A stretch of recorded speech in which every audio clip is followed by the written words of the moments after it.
She's just a girl and she's on fire. There you go, Quack. Wowie smiley face.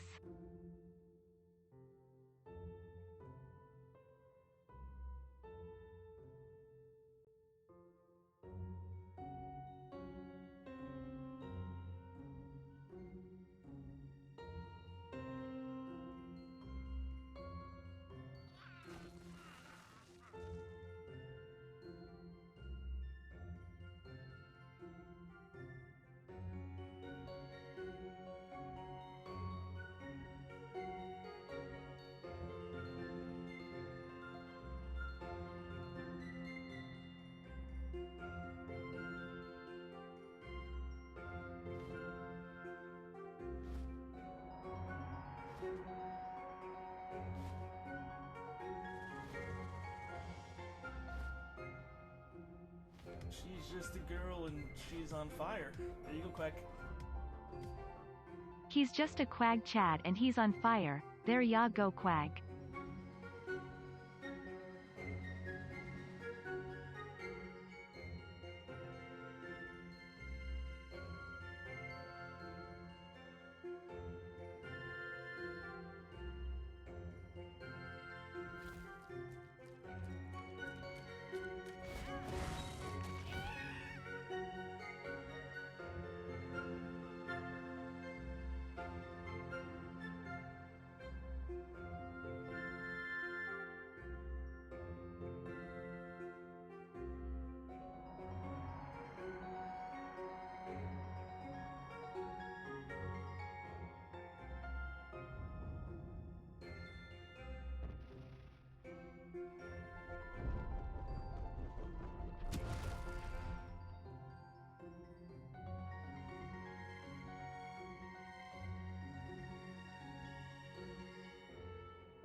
Okay, hello everyone.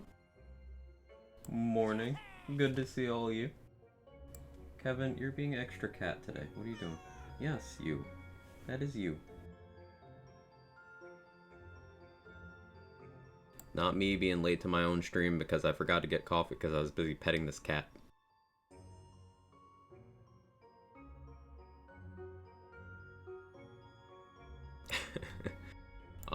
Let me know how stream quality is today. My ISP's been particularly terrible lately, so like pulled out even more stops messing with OBS settings, run super budget stuff. So hopefully it helps. Just experimenting at this point. I hate it here. I need to move. But anyway. I believe there's a Kevin near There you. is a Kevin. I'm petting Kevin. First of all, New Mexiben, thank you so much for the 23 months. I appreciate it. I appreciate you. And Deceptix, thank you for the 17 months. If you guys missed it, Deceptix was just at SGDQ, running Borderlands 2 Geared Sal, correct? My memory's terrible. I wasn't able to catch the run live because I'm an old man and I can't stay awake on demand anymore, apparently. I don't know, I lost that superpower at some point. But you'll love to see one of the homies out there at one of the biggest speedrunning events out there, just doing his thing, getting recognition. You'd love to see it.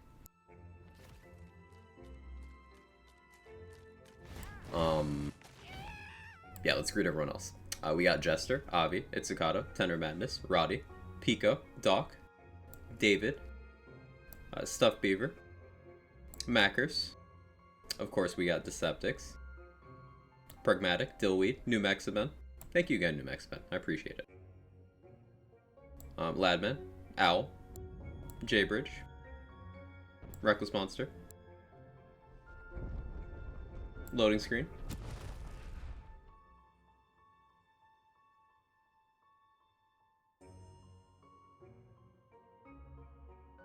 so on a rock stream, I'm impressed. It was close, Briz. It was close. I spent a bunch of time on Outriders last night, optimizing. I'm this close to breaking 1 mil anomaly power on my Devastator, so that's pretty cool. I'm on Apocalypse 28. I'm at like 970k anomaly power. I think getting all my gear on level, so I get that. You get that bonus to HP and anomaly power for all your gear being like your max available. Getting that would put me over that. Also, upgrading one more piece to be on level would do that too. So I'll be over 1 mil anomaly power, just unbuffed, which is pretty cool. Obviously, to a Pyro, that's like nothing, but to a Devastator, that's pretty big. Anyway, should be more jealous of getting Quag to pet, or of Quag for petting Kevin, or Kevin being pet by Quag. Pyro hit A15 yesterday, so basically where everyone else started. Ah, yeah. I want to play some techno after watching Cheese play it. Cheese streamed some World Slayer overnight last night, and I caught the beginning and the end. It was enjoyable. But as for the Wonderland stuff today, I want to do some more Ghostblade versus Endgame, and we're gonna also be going for more Greatbows. We're filling out that Greatbow count, so let's see what happens with that. We have 20 out of the 74 I want. Now, I didn't do any more inventory management, and I should, but we're going for that full set of 74 Greatbows. The plan with that is to, once I have them all, get them all on one character, which will take a bit of moving stuff around, but I can make that work. Get them all on one character, and then just shoot them all back to back, and we record how many of each chaos tier we get, and I think that's a fun little experiment. So, oh yeah, another thing I want to do is, I need to get the Stab-O-Matic for this save. A good Stab-O-Matic would go a long way. I haven't done Fyodor on this character, and to be honest, I'm a little scared, because the soul cells will be awkward. But I'm willing to try.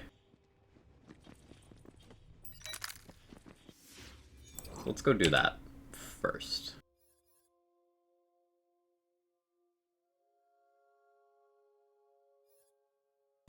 I only need to do, Form 1. Now, I could do the second one to get Smithy's Ire in the pool as well, because maybe that'd be fine on the save. It'd be awkward losing a sigil, but Smithy's Ire would get, all the melee stuff I'm doing. It would get this enchant too. It would get Oath of Thunder. Yeah, that might be worth. Alright, we might have to do that. Start a new playthrough with a Clawbringer. What multi-class do you suggest I try while leveling? I think Clawbringer alone is just the most ideal leveling class, honestly, Mackers.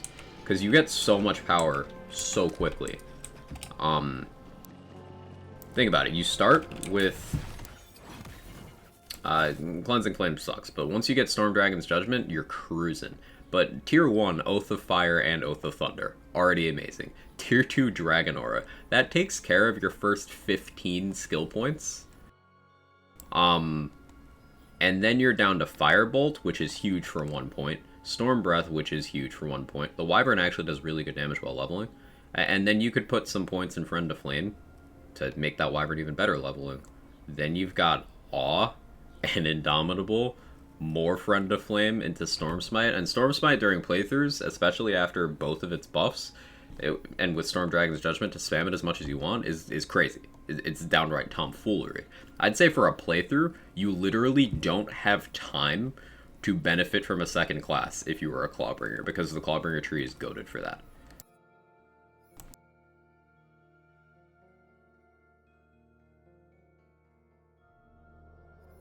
If you were to take a second class with it, then Stab-O-Mancer's a good pair. That's what I like to do on this setup in particular. And you could grab some nice early things like Haste. But Clawbringer weak. No. No. No.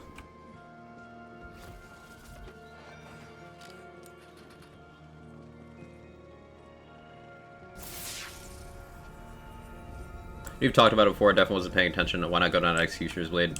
It's awesome, so much better. So the thing with Executioner's Blade is it requires me critting with a spell or a gun. I'm shooting a gun frequently enough, but my spell currently is a sigil. That's not really going to crit enemies with any degree of frequency at all.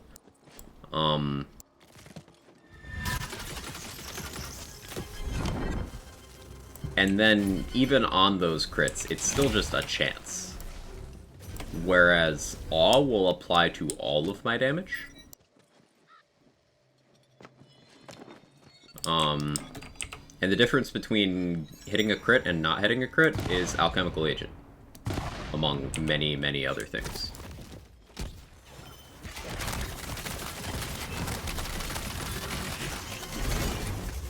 So it's better to just get that consistency. Also, Awe is a good damage increase. If I was doing From the Shadows, then I would lean towards Executioner's Blade over Awe, but for Ghost Blade I prefer Awe. Thanks for tips, love your streams, you make me a better Lands player, thanks Quack. Hey, thanks for the kind words, Mackers, it means a lot. You still thinking of switching out Clawbringer for this build? Less so. I was worried about how it would do, damage per Ghostblade activation-wise, but we're doing pretty well. Like, it's pretty efficient.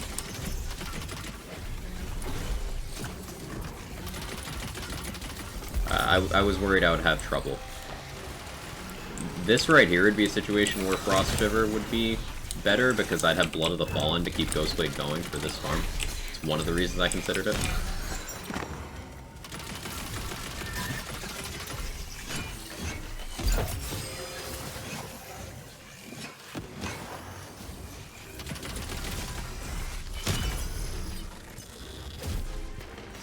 Primordial Barbalode with Burr Power.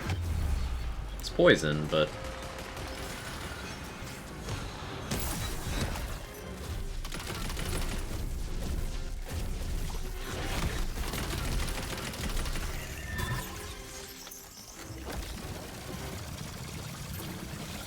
I'm just gonna get some souls here.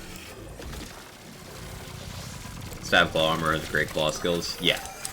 Claw Primary, Stabbo Secondary has Awe and Oath of Thunder, which is amazing. And Stabbo Primary, Claw Secondary has Exploit Their Weakness, which is also amazing.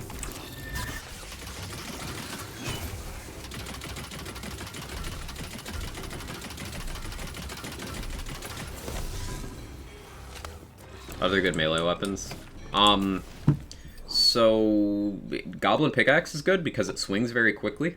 You can get a Goblin Pickaxe with, do I have a good one? I have one with good attack speed. So you can get one with 1.9 attack speed. The damage on that at the same Chaos tier is like 900, 800? It's like 900 for a Primordial 1.9. Max damage. So that works out to be higher Ghostblade DPS than Snakestick on paper. Now that doesn't account for the Snakestick Hydras also doing stuff, but Goblin Pickaxe would be quite good.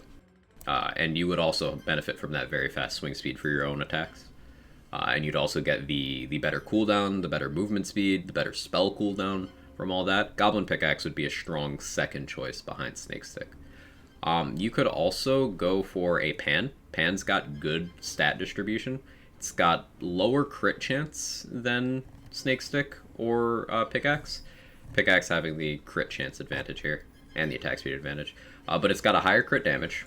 It's got slightly slower attack speed than the Snakestick. I wouldn't go for anything slower than a Pan, but it's got pretty reasonable base damage and a good passive benefit.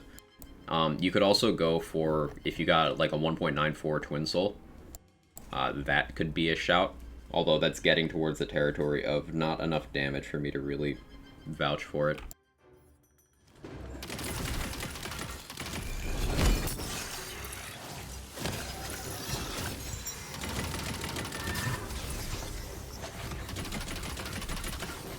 You know, I like seeing 100% on the community challenge. Yeah, I gotta do some scheduling, some planning, figure out logistics.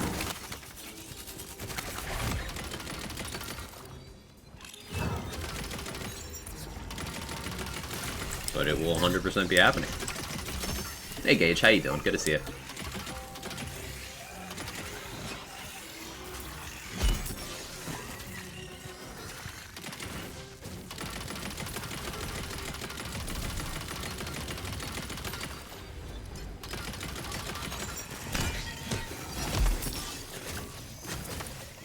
Paradox.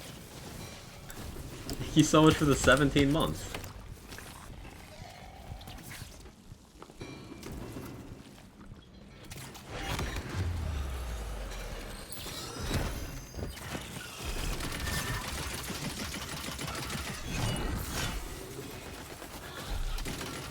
I appreciate it. How you doing?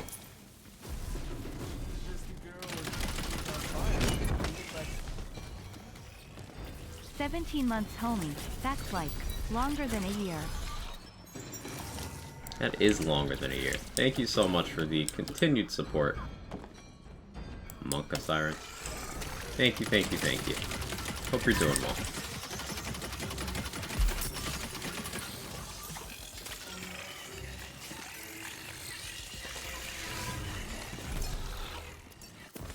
Yeah, that's a decent amount for now.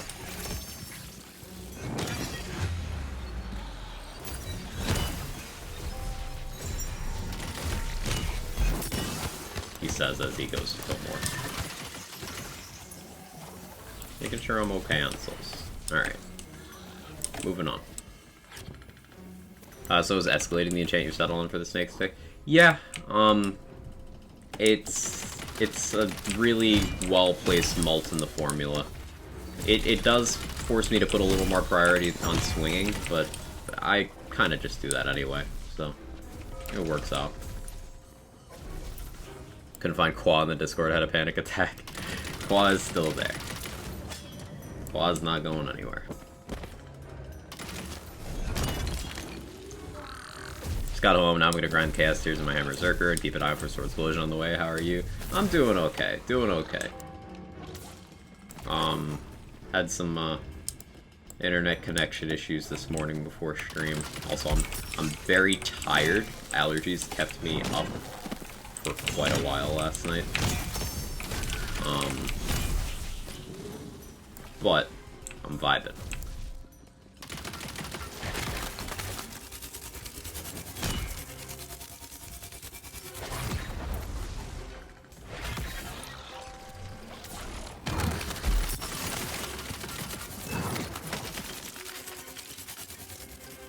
Allergic to fireworks? Me too. The fireworks didn't go super late for me, because I guess they used them all at like 11 a.m.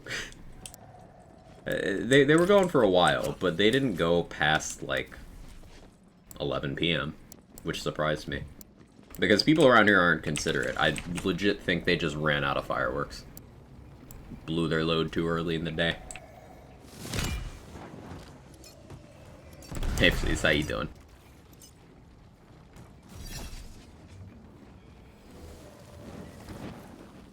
Hey, Paradox, thank you for the 10 gifted subs. Holy shit. I really appreciate that. Thank you. Goes a massive way. Thank you so much. If you got gifted a sub by Paradox, show some love in the chat. I'd appreciate it. Hope you enjoy all the emotes, ad previewing, all the good stuff. And I hope you're having a very Quag Chad kind of day.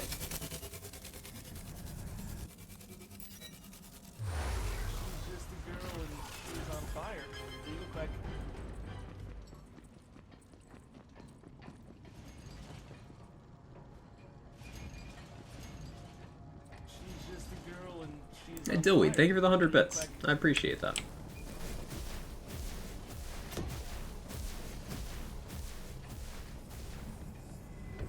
Fireworks for what? Yeah. Philosophically, I agree. But in terms of what day, 4th of July. Yeah.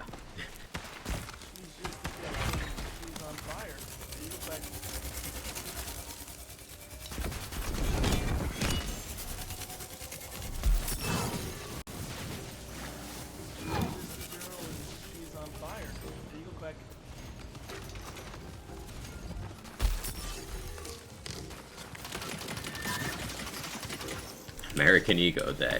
Isn't that every day?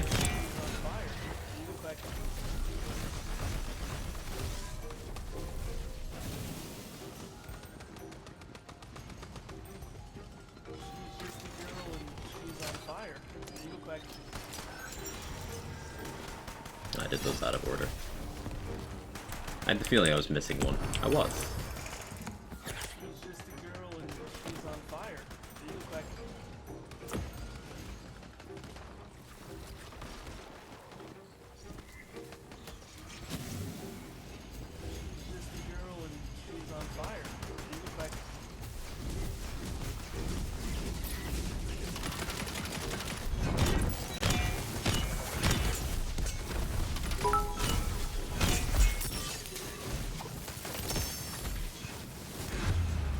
a lot of enemies.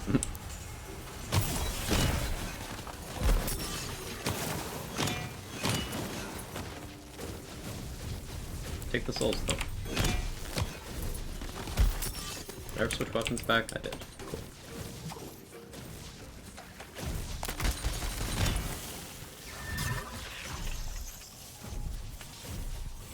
There's water there. That was almost very bad for me. Can't believe this guy's all wore matching outfits.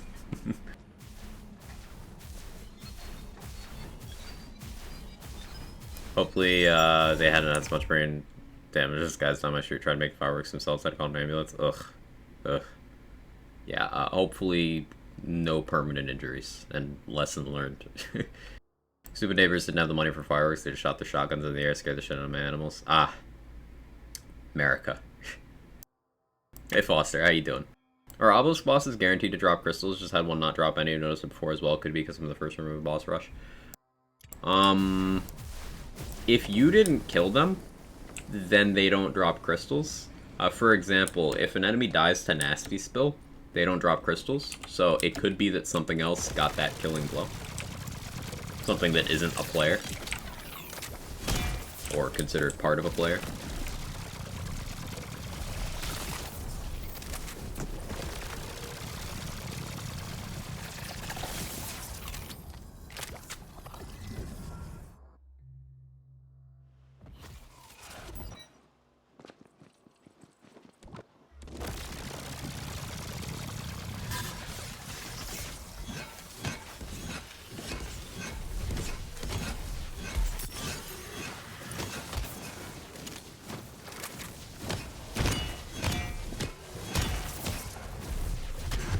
No.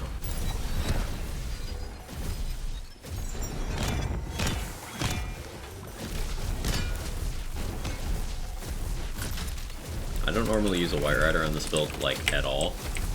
But for destroying, like, these crystals and stuff, which kind of works out to be better.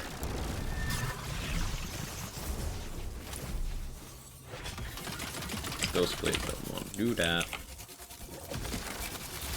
I can leave Ghostblade on me for some defensive reasons, though.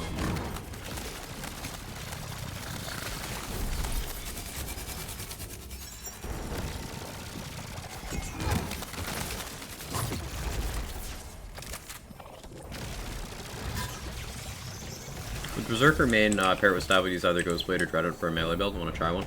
I would lean towards Ghostblade if you're going for the higher Chaos tiers, because Dreadwind can be made to do very good damage, and it's very fun and satisfying, but it is harder to gear for, less practical, and has more situations where you're just going to have to use a different method of dealing damage entirely. Example, you cannot Dreadwind Bernadette, phase 1 of Imelda. It's very difficult to Dreadwind drill, to the point where even my Dreadwind builds just kind of would rather swing a melee weapon.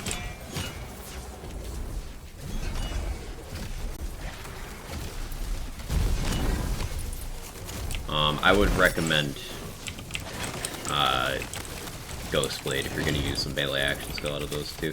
Dreadwind has its place, it's just not as good as Ghostblade. For practical reasons.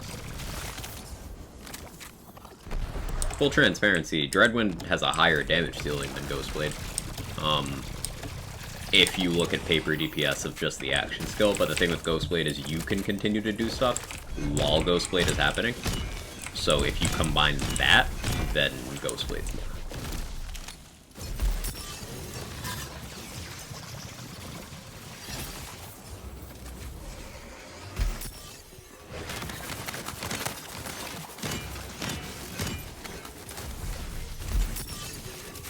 I always think Buff Buddies is a bad curse and get Dragon Lord than full heal Bernadette. I had a really difficult time dealing with Buff Buddies on Pigwort yesterday. That was very awkward.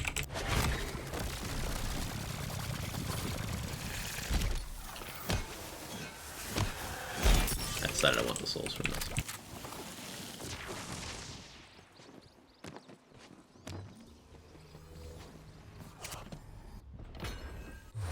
First seems like such a good class, I haven't even touched it. Blood of the Fallen alone looks like the go-to capstones. Blood of the Fallen's really good. Berserker just has a great skill tree. It's got a really good damage formula. And just great synergies with other classes. Berserker's so well designed. Just, like, truly, just well designed.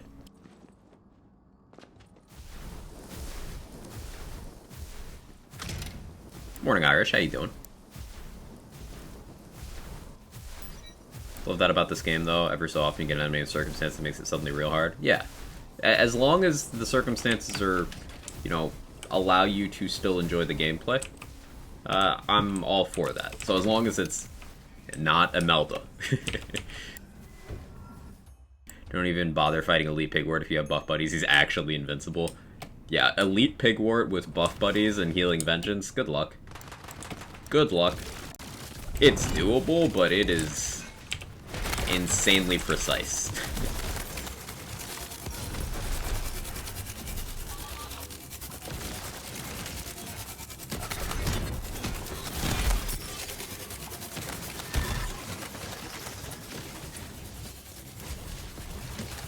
With elemental overflow.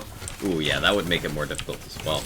Because he's got 2 resistances. If you got overflow pushing an immunity on a 3rd element, that could get real tough. But you end up with just like, hey, you can rain of arrows and hope you have enough ammo.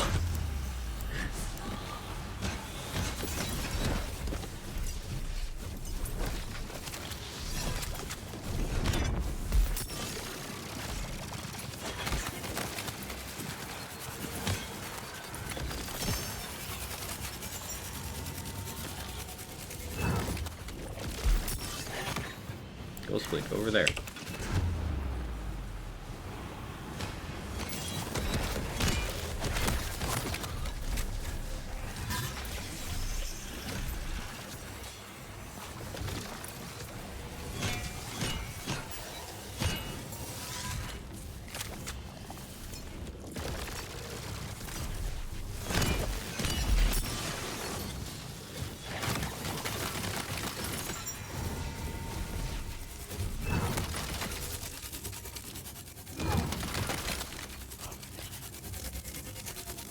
Got a friend a copy for his birthday last week, and he's already got 1 character, 37, has 5 others ready for ready at Brighthoof. It's been fun watching him play on Discord. He's liking it more than BL3 already. Let's go.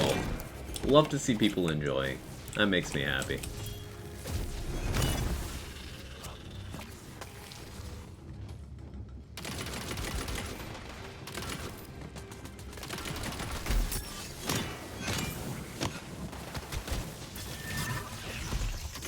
This is a great illustration of some of the fears I have with this build for C50. I'm very fragile. Like very. Especially in situations like this where I kind of have to conform to something. I don't really have an answer to some of the things enemies are doing.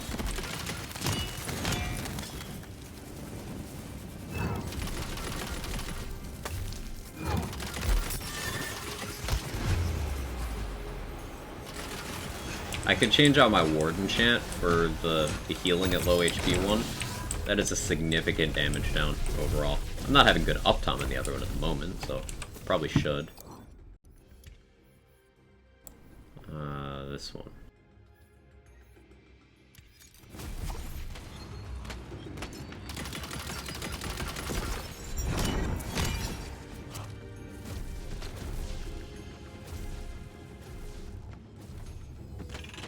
Switch your melee for dark magic, melee for healing.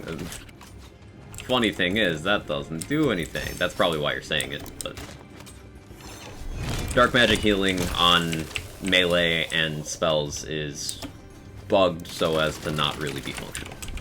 The amount of damage you have to do to get the heal is way higher than what it's supposed to be, based on how it works for guns. It works as advertised on guns, but on spells and melee it does not.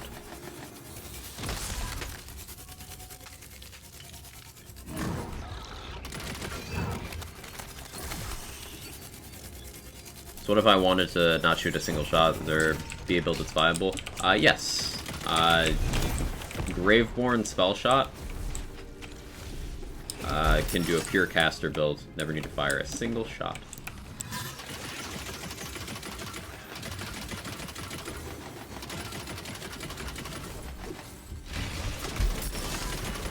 And fact, Lazy has a video covering it with no guns equipped at all.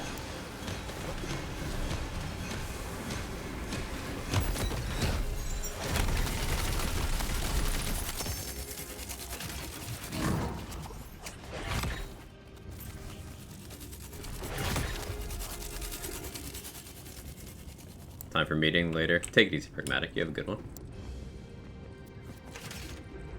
Morning, Dex. How you doing? I'll try full melee. Most of my gameplay in this game is melee. This is the melee build you're looking at right now. I'm doing other stuff to boost my melee, but it's a melee build. Out of my 3 builds I brought to Chaos 50 from 35, 2 of them are melee builds.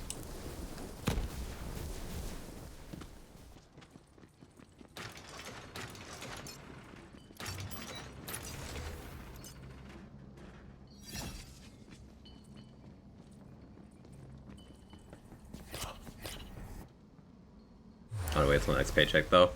Be responsible. Is that someone putting a decimal in the wrong place, or it could be more complex than that? Dark magic is very complex, so I've not done the testing for it firsthand. I don't think I'm qualified to state a cause. All I know is the results indicate that it is not doing what the behavior of guns is on melee and spells. Do you hit Ghostblade? You do. Okay.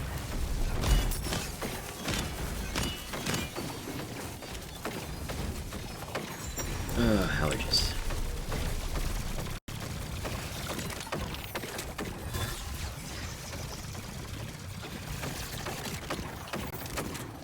So I'm thinking we go through this, and then we go through form 2, and then hit the wheel. Going for Stab-O-Matic and Smithy's Ire.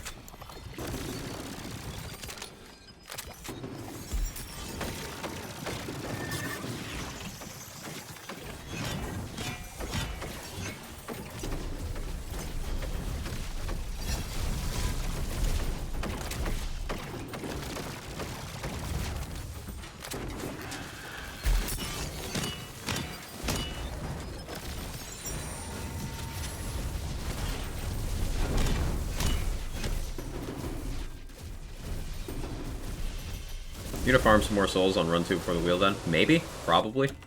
It's likely. Sigils block these? No? Okay, I was curious.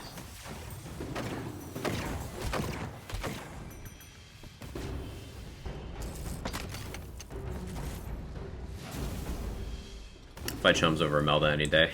Yeah. Me too.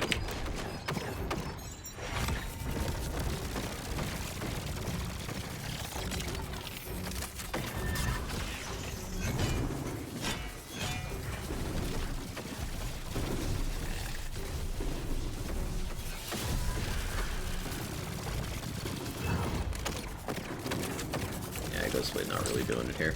Okay. It's unfortunate. Rare Ghostblade out. Actually don't mind farming souls in the minecart room. Yeah, it's a pretty chill farm. It's one of the rare instances I don't mind grinding out a single thing. Like a single room.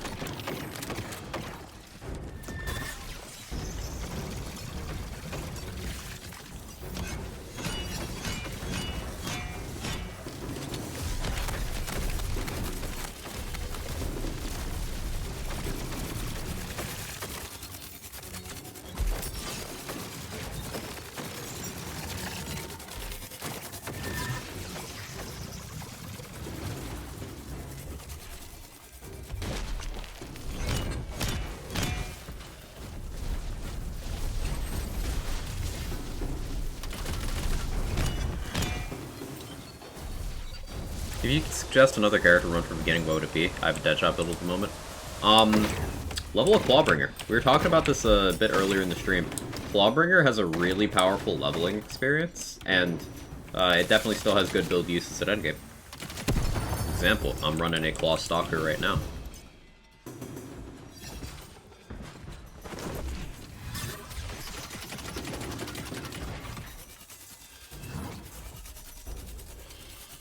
Yeah, Ghostblade just kind of doesn't.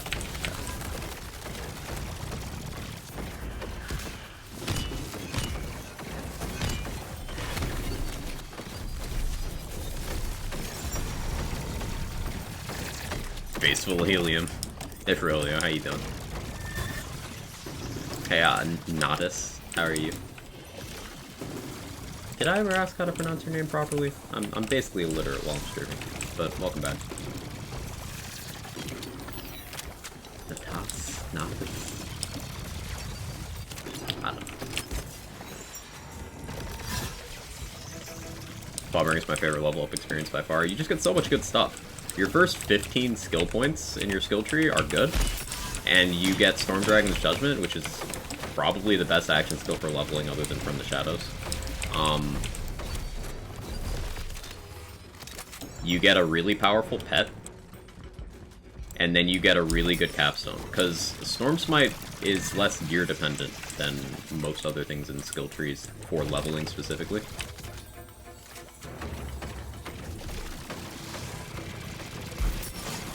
So you just have a really easy time leveling Clawbringer.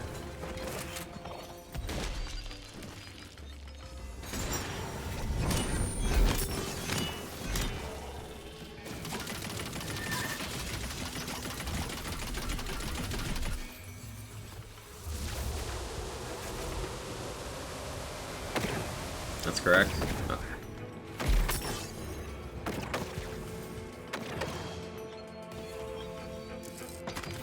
How's your weekend? Do any forest stuff, grill and whatnot? No, I didn't do anything. On the 4th itself, no. I just, normal stream day for me. Did not do much. Played some Outriders. It was just a normal day for me. In terms of the weekend, I slept most of Sunday because I wasn't feeling well. And Saturday was Outrider stream. So, nothing much to report. Ooh, this would be awkward if I died. Gotta pay more attention. Hang on.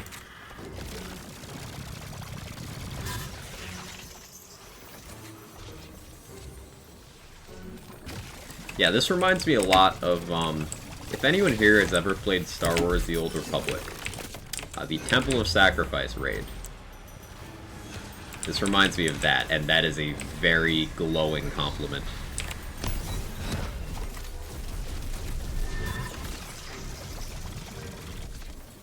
I love that raid more than I like life.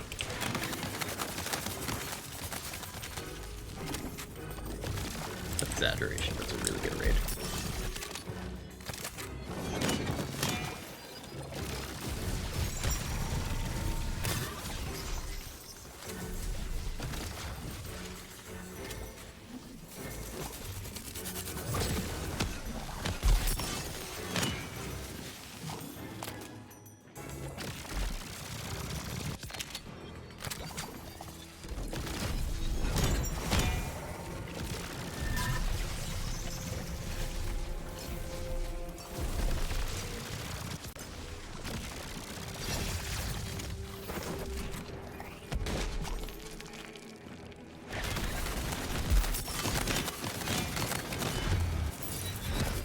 Okay.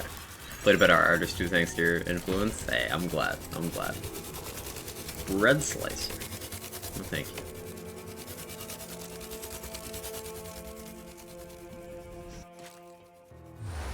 Rough experience in Wonderlands recently. 1, Reaper Bones bug killed me during Molten Mirrors 2.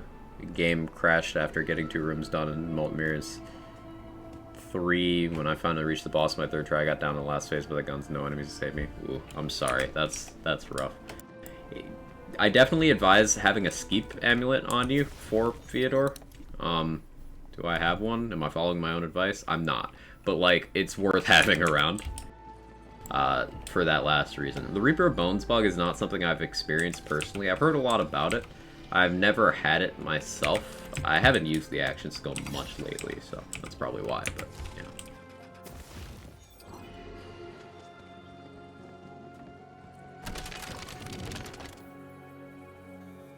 I haven't had many game crashes with this game. It's been very infrequent, especially compared to BL3, but from time to time, yeah.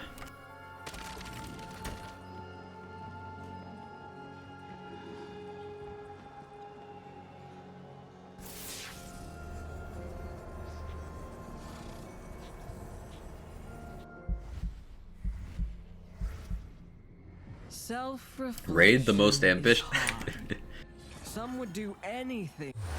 Probably start a new character since my build's basically dead if Reaper of Bones isn't working. How consistent is the bug occurring?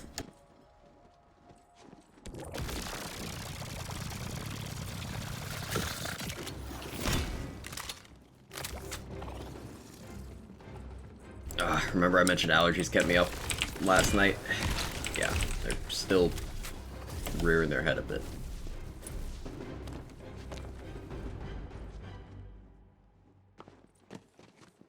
I'm just itchy. I should really take some antihistamines.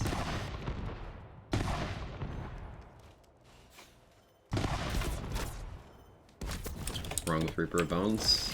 There's a bug where occasionally you just continue to experience the health drain after the action spills over.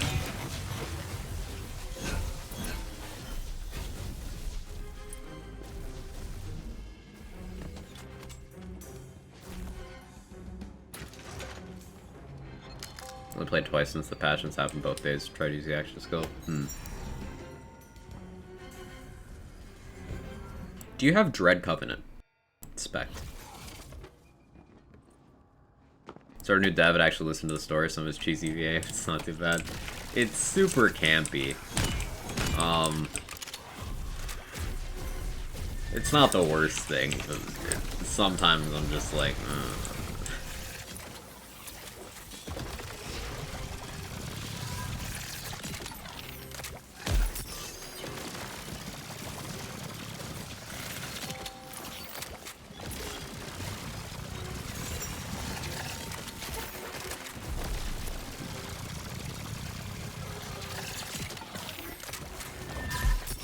have to check, not sure.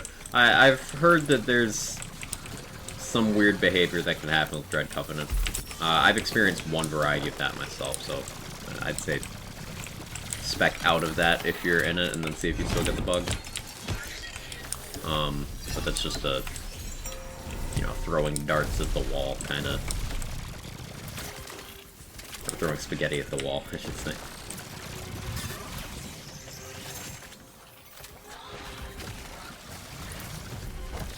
Rare case for dual beam White Rider. Good for this farm.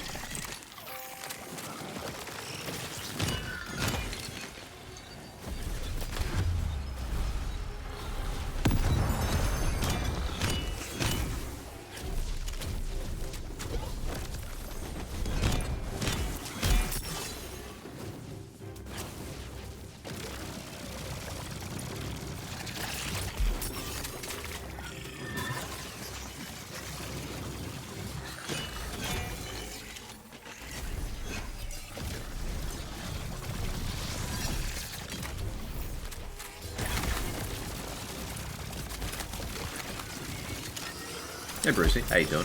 Banshee drops you an Ascended melee weapon, it's the world drops Salmon. Hey, Ascended Salmon sounds like a very juicy and delectable meme. Any spell cooldown for that sigil? It could help.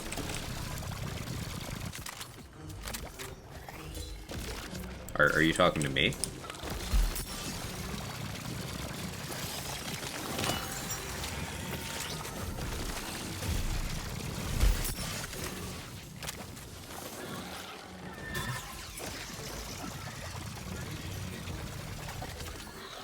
C35, give it a shot. Got a skill tree to recommend. Oh, you guys are talking Greyborn builds? Nice.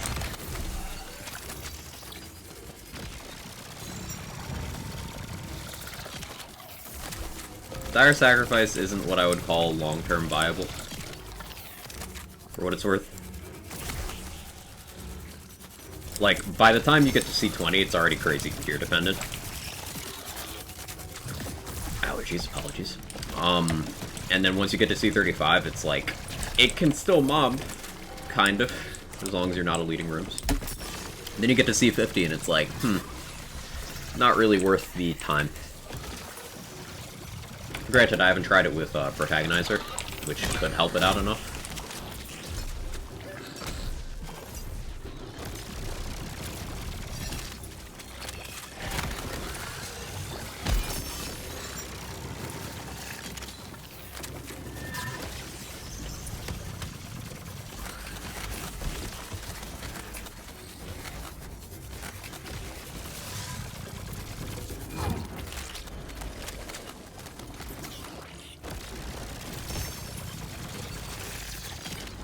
discouraging. Dire Sacrifice just doesn't have bossing damage.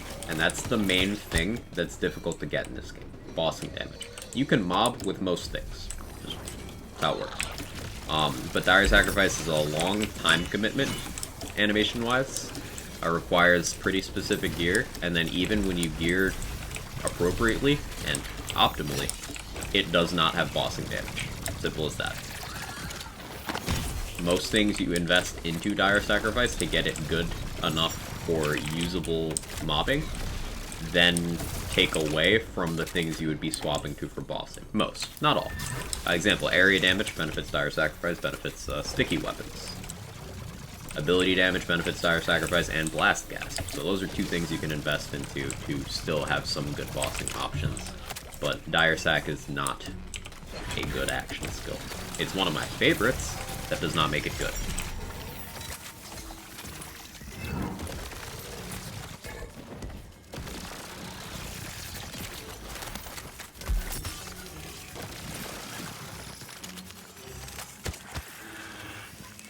Buff Gravehorn? Nah, just buff Dire Sac. Just that.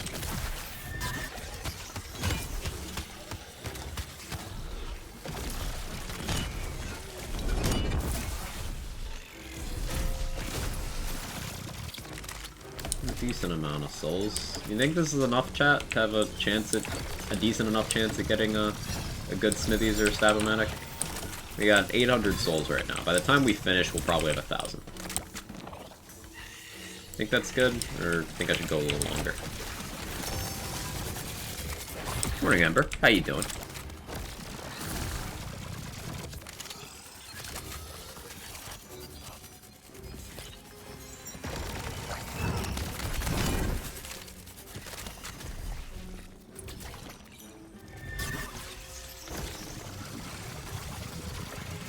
We're gonna get some major character adjustments when Blight comes out. They alluded to that, Foster, yeah. They said that they don't want to do anything significant specifically until Blightcaller comes out. So I expect character balance past then. Which hopefully that includes some love for a couple of the more underwhelming action skills. And the class feats. I would love to see some class feat adjustments. Because even post-nerf, Spell Weaving is stronger than all of the other class feats combined. And Stab-O-Mancer's class feat is arguably the weakest.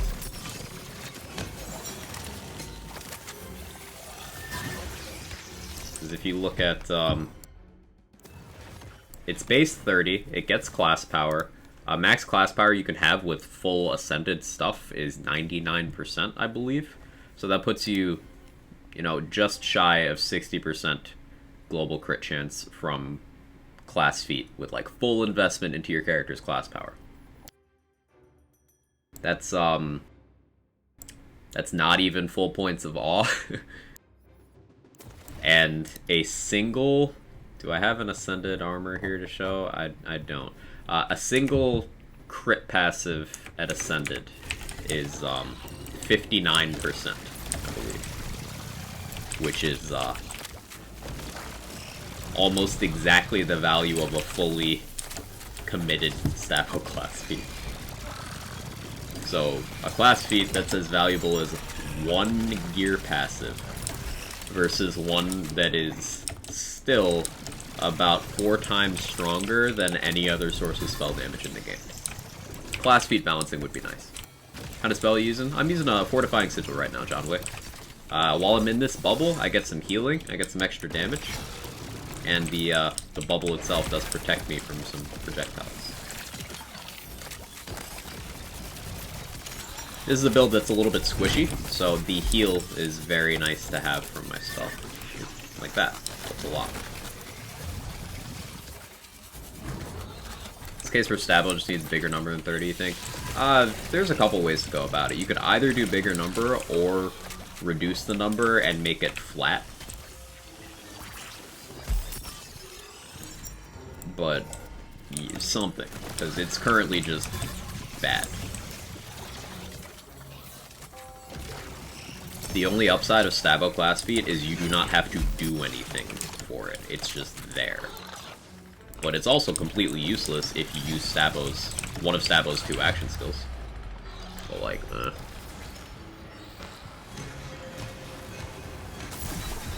Even Mushroom is more useful because Mushroom can tank for you and revive you.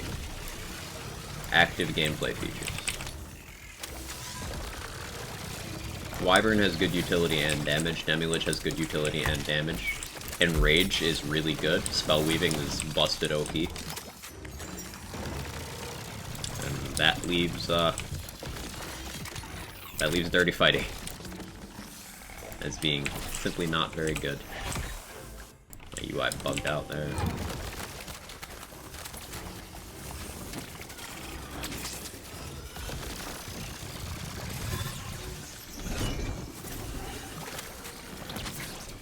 Assuming the mushroom isn't dead or hugging a pillar across the map. I mean, if you kill fast enough, it can save you from same frames. The revive is very useful. Now, on C50, the mushroom dies very, very quickly, even with investment to spore power. That's another thing that could stand to have some balancing. Make the mushroom, like, a lot tankier. They had to do that with flak pets in BL3, so I expect the same thing. Morning, Greatbow. Good? It is, son. How you doing? Hope you're having a Greatbow kind of morning. Alright, I think this is enough souls.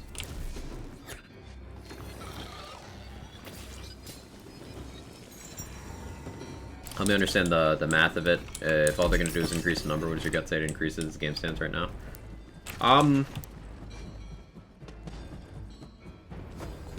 Increase it from 30 to 40%. That'd be enough. If they were just gonna make number bigger. Because 10% increase, taking it from 30 to 40 base, would mean that class power could scale it up to just under 80%. And an 80% boost is just over what 6 points in Awe would give. That would make it the biggest flat crit chance boost in the game. I think that's fair. For the character that markets itself as a crit character.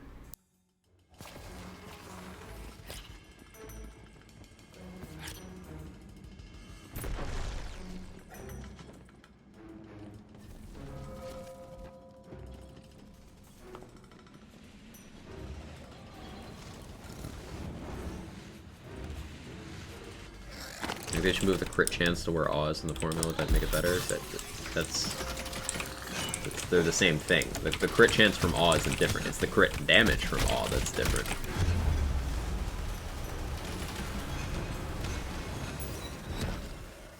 The crit damage from Awe goes with Shrine Crit. Now that would be the solution to Sneak Attack being kind of underwhelming. But I don't necessarily think that the underwhelming skills from Stabo need to be fixed, because does the class need to be more powerful in terms of skill tree investment? No, but I think the class feat itself could be. It's like, imbued weapon on spell shot's kind of meh, right? But do we need to give spell shot a power increase? No. Stabo with the class feat, comparing the class feat to every other, like it's an integral feature that every single build of the class has, it should be better.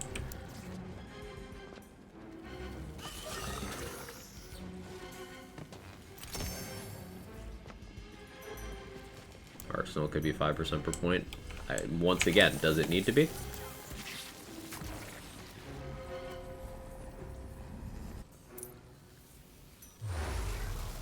Still can't believe that Amnesia guy yesterday, like one skill point off perfect. Yeah, congrats.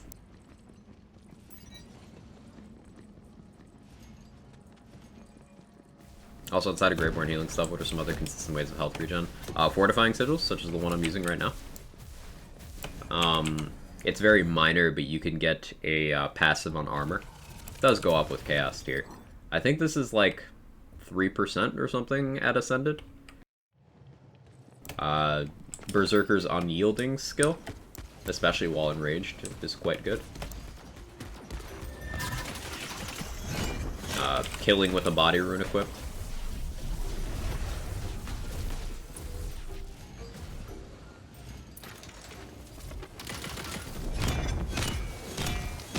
Running a Skeep Amulet. having a full ward with a brimming part. Revote's shield and Bronco both have built-in brimming parts.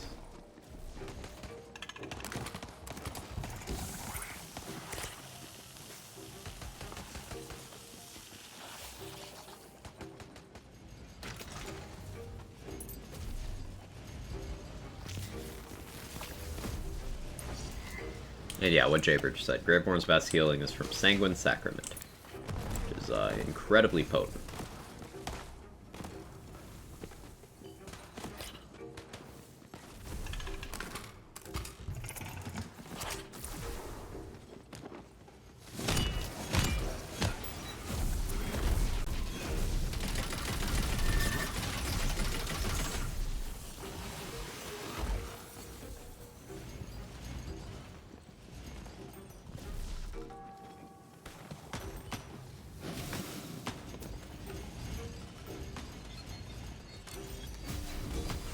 Fixing the bad skill is add to power only if you go full tree investment, otherwise it's just options. Hate the right heavy tree. Yeah. It is a bit awkward having Sabo tree be so lopsided in its power distribution.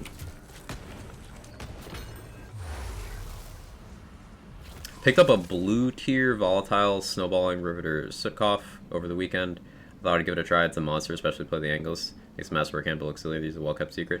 No, Sutkoff pistols are pretty popular.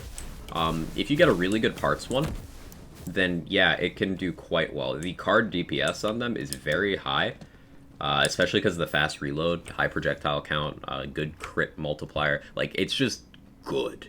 So yeah, good choice there. Simply just a very good gun. A little more usable than the handbow, in my opinion. Handbow, more potential damage, but you've got more hoops to jump through, so it's less efficient. I think you picked a very good choice of weapon. What mag size do you have on yours? The base mag size. Is Nimble Fingers that bad? No, Nimble Fingers is good. Mag 9? Nice. Yeah, those can come in either 9 mag or 1 mag. The 1 mag gets a significant damage bonus. Obviously, you're going to have to reload a lot more often that way. But both are valuable and viable. Good find. If you get a Sutkoff with that barrage enchant, outstanding. Yeah.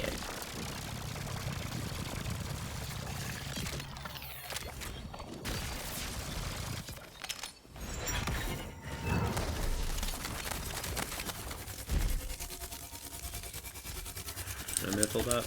No? Okay, that's fine.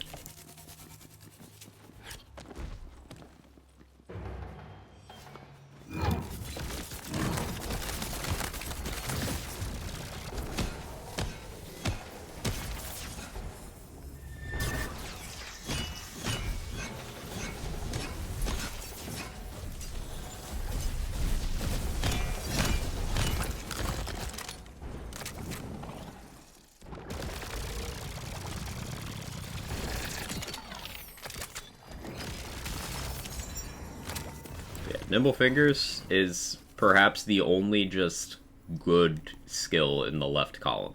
Follow-up is situationally good. Arsenal and Sneak Attack are on the weaker side. But Nimble Fingers is good. The middle has problems as well. Hey Cheeky, how you doing? Good to see you.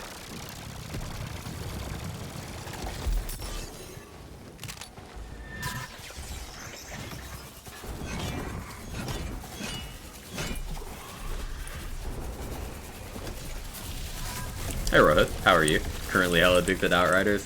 Yeah, I was staying up late last night because my allergies were kicking my butt. And playing some Outriders to pass the time. I've been optimizing my Devastator build. It's been very enjoyable.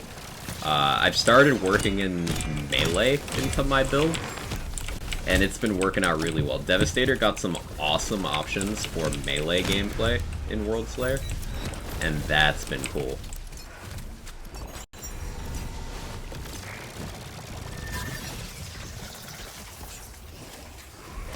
I'm almost over that 1 mil unbuffed anomaly power mark. on my dev, so that's fun.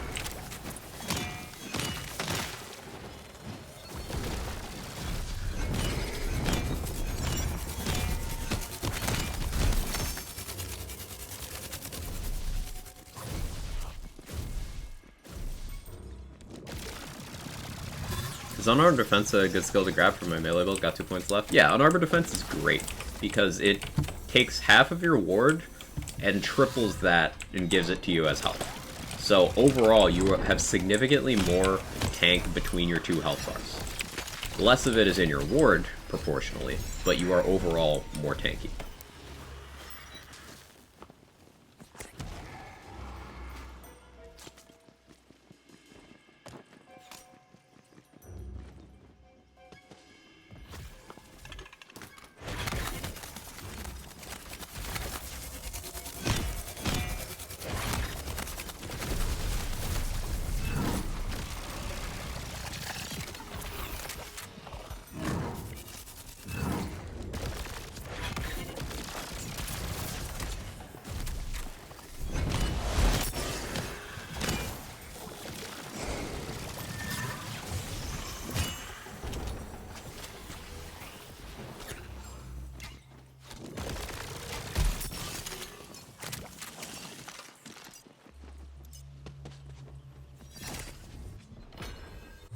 You know, lose out on most ward effects, right?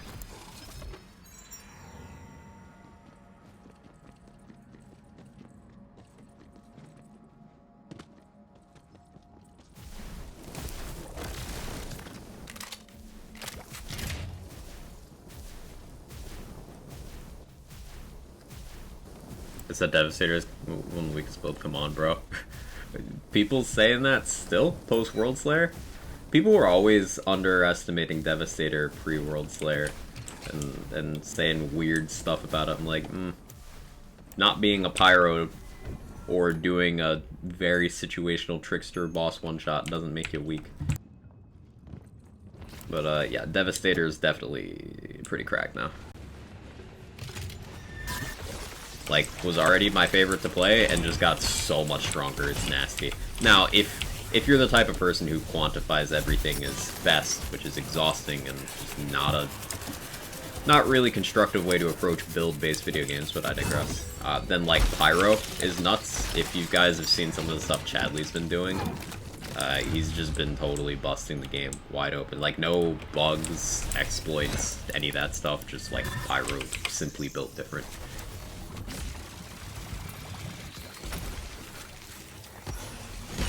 Pixie, in my opinion, don't at me. I mean, you at least have to very actively manage your survivability on Pyro, John Wick. I do respect that about it. Sure, it's very auto-aim for a lot of it. You just have map-wide, literally map-wide AoEs. But you do have to manage a lot of things, unlike Pixies. Like, you need to stack up your buffs on crits, you need to juggle your cooldowns, you need to gauge, enemy spawn positions. Like, it's more active than Pixies.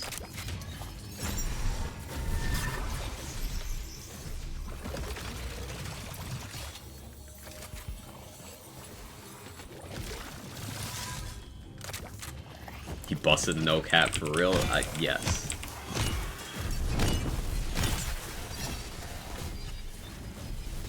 You expect a huge patch this week? For what, Wonderlands? No. No. We got a huge patch 2 weeks ago. I would not expect another big patch until we get the 4th mirror with Blightcaller. That is my expectation.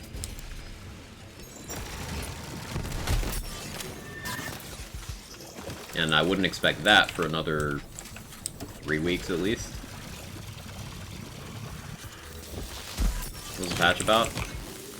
It added DLC 3, did a bunch of rebalancing of things. We got a bunch of really good spell buffs, for example.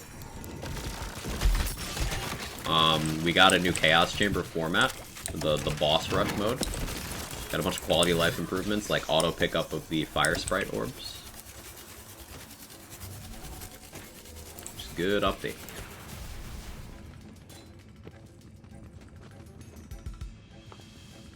Ring passes and stab up power are the only ways to increase Ghost Blade uptime. So stab up power doesn't increase Ghost Blade uptime. It does that for From the Shadows, but the only way to increase Ghost Blade uptime is rings. Yes.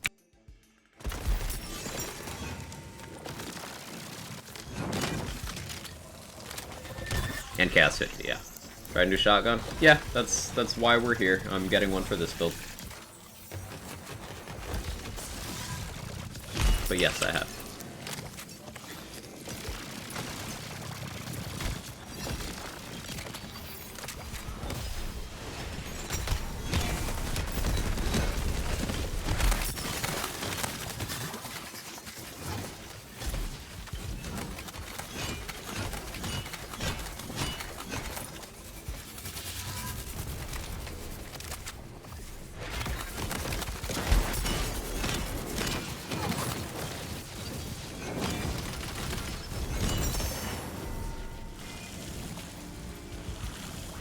Okay.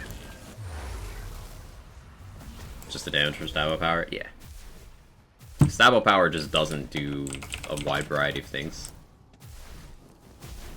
It is just Class Feat, Ghost Blade damage, and From the Shadows duration. That's it. Graveborn Power, for example, does like a whole laundry list of things. Clawbringer Power doesn't do as much as it says, because that Rebuke thing doesn't work, but still. Even if you remove that one, it does 6 other things, whereas Stabo just does 3.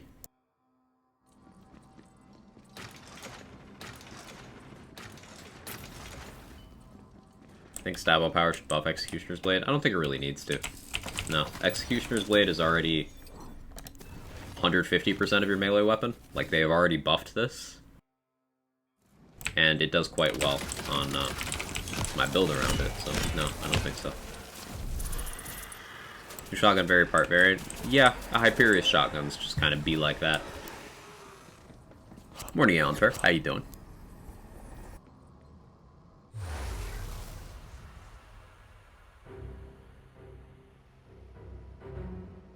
And I missed it earlier. Yeah, Foster, I can go over skill tree after this.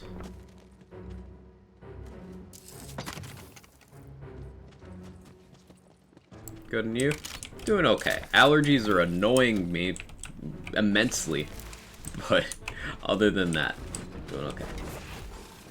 Okay, so this will be awkward. I need to do that. We gotta shoot the Scalawag occasionally to keep the fire part of Awe active for damage. I can't really slack off. Wyvern, you wanna like attack something so I get the shot part of Awe?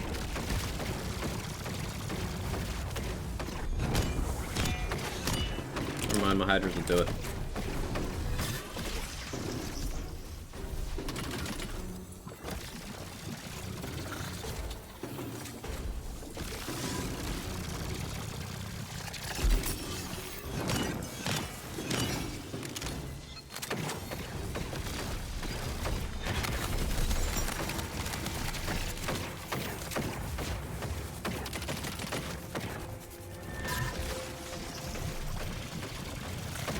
Something I want to try out is a crossblade here. Crossblade projectiles go through anything, so you could probably just shoot through the barriers.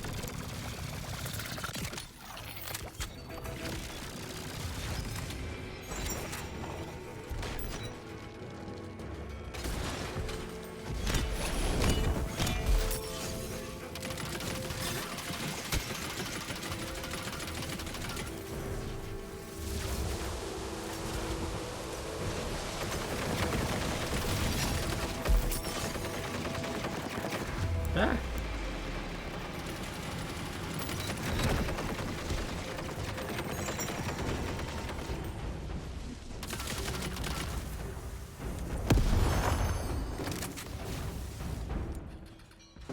Super Seducer snipes.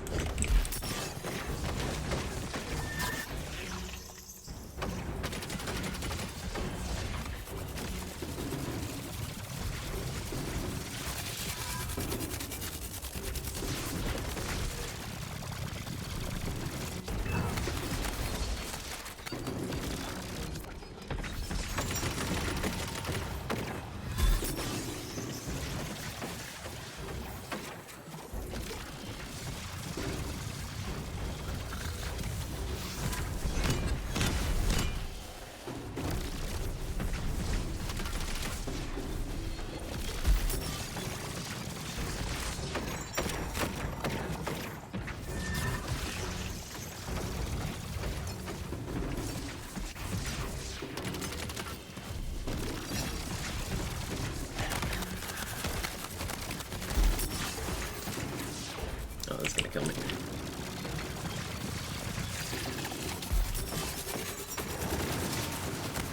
Okay, cool.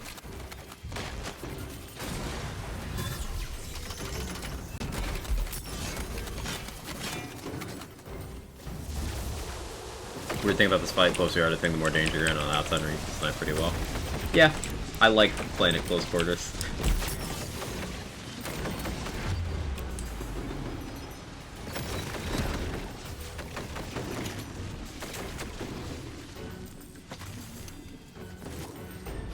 Simply enjoy it.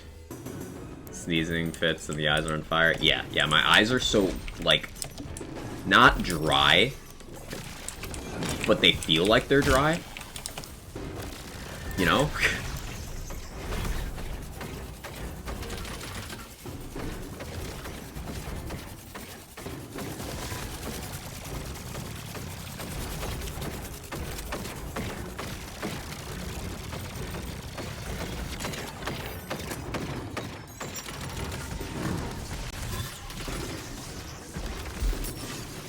Ah, the flamethrowers on this one. Yeah, shit.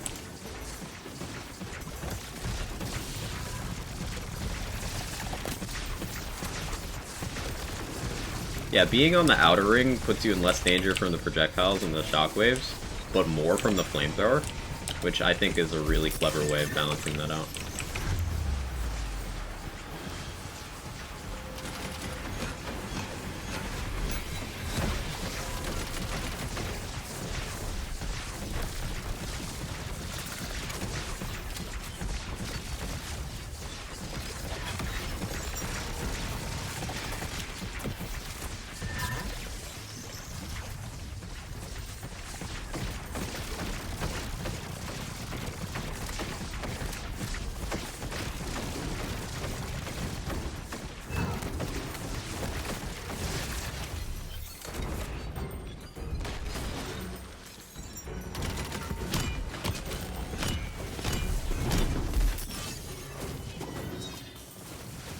One of that health pile.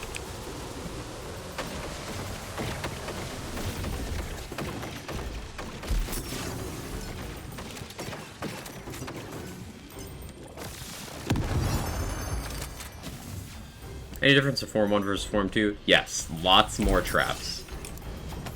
There's a lot more protection for the Soul Cell, like those barriers are bigger, and there's more turrets and shockwaves and stuff. There's more bullet hell.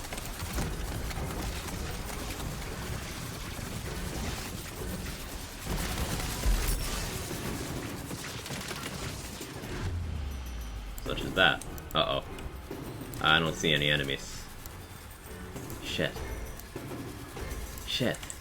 Oh, he's over on the other side. This is why you need a skeep. Feels bad, man. Ah, I need to go in my bank and grab a skeep. Fucking any skeep will do. Consider it an extended soul farm. Do I need a smithies?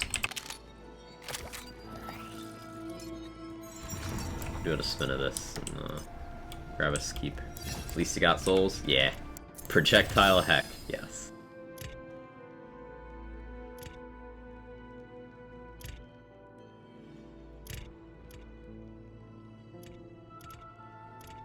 I'm gonna look for a Stabo skeep if I can find one, but yeah, any skeep really.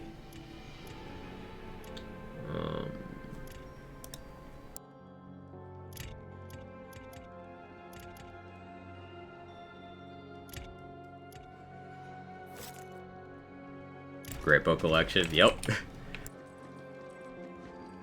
Let's spend some of these. Can I get a good salt and battery, like, ever? Feodor's land a pure dodgeball. Niagara Falls here, but at the same time feels like I got a mild pepper spray. Yeah, that is a... I feel that.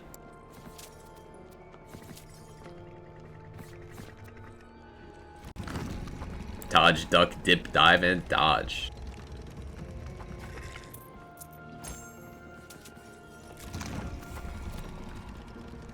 Yeah, we'll round off to like 900, I think. so that we're still over 1,000 for the wheel pulls after the second one. I think every Primo is all the better I've gotten is fire. Wow, you've gotten Primordial once?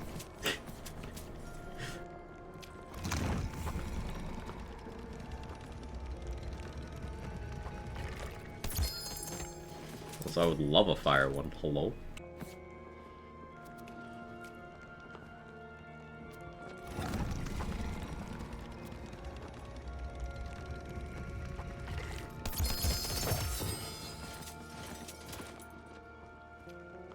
Fealty Oath. Stoker. I'll take it.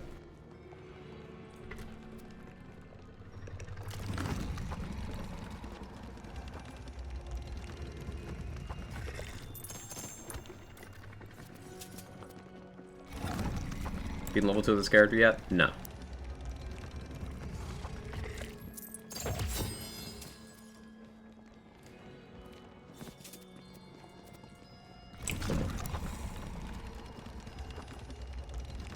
Bad thing is we had rain here, so didn't watch the pollen out of the air. Unfortunate.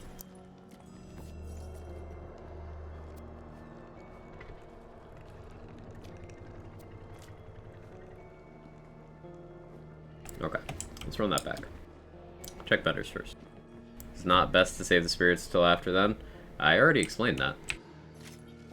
I am more concerned about getting a Stab-O-Matic than I am about a Smithy's Ire. We are about to go get more souls since I'm going to do another run, so I was spending some of the souls I had because I felt like it.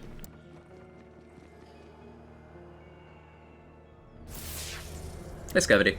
Should I run Claw or Spell Shot for my first build? On the other hand, Pet and Bonk. Other spells go Burr. Why not both? Why not do both together? You could do a bit of spell casting, and you could have some Bonk going on as well. Why not both?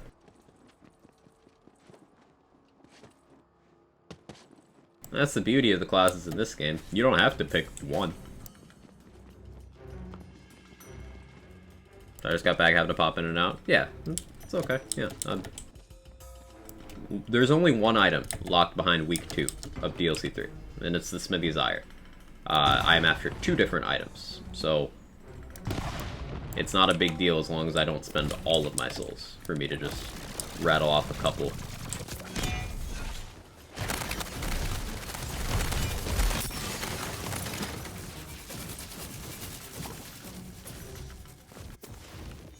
I'm gonna switch to the other one. More damage. Reed's Gun's the looter shooter, I just want a bonk. But you need the Scalawag. The Scalawag is the bonk individual's best friend. Oh, and yeah, here's the skill tree Foster. Max Potent Poisons, Max Haste, Max Exploit Their Weakness, 1 Follow-Up, Max Nimble Fingers, Shadow Step, Elusive, Max Contagion, Alchemical Agent, Max Oath of Fire, Max Oath of Thunder, Max Dragon Aura, 3 in Dedication, Firebolt, Storm Breath, 3 in Awe. Hero points is max crit damage, max status damage, remainder, and crit chance.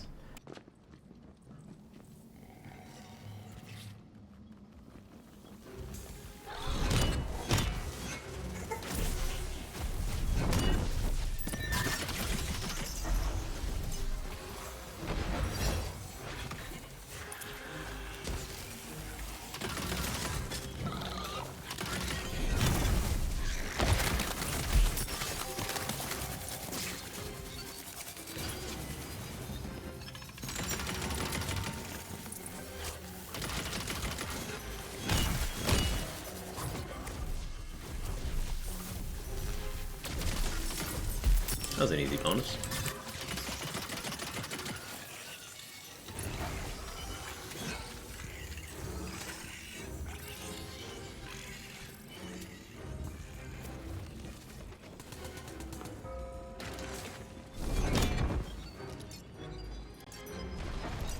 Can't get Alchemical and PT and Resistance or Invert, so I want to shoot and melee. There's no reason to do both. The two simply can't interact with each other. And the kind of build investment you would need to do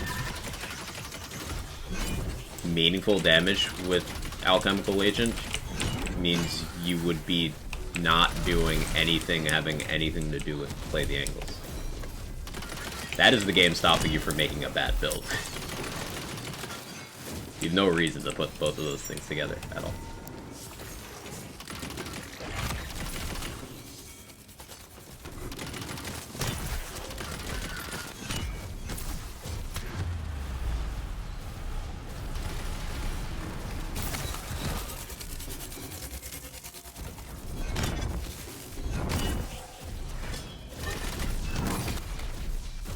Finally scored a ×2 Scalawag with Blade and Frost. Good enough for now. Yeah, my Berserker one. My Berserker runs the Frost one. J-Bridge. Good find. Actually, both my Berserkers that run Scalawags do. My Dreadwind one, which I haven't leveled up to C50 yet, but it's still on C35, uses Frost Scalawag, and then my From the Shadows Frost Shiver uses a Cryo Scalawag. Frost Scalawag, whatever.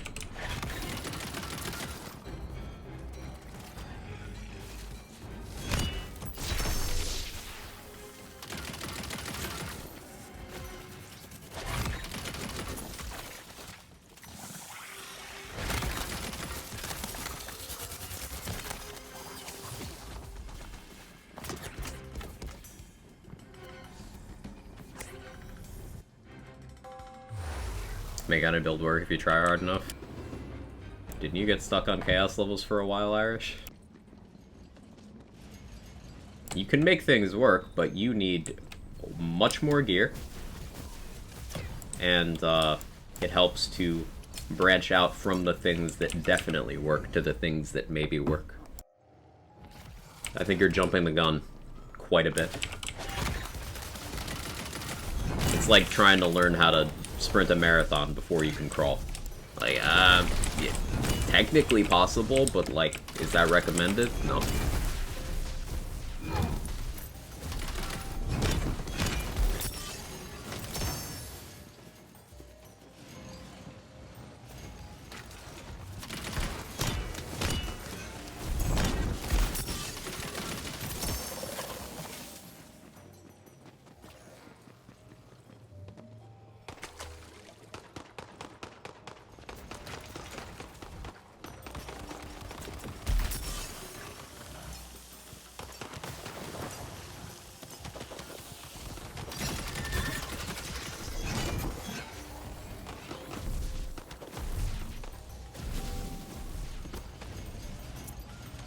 Or should the wall till something sticks? I'm stubborn.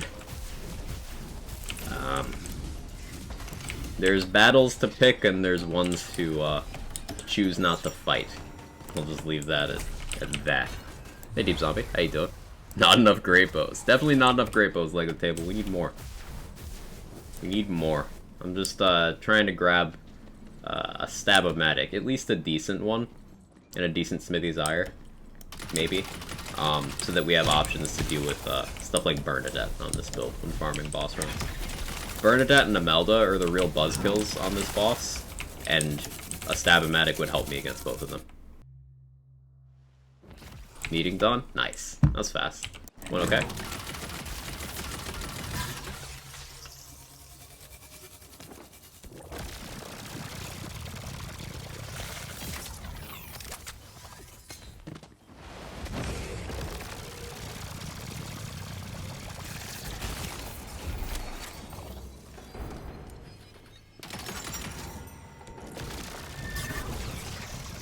Really focus on melee this mirror.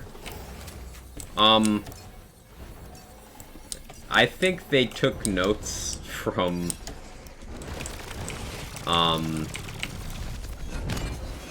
people wanting to melee. Just before this game came out and post-release with the reception of some of the bosses. It's important to note that this DLC was very likely close to finalized by the time we got the first one. But they do listen to feedback. So, maybe it's hopium, but part of me wants to believe that this trend means that the fourth mirror might actually have, like, be friendly enough for you to just melee, and nothing else. Maybe. Hopium. That would make me happy.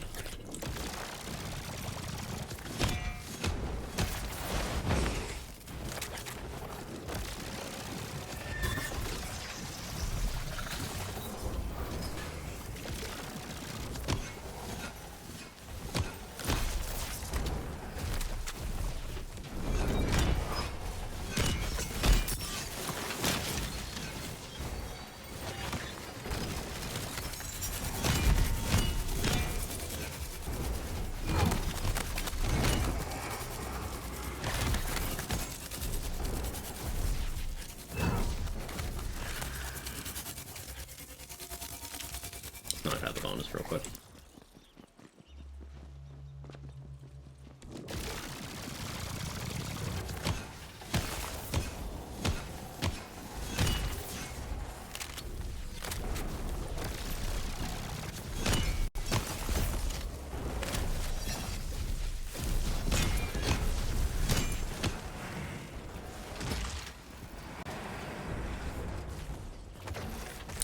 Dot stole a couple of these kills. A little awkward.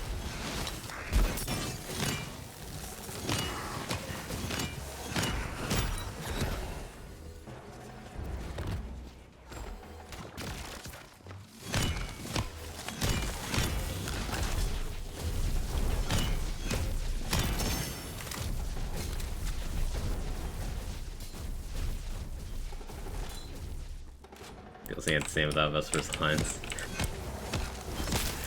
I turned dialogue off because the dot voice lines are very grating to me, and I experience them frequently as an Amnesia user.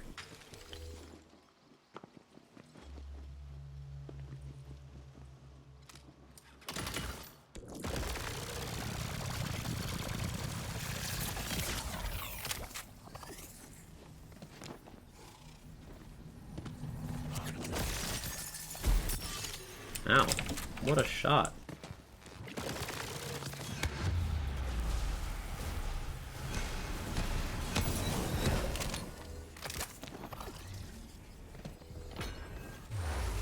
The only DLC now that doesn't drop loot from Bark Bunnies.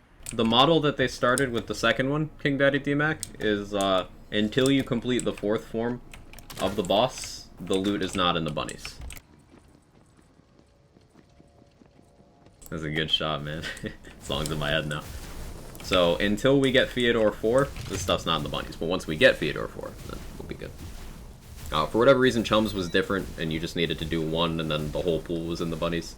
But Imelda worked this way, and presumably the 4th one's gonna work this way. Hey Twist, how you doing?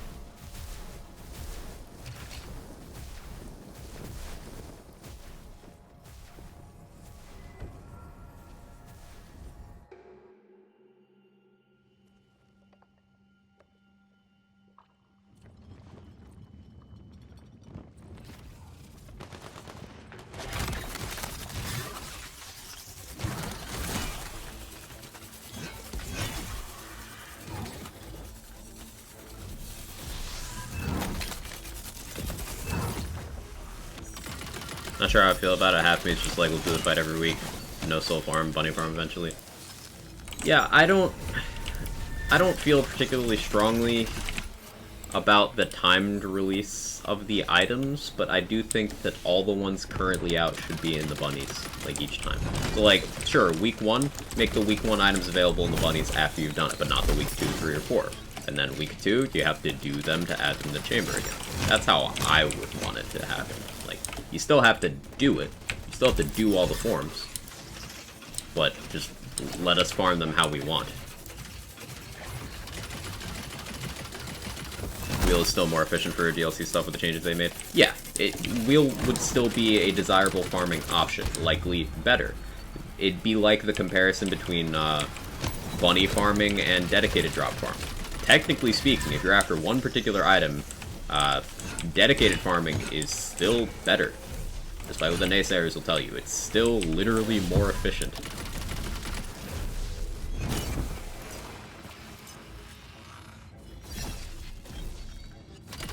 So it'd be that kind of scenario, where Wheel would still be more efficient than bunnies, but it would just allow you to have some variety in your gameplay, if you choose to.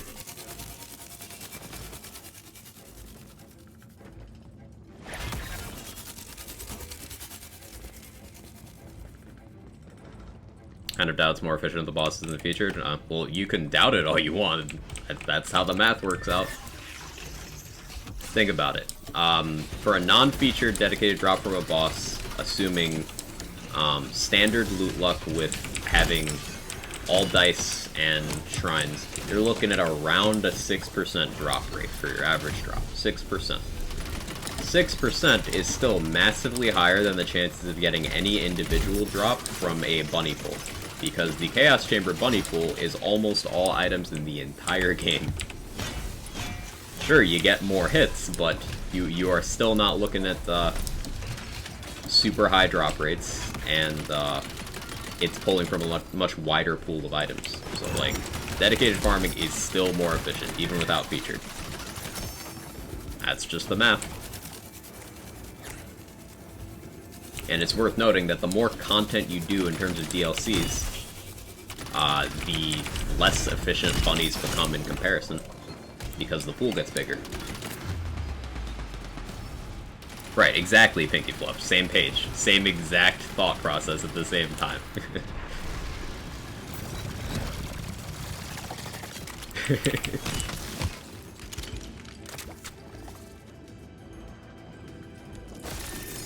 Now, I don't dedicated farm because I don't think it's interesting gameplay.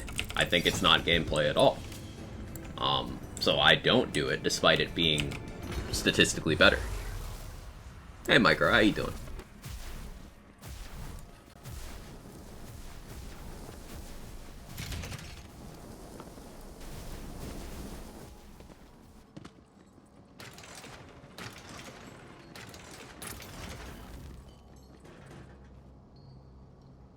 And yeah, DLC boss can't be featured. They don't put DLC content in the featured runs. General damage dealt in Chant also affect things like the fire damage from Body Rune. The fire damage from Body Rune piggybacks off the damage what it applies to, Gauge. So, like, the Body Rune bonus element is 20%. So if you shoot a non-elemental gun, it does 100 damage. That Body Rune bonus element will have a base of 20. And your fire damage bonus is applied to it, but it doesn't get, like, all damage again, because that was already calculated in the original hit.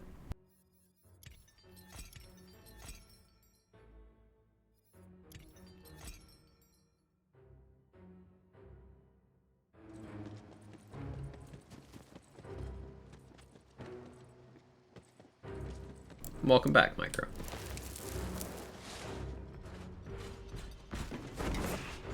Sure, the math works out that way. My experience sure hasn't. Oh yeah, I don't doubt that. I do not doubt that at all, Pragmatic. I've had a bunch of farms where it's like, you sure that's the drop rate? Example, spending 5 hours on a 30% drop in Borderlands 3 was like, how does that work? But it happened, sure. But talking about the on-paper numbers, that's just how the efficiency works out. A big thing with bunnies feeling so much better than dedicated farming, even to the dedicated farm enthusiast, is 1, you are actually playing the video game more, and 2, you are able to pursue multiple goals efficiently at the same time. That's what makes bunnies efficient. You are not going for one thing most of the time. You're casting a wide net, so there's more potential things that could be relevant to you. More potential upgrades. That's why I always try to have, like, half a dozen different things I'm going for. Because it means that, my chances of getting a good thing are much higher.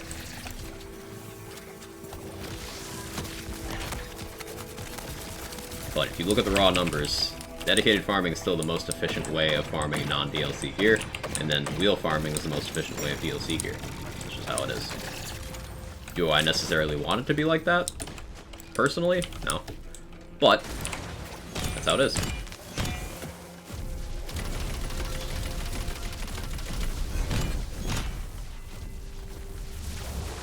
Go for at least one item type rather than one item. Yeah.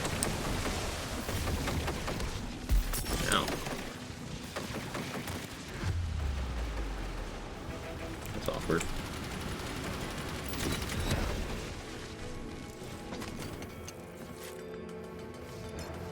I'm gonna sigil the heal down here.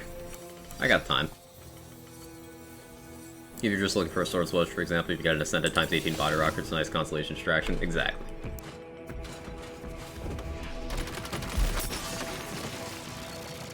And once we get Theodore 4, you'll also have, Stab-O-Matic in that potential consolation prize pool.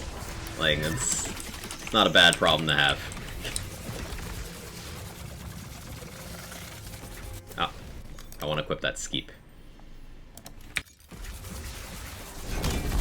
My damage will go down pretty substantially here.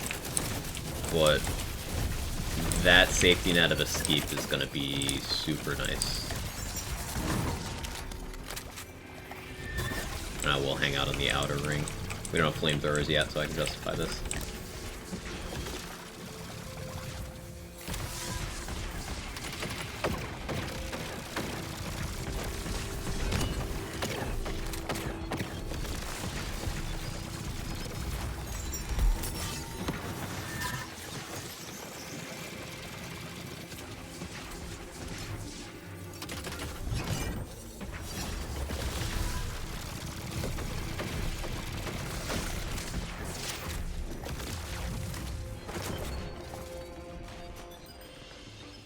Soft, pillowy safety net.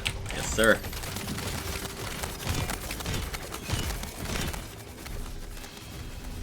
Only such a better loot source than they've had before, and hoping they import a similar system to future lands games. Yeah, allowing us to target farm by category is infinitely more gameplay, like, friendly. Like, it promotes the player actually playing the game instead of playing the loading screen. I will always be a proponent of that.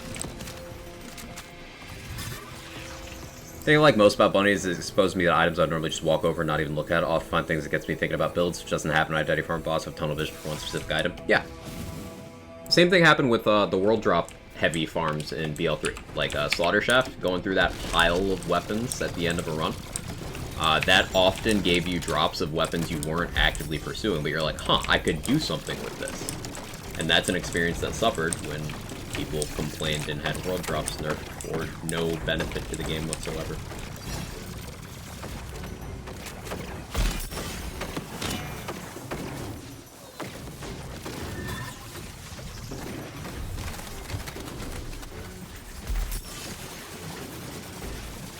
Because it didn't solve the playthrough issue, just made endgame farming more one-dimensional.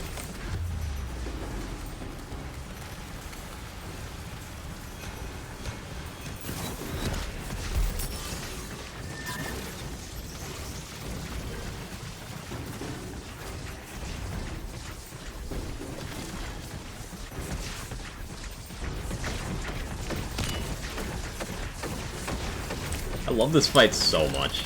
Like, there's so much happening, but I just like it. I find myself smiling for no reason all the time during this fight, because it's just cool to me.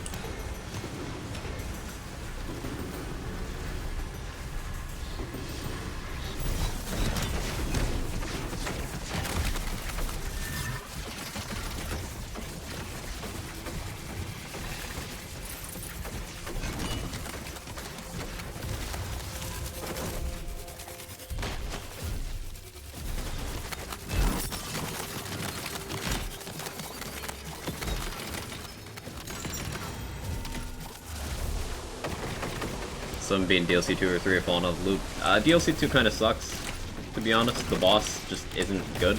DLC 3 is sick, though.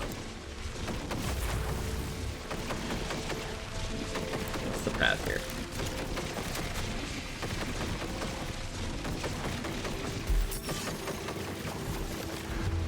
Not that.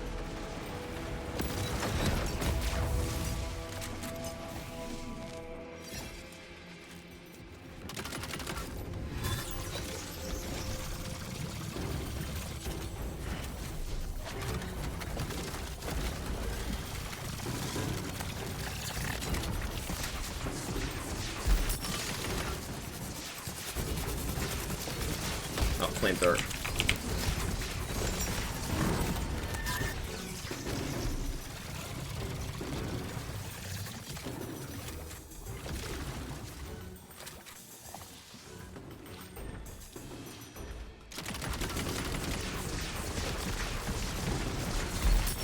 Ah.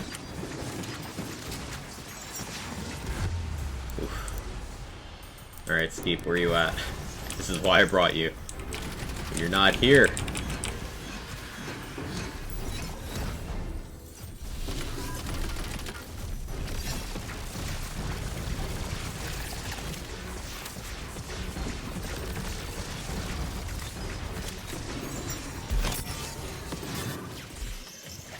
There's Steve.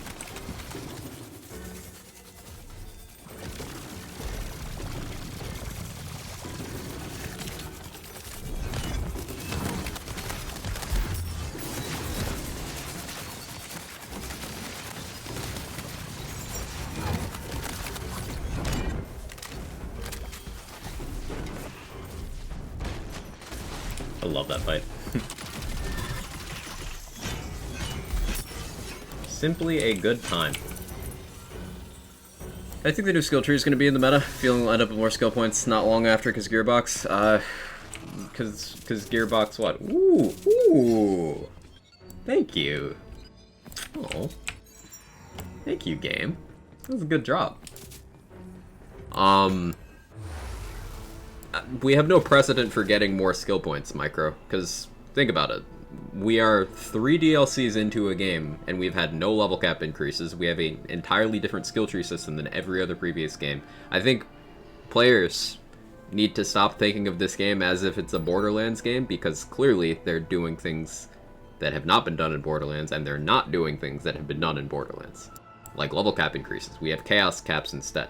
I don't think we're going to have more skill points. I highly doubt. And in terms of how I think the skill tree will do, we haven't seen it. We have no idea. And I'll also point out that even in situations where we've seen skill trees before we actually get hands on the game, people have drawn wildly inaccurate conclusions. For example, before BL3 came out, people were absolutely certain that Zane and Amara were going to be sick. And at launch, Zane was the weakest, and Amara was weaker than Flak and Mose. And Amara remained weaker than Flak and Mose for the majority of the game's life. With this game, people looked at Clawbringer like, hey, that's going to be ass. But the more people actually play Clawbringer, the more they're like, huh, okay. This is a really good ring. Action skill duration, spell crit damage, melee crit chance.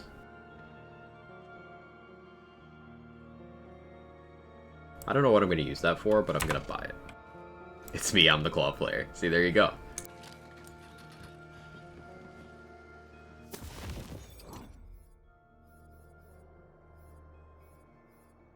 I don't really think we have anything to go on in terms of,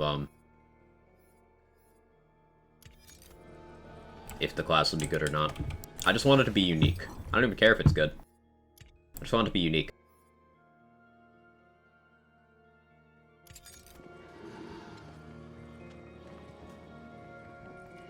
Thought for sure Spore was going to be meta. A lot of people did, and Spore is the weakest class in Wonderlands. I still love the class, but it's the weakest. So now we start the journey of trying to get Ghostblade enchant on this Smithies.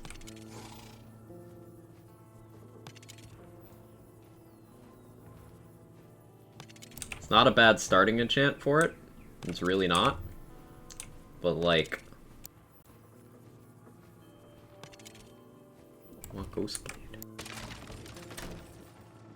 Storm, you love to see your thoughts on rain? I like a light rain. Spore needs stronger action skills. I mean, need? No. Would I like to see buffs to each of the action skills? Sure. Would we still be friends if I found an Ascended Salt Battery? No.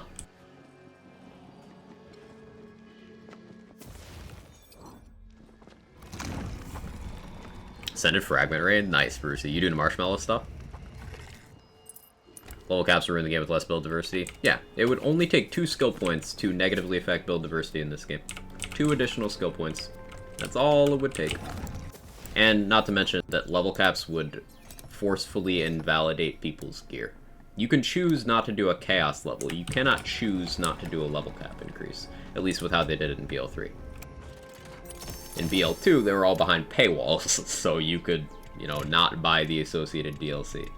But in BL3, they're just base game things.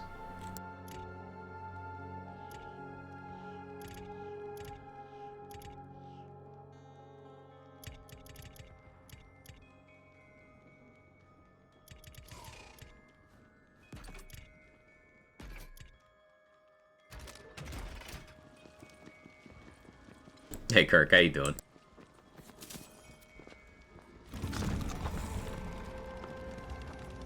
Question is Caustic good home mod for it? I would say so. Caustic helps your alchemical agent damage.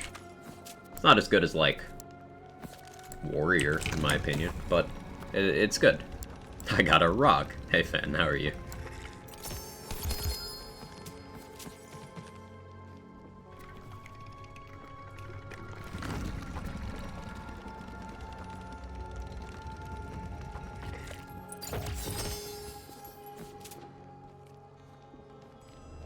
This Jamstone's trying, but... no. I have a lot less interest in Jamstone now that Fealty Oath is a thing.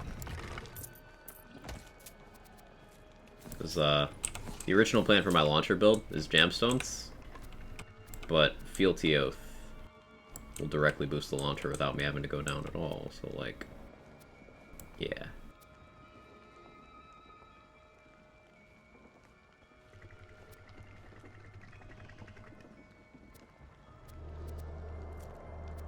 Save quit to clear the floor.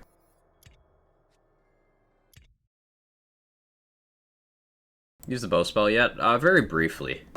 Not extensively. I want to do some polymorph stuff with it. Sounds like a good time.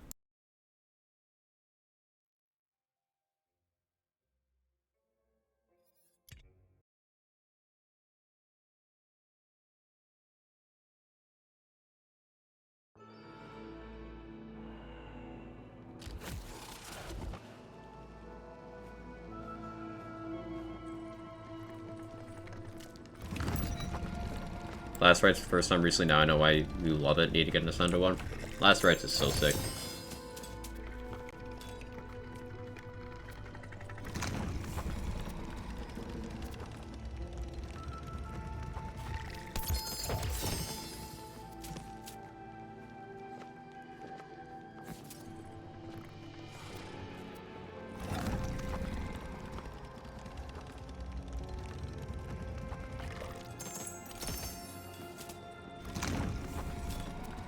Morning, Zank. Can I ask for advice? Sure. I have a few characters level 40 to complete the main story. Should I focus on Chaos Chambers first and the DLC? What do you suggest? Thanks in advance. Chaos Chamber is the meat of the gameplay in this game. It's also the most reliable way to just gear out in terms of if you want general, non-specific stuff. Especially for people like you with multiple characters, you can gear them out at the same time. With Chaos Chambers, like, let's say you go through, and obviously the Skeep is not really relevant to my current build. Dark magic damage, eh. But, if I had a second character that was a Clawbringer using a lot of dark magic stuff, well then, this would be great for them.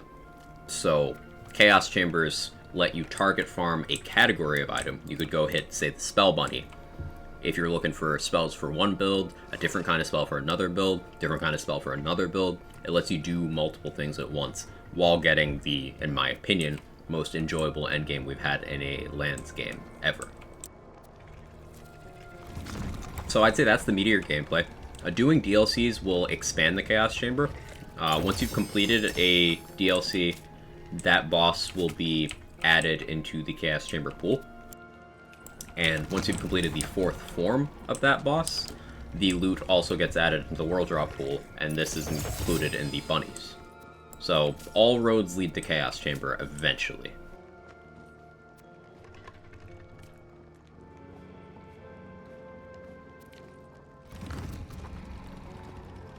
I would make a personal recommendation to avoid doing DLC 2 until your build is up to par, because that introduces Imelda into the Chaos Chamber pool, and Imelda sucks.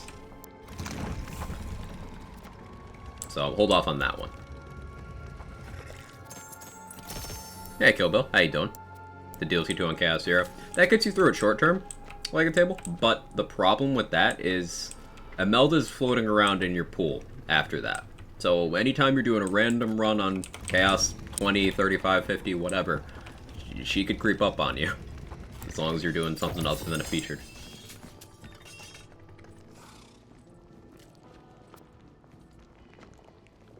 Hey, Manigeek, how you doing? Thank you so much, my pleasure. That was a pile. And for melee builds, up to par means having a good non-melee option. Yeah, really can't stress that enough. 2 extra spell charges on a Smithy's. Low base damage, but that's entertaining.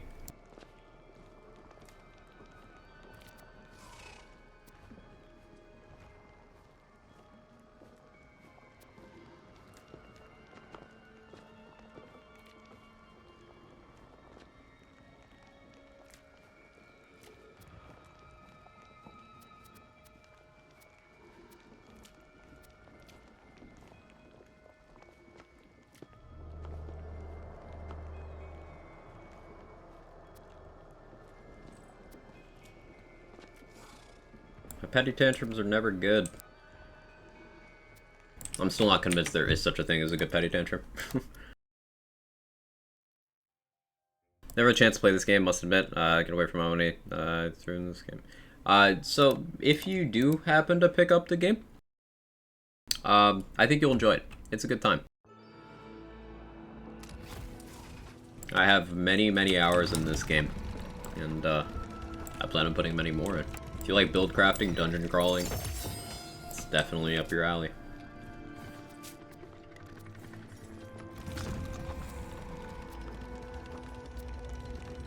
Love the Imelda fight. It took me several weeks to learn, and knocked easily down her. It's been a satisfying challenge.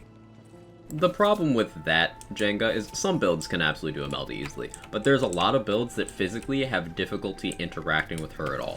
For example, Ghost Blade, Cleansing Flames, Storm Dragon Judgment, Dire Sacrifice all have mechanical hitbox issues with Imelda, where sometimes, despite you using it, it will just not connect with her. That is a big thing. Then also the random teleporting, also the fact that Phase 1 is unreachable for those things, and also, like, most close-range stuff. It's just not an accessible fight. That is the main complaint about Imelda that people have. There's a lot of ways to play the game that are just... the game tells you not to, actively. And that's... nobody enjoys that. One more Chaos to beat, then I'm Chaos 50. Ooh, let's go, Deep Zombie. It's a big achievement.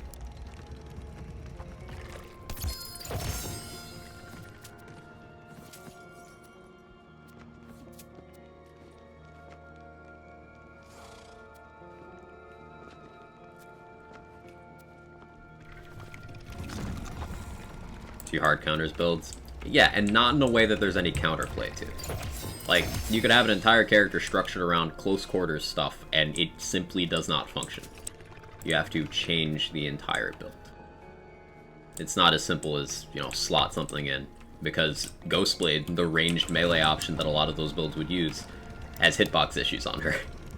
So it's inconsistent whether that'll even work.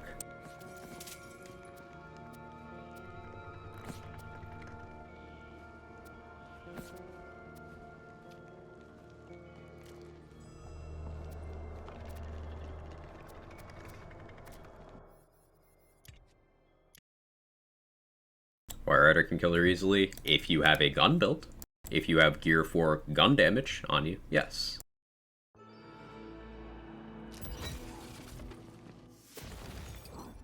But if you're on Chaos 50 doing an all elite, all curses boss rush run on a build that has absolutely no investment into guns, and your inventory is full because you're farming other things, not a solution for you.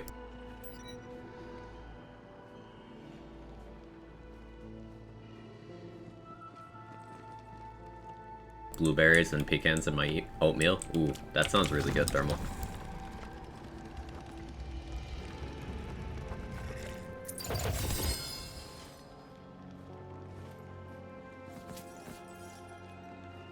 I'm sorry I had to go through that, Kill Bill. I'm glad you're doing better, though. Hey, Butterboom, I forgot this gun exists. I never get good Butterbooms, so, like, I forgot about the item. Shockingly, game center around guns and prioritize melee builds. Shocker, Livewire show. It doesn't even... That's the thing with this game. It's not centered around guns. They don't even market it as centered around guns. Remember, they were very careful with their wording. Guns and spells equally. While half the spells in the game don't work on Imelda. They were very adamant about guns and spells equally with a side of melee. It's not just melee that doesn't work on Imelda.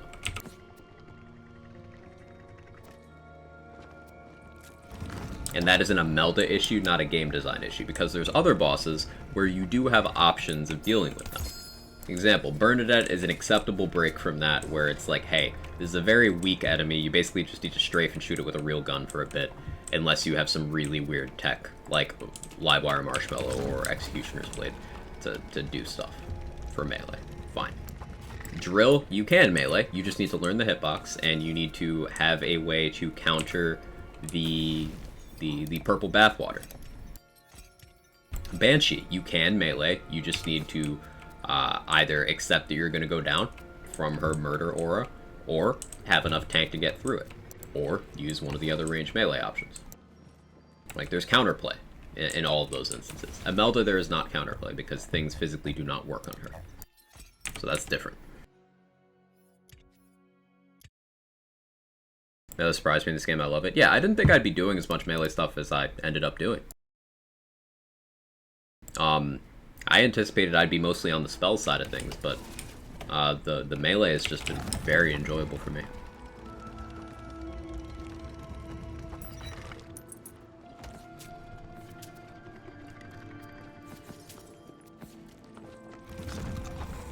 I haven't played my spell shot in a while, which spells don't work on her. Anything that's ground-based, such as Sunders and Glacial Cascade.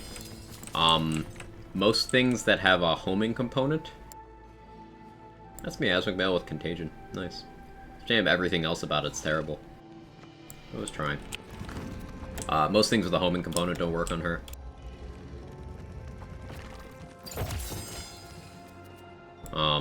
Frozen Orb, Cube, don't work. I don't think the bow works.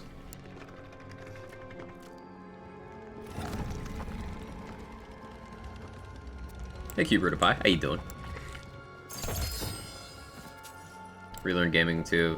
Thumb is hurts up a few hours. Reason doctor said tendons. Well, I'm glad you've been recovering. Again, sorry I had to go through all that. Sounds tough.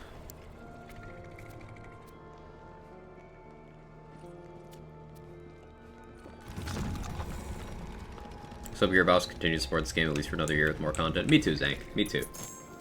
And I think the best way we can show our desire for that is, remember, they get a lot of shit for, you know, them doing things people don't like. We gotta be just as loud when they do things we do like. And I think the community did a much better job of that with DLC 3. Like, we had almost everybody talking about the things they liked, rather than the things they didn't. Like, it's easy to whine about Imelda, but we need to also commend when they do non-Imelda things.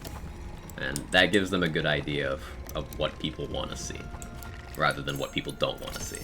Because everyone will find something to complain about. As DLC gear past DLC 1, I was going to hop on and get that Cape of Tides. It might be outclassed now. All the DLC gear is pretty good, honestly. DLC 2 has some very, very, very powerful things. And DLC 3 also has some very powerful things. Like, each of them has desirable stuff. I'm trying not to give gear spoilers, but a lot of the items that you've seen me look through here are from those DLCs, and there's some really good stuff. We're hitting the wheel right now, doing all this farming for some DLC 3 items. Was gonna skip Imelda, I guess, but now I gotta kill her. Yeah, the amulet from DLC 2 is, like, extremely good, and I love it. There's also a good armor, a good spell, really good melee weapon.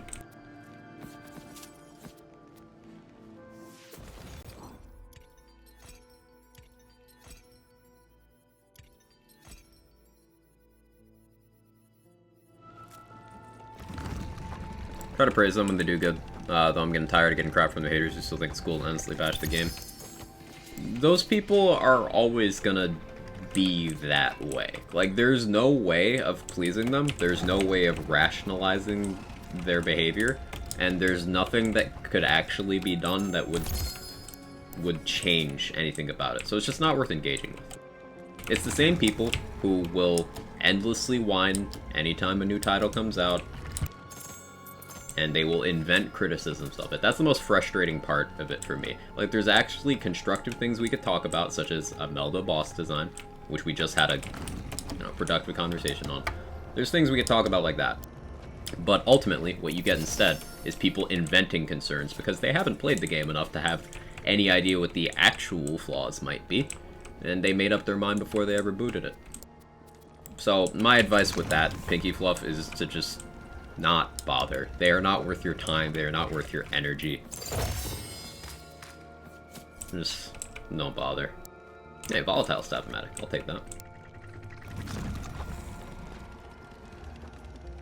Thanks for all the tips and work you put on your streams. Really fun times here. Hey, my pleasure, Zank. I'm glad you're enjoying. It means a lot to me to hear.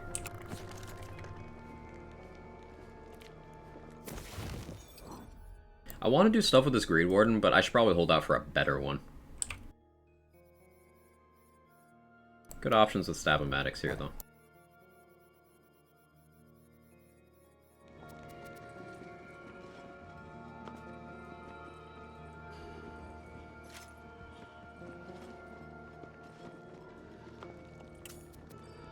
Oh, that was all my souls? Okay. At least we ended on a high note there.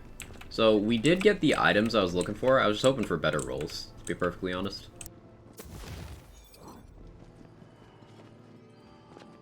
Yeah, Malwan Takedown is rewarding. Remember, there is a difference between people having a preference and people saying stuff that just isn't true. Example, I prefer Borderlands 3 is something people could say. And there's nothing wrong with that. Honestly, Borderlands 3 is amazing and I love it. So please don't bash people for having a different preference in game. What I'm referring to, the people who should not be taken at face value, is the people who invent criticisms such as saying things like, oh, there's no cosmetics in the game. That's something I saw the other day. Like, you know how many cosmetics we've gotten with each of the DLCs? 80. Each of them has 80. 80. So, with 3 DLCs, 240 DLC cosmetics in this wheel on top of the base game ones. And they just buff the wheel so that you always get, if it rolls cosmetics, 2 for each DLC you've done on that character, plus 2 for base game. So currently, 8 cosmetics. Once we get DLC 4, 10 cosmetics per wheel pull. Out of the, at that point, if the trend holds up, 320 DLC cosmetics. Like, it's a little thing, but it's something that really annoyed me to read. People just inventing criticisms.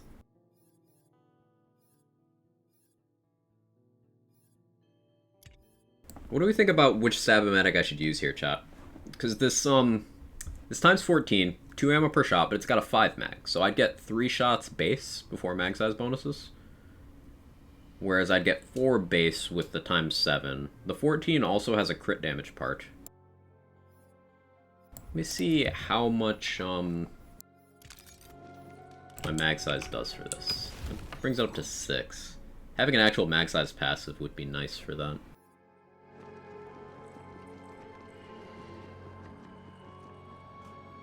What's a Stab-O-Matic do? It's the face puncher, Micro. It's just the face puncher. I'm sorry you had to find out like this.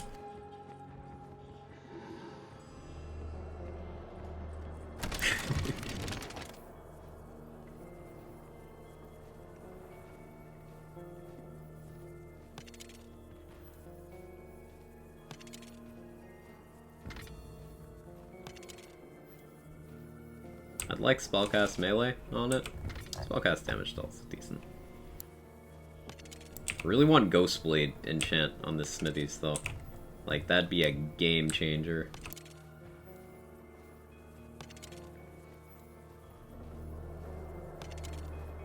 Stop giving me action skill start melee, hello? Been gone for almost 2 weeks to find out the face puncher exists. It's your fault, Zippers. This wouldn't have happened on your watch. How could you do this to us? You skip burned at mechanics? Didn't think you could? I don't know. I've never tried. Spellcast all damage on my Stab-O-Matic, spellcast melee, I'm a bad egg, that's okay, right? Yeah, it doesn't really matter which slot you have them on. The thing that's unique about the Stab-O-Matic, and compare this to other guns, so you cannot roll gun damage enchants on guns, you cannot roll spell damage enchants on spells, and you cannot roll melee damage enchants, not the action skill or spellcast ones, on melee weapons. They prohibit you from rolling them on the type they are to kind of promote you mixing your gameplay, or at least prioritizing multiple gear slots. But what's unique about Stab-O-Matic is that it's not a gun. It goes in a gun slot and it shoots bullets, but it's not a gun. It's melee. So it's one of the only items you can roll an enchant that directly benefits simply itself on it. So that's why spellcast melee is popular on Stab-O-Matic, but it doesn't matter if you switch that up between your ward and your weapon, as long as you have them both thermal. How's your day been? It's been good. It's been good. Deepest apologies to the entire community. I failed to protect everyone. I don't forgive you, Zippers. I don't. Just delete a Dragon Lord while Bernadette still had a phase up. Hey, that's cool, Jester. It's good to know that's possible.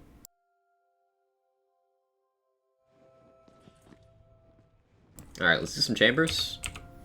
Boss runs. Or some Greatbows. I should make more inventory slots, though.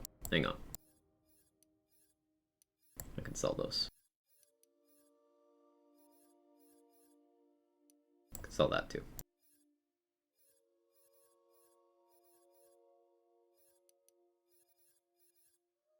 I don't need that either. That can also go.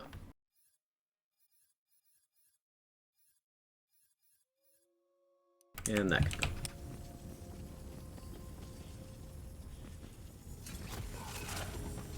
I avoided the boss run last night because I didn't want to meld it to normal run. Instead, you'd ever guess who I got twice? Oh no.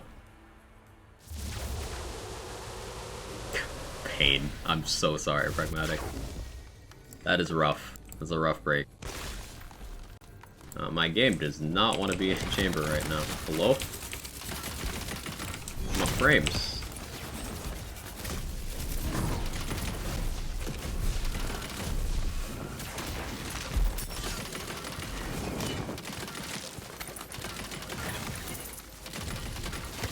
It'll even out, but damn.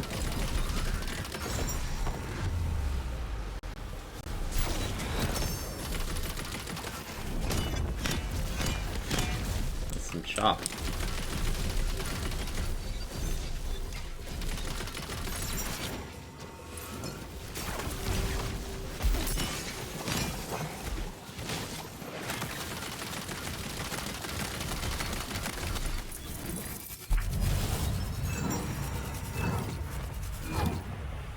Wait for the triple Imelda run.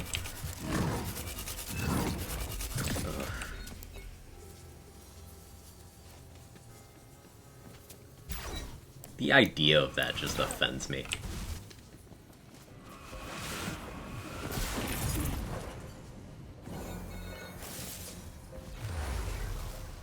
That someone told me BO2 have more endgame than any other game is pretty funny. Said what the peak. People just invent stuff, Thermal. They can't be reasoned with. Someone the other day told me BL2 is infinitely better than BL3. I said I prefer BL3 and started bashing me for being wrong. Yeah. There's even a number of people, content creators, who exclusively stream that game, who, no one big or anything, but who will just actively sick their chat on you for expressing a preference for a different game. Like, seriously, no one you guys are probably familiar with, but they're there.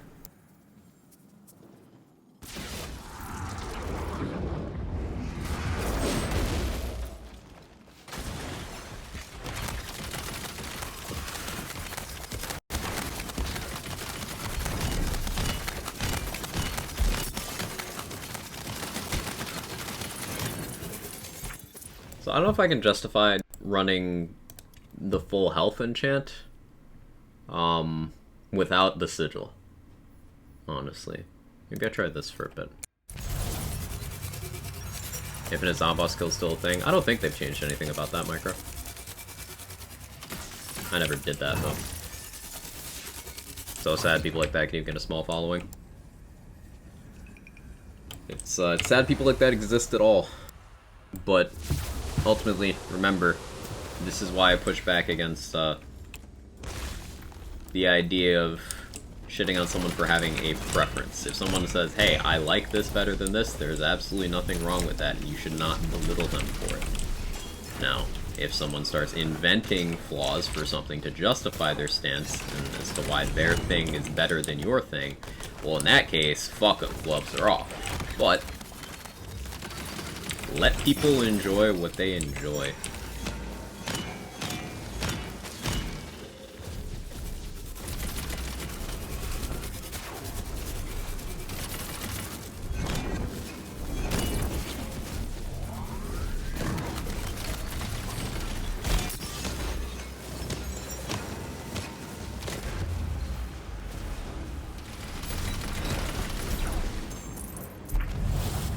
played the game when it came out, Thermal, and I don't have that emotional attachment to it either. Not everyone does. But that's okay. Not everyone has to like everything. Just let people enjoy what they enjoy.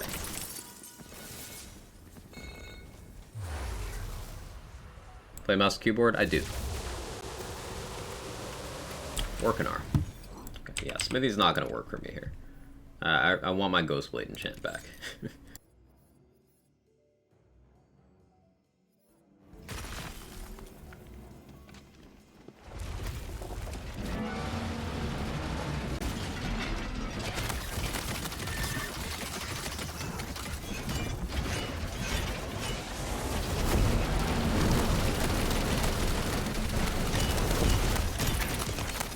Trying to time this Ghostblade so that it runs out during the phase change, so I can have one for the second phase. It's kind of difficult.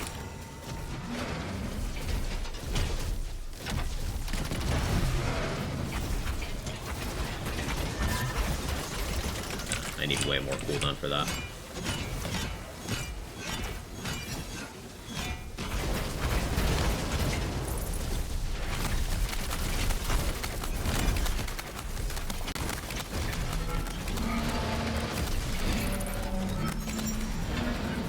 Played BL2 for like 600 hours, haven't touched it since BL3 came out, happy to leave it in nostalgia pause and move on. Yeah, exactly. I have about the same playtime.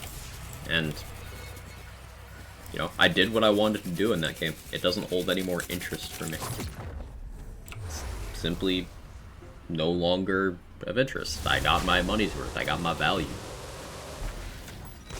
Out of all the BL games, I really want to go back and replay one again. Every once in a while, I try to, and I enjoy the gameplay for a few minutes, but it's so dated. I might restart my game, this is quite choppy. But it's so dated. Like, BL1 is a very old game.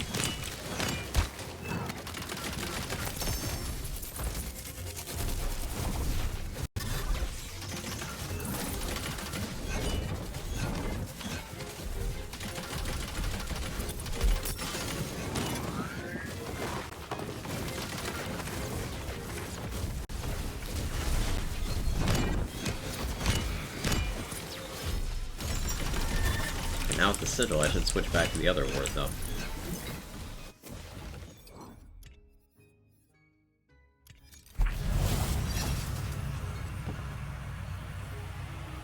So I could never go back to BL2, the quality of life stuff in 3 spoiled me, didn't really know what I was doing and played 2 as a noob then.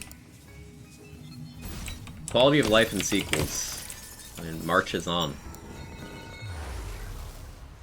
BL1's my favorite, to be honest, dated as it is. Nox Farm's favorite content in the series, chill farming. Nox Farm was cool. I didn't mind that. All about BL1 for the vibes and atmosphere. Oh yeah, I think the tone of BL1 is my favorite for sure. It really feels like this desolate dog-eat-dog, I guess skag-eat-skag kind of wasteland vibe, like bleak. The tone is perfect in BL1 for me.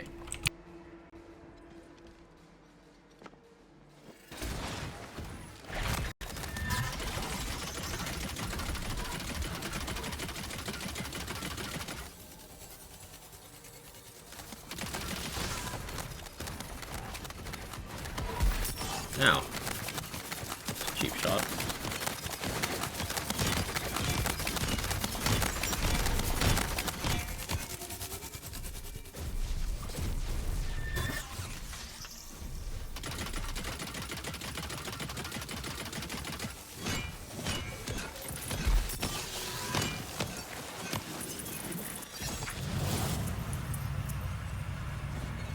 Mad Max-esque is what I hear a lot of people go back to it. I can see it. I can totally see that comparison, yeah. Accuracy stats in BL1 will play Mordecai annoyed me so much, but I like the game. I really like the weapon proficiency system in BL1. That was sick. I'd love to see a system like that. Every time I boot up BL3, I keep trying to melee the chest open. Yep, quality of life be like. ×2 White Rider, volatile, but high mag and no crit parts. Had to be solicited to get Chaos 50.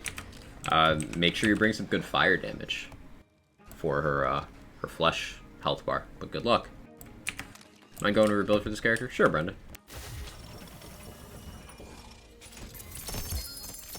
I can do that. So we run Ghostblade here. Clawbringer down to max out the Awe skill. We have 3 more on armor, so this is a huge chunk of crit damage and chance. Then we take Alchemical Agent, because any melee build that runs Stabomancer should take Alchemical Agent. It's just that good as a damage outlet. So we take the usual path there.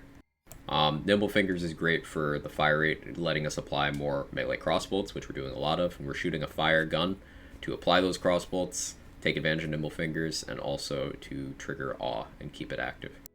Oath of Thunder applies to Ghostblade. Oath of Fire is there because, you know, we're shooting and it gets us down the tree. Dedication is just there to give us a little bit of cooldown to get down from this tier, because we only spend 2 points in this tier. Dragon Aura is just goated. Firebolt's goated. Storm Breath is goated. Hero points wise, max crit damage, max status damage, remainder in crit chance. Gear wise, Snake Stick, because it's a lot of concurrent damage. You can have 3 of those Hydras out at once, so they'll be spitting melee damage. They are melee damage, so they can trigger Alchemical Agent and stuff at enemies while you are Ghostblading and bonking yourself. Scalawag is the star of the show. You know, melee crossbolts, blade, and can roll fire. Delusion for debuffing as necessary. White Rider for shooting as necessary. Haven't tried Stabomatic on this build. I have high hopes. Melee rings. This one happened to have action skill duration as well for the Ghostblades. So that's cool. Body rune. I have a claw currently. Converting my Hydras into lightning. Now I'm already using the lightning weapon, so that doesn't do anything for that. But it also makes my Wyvern entirely lightning, which means it is applying your class feat companions with the claw armor apply this debuff. It has to be the class feat companion. So the Wyvern applies this 20% debuff that makes my Hydras, my Ghostblade, all that stuff do more damage. And we have a Theurge for cooldown purposes, Fortifying Sigil for tank and support, and Ghostblade enchant here is very impactful. It's the build.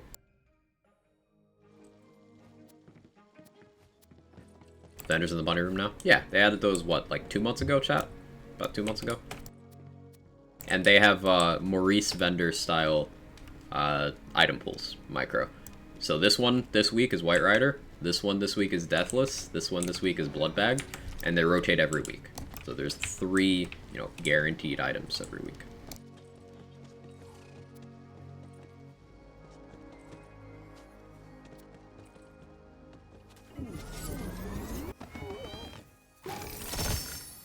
Two Primordial Ski Prods. I don't know if I should use one on my dead shot. I thought about trying to use it on the shock bars. Ski Prod's a good gun. You'll burn through ammo, but it's a very good gun. Single target and mobbing.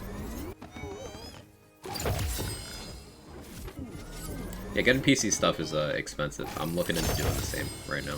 Kill Bill.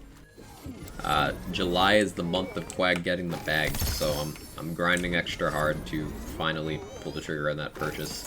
It's been financially daunting for a while. I really need to replace my PC.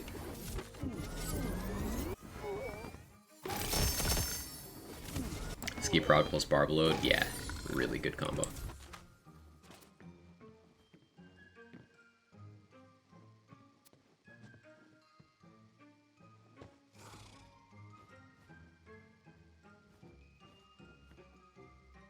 Remember when seeing a sawmill wouldn't make you immediately sad?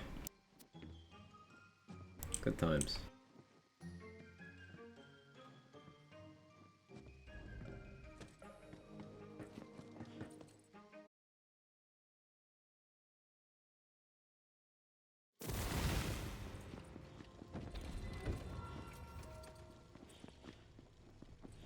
Someone using fucking power tools? I hear a fucking circular saw somewhere.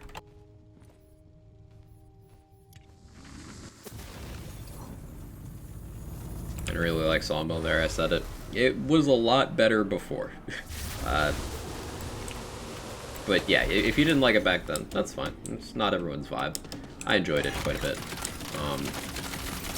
But it's now just worse for everybody. Sad. Oh yeah, I was gonna restart my game. I guess we'll do it after this next round.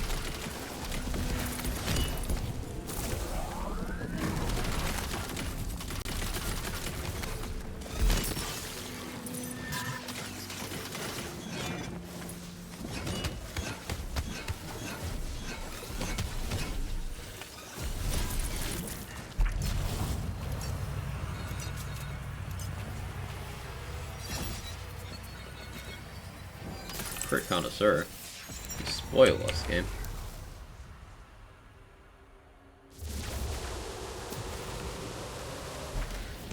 There's no direct answer to that, Kill Bill. Love how Khan went from don't even pick this up to raid boss go boom. It really did. It's been a journey.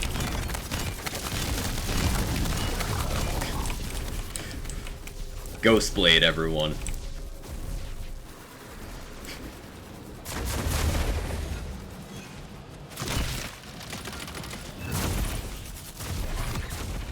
You do be stabbing though. Ghostblade is some king shit. Or queen shit. Or non-binary monarch shit. It's royalty.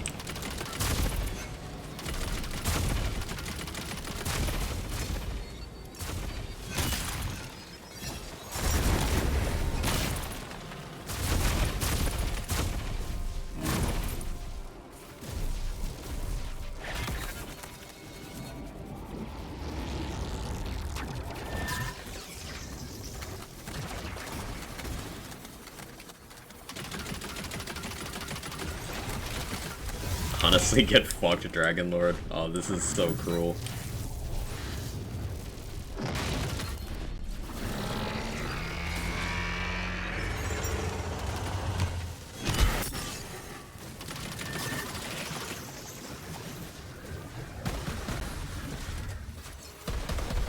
I like it. Holy shit, Sabomatic. Going dummy. I don't know why I'm surprised, but... Oh no. Oh no. I like it too much. I like it too much.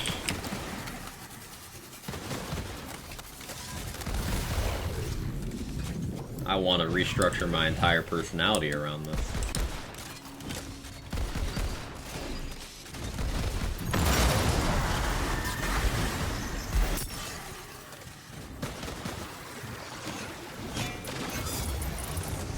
Well, that was gross.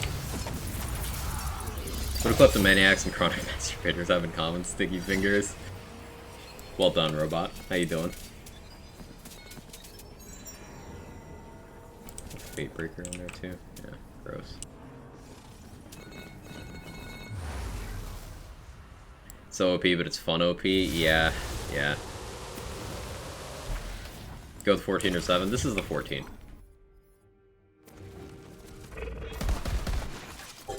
It's still a situational use thing because shooting the Scalawag still provides more support to Ghostblade and has better uptime. So I like that it's not just one-to-one better. I would have to use Universal Soldier for Sabomatic to like be better. And even that ammo becomes a concern.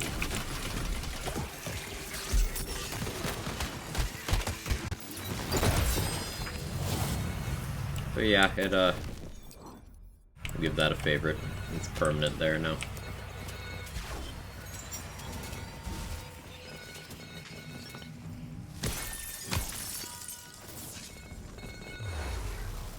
Player Sabomatic's doing more damage with this build than my Ascended times 14 to Stavo Verge, set up identical to yours. I have Oath of Thunder and a lot of melee stuff. So like my melee crit chance is very high on this build. Base right now, 51%. Now, if I trigger Awe, that goes up. If I activate Ghostblade, because of this enchant, that goes up again. If I damage a boss, the crit damage goes up. So there's a lot of layers.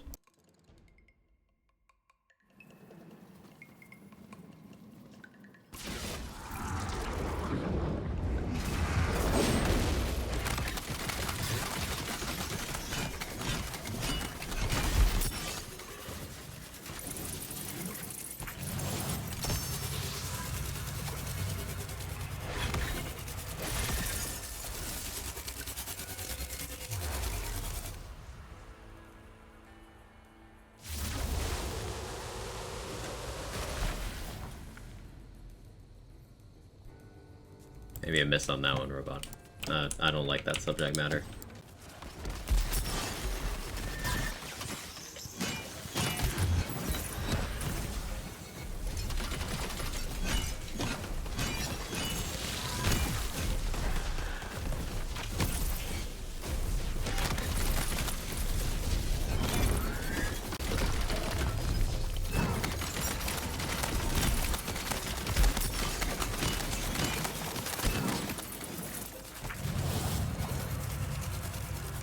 Build shreds? It does. Ghostblade's so sick. It's just a really powerful bossing option. With enough setup, Ghostblade can kill before a pixie can shoot. But you know, don't tell the haters that.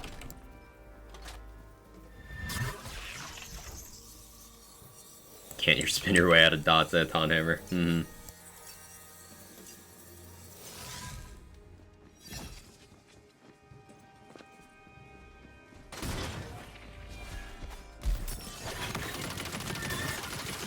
I just flubbed that. I have no excuse there. It was just me being bad at video games.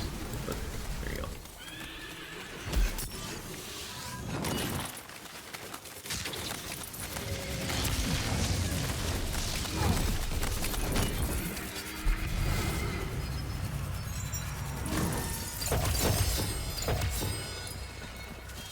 Ah yes, this loot pile. It's 1.94 with Warrior Rampage. Shame it's only chaotic.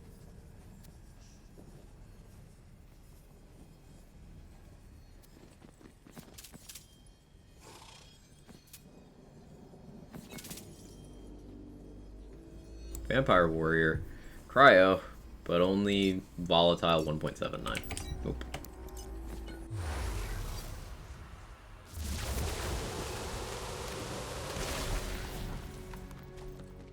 Very good, very good. This White Rider was trying. Very high damage for a ×1 non-chaotic. Like, this has more damage than the Volatile we saw last run. Because it rolled a good mag with good parts. It's not ×2, only has 1 crit part, and obviously it's not chaotic. But it was trying. That one tried hard. White Rider part variance is kinda nuts. Because it's not just one of those academic examples of like, oh yeah, the gun could swing by this much. Like, it's literally more than double the effectiveness.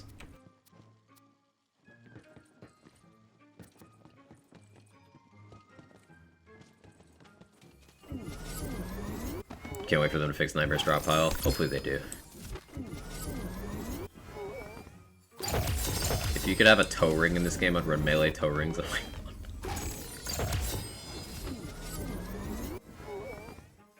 Kinda like Butterboom. Butterboom's super strong, Gage.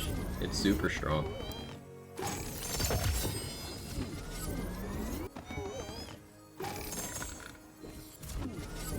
It's, on even or better footing with Ludite, while being technically more farmable. Technically.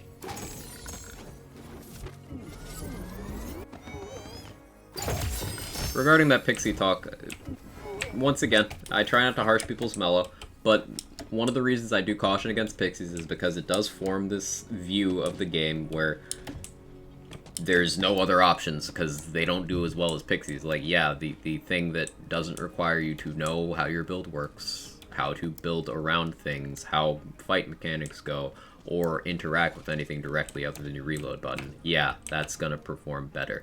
Lower your expectations. So you'll have people going out there spreading the talking point that there's not a lot of build options, but there are. And that comes from a place of deciding that there are no options because the well has been poisoned by pixies. I prefer to explain it that way rather than shaming people for using something that they enjoy. Explaining the danger is less toxic, in my opinion. 1 Greatbow, 2 Greatbows. Do I see 3?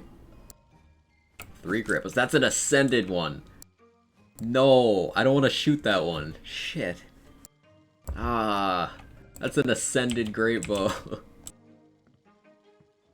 Alright, we gotta look at the card damage on that.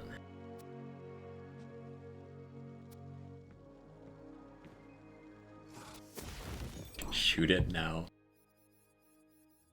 Look at that. 8,673 times 7.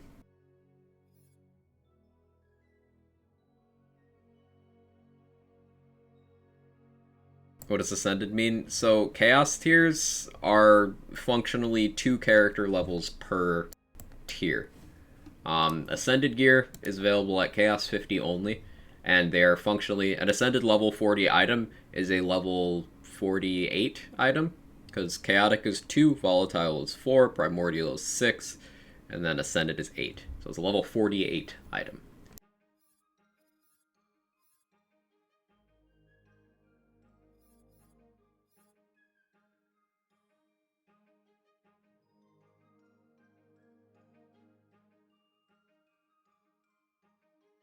$60,000 card damage. 60,000.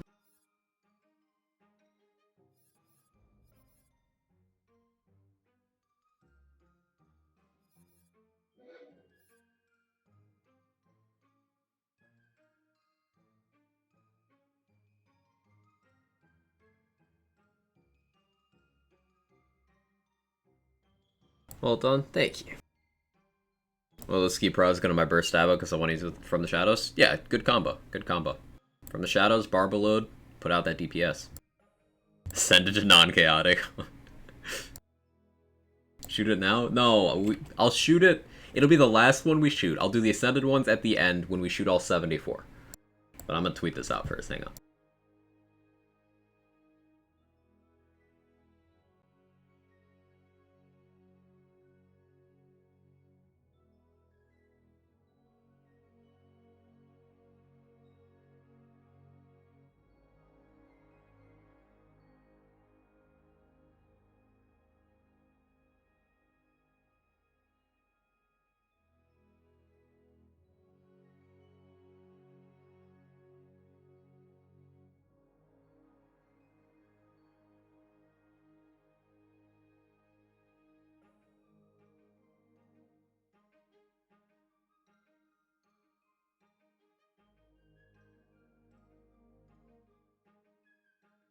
Sure you explained already why you're farming this one-shot troll gun, because even once it's been used, it's one of the highest per-shot damage weapons in the entire game.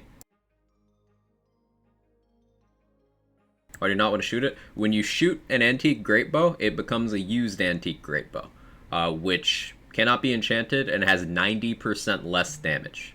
But yeah, you divide this by 10, that's still more damage than almost every gun in the game. And it's still got the crit formula of a Hyperius Sniper. It's completely fixed parts, you don't need to worry about part variants like with the White Rider we were looking at. It's 7 projectiles, only 2 ammo per shot. Like, it's still incredibly good.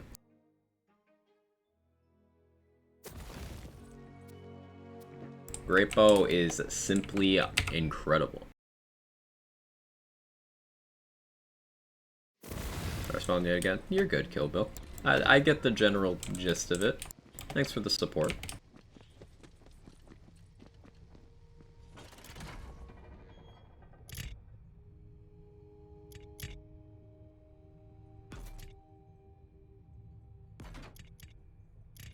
Yeah, a Greatbow on a crit is the single hardest hitting single trigger pull you can get outside of like a Stab-O-Matic.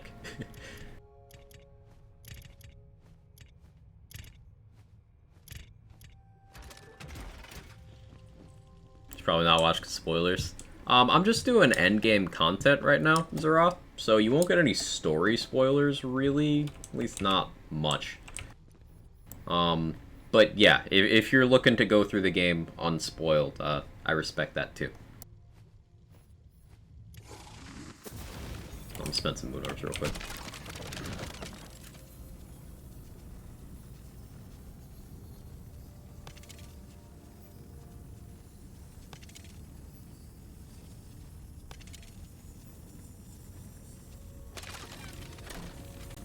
What's the percent increase from non-chaotic to ascended?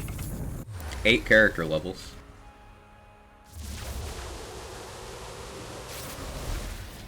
Each character level scales up whatever it's attached to. by 1.09 to the power of whatever level, so...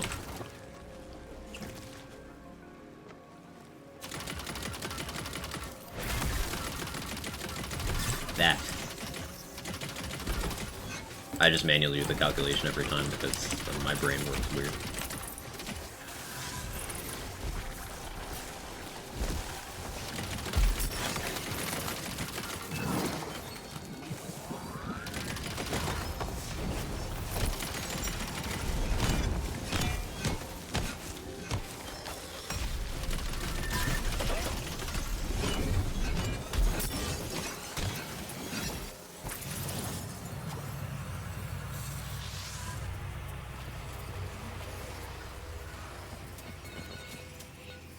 Primordial liquid cooling. This is the second one I've ever gotten, but again, it's ×1. Also, my allergies. Holy shit. I have a cat hair in my nose, and I can tell. I can feel it. I'm just trying to get at it without looking like I'm digging in my nose, but it's like, ugh. I inhaled it, and it's up there. Truly the worst.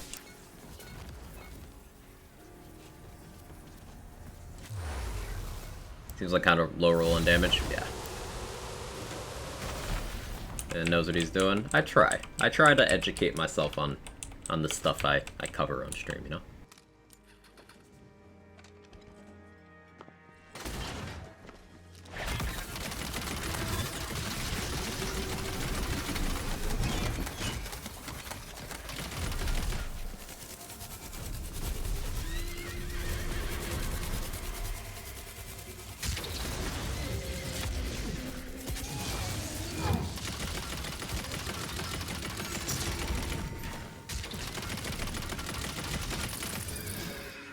You tried, Nightmare. You tried.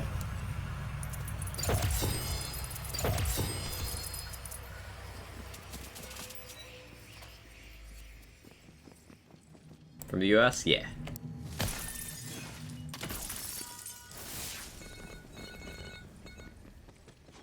They're gonna make the Ski Prod good now after it got buffed. Ski Prod's always been good. That's the beauty. That's the beauty thing. Ski Prod has always been good. It's just one of those things you need investment for. That's the beautiful thing about this game.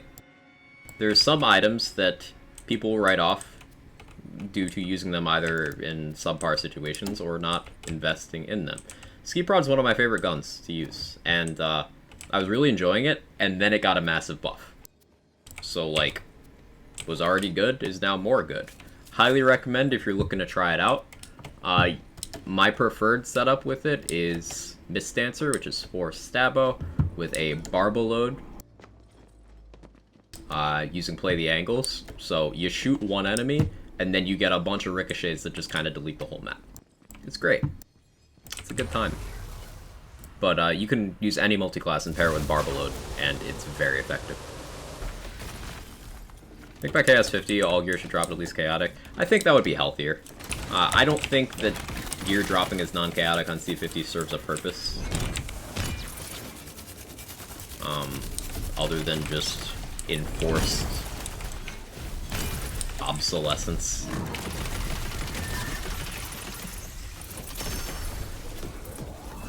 In a perfect world, I think non-chaotic would be down to, if we're striking a middle ground, like 10% chance or something at 50, it should be rare.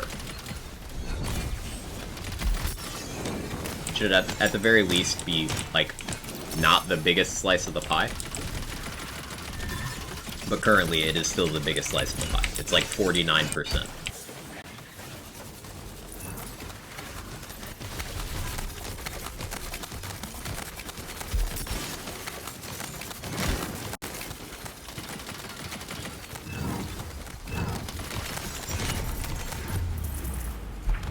That's unfortunate timing.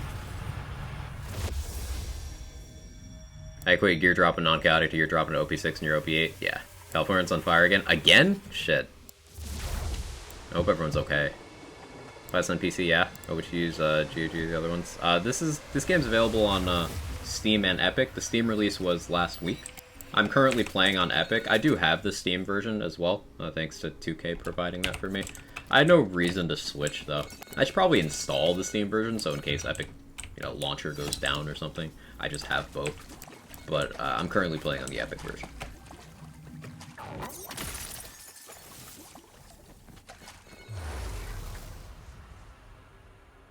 Do speedruns? Of some chaos runs, yeah. I did a lot of endgame speedrunning in Borderlands 3. I haven't done much speedrunning lately, though.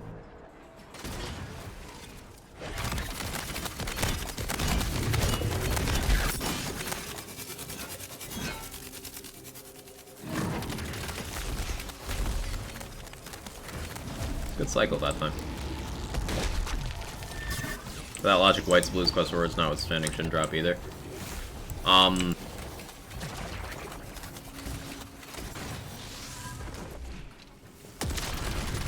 No, because those can also be chaos tiered.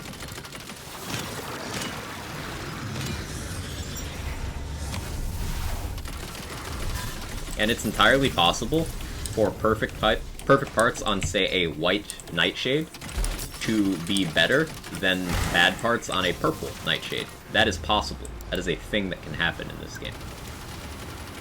So no, I don't think so.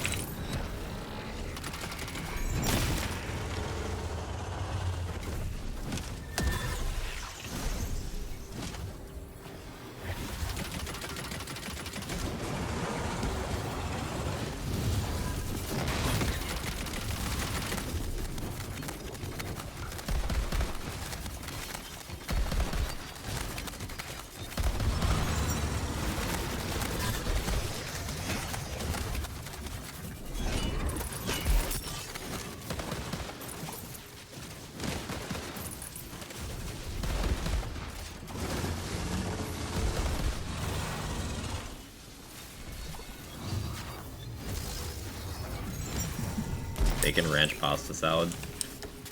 That, I don't know how I feel about that. I don't know how I feel about that.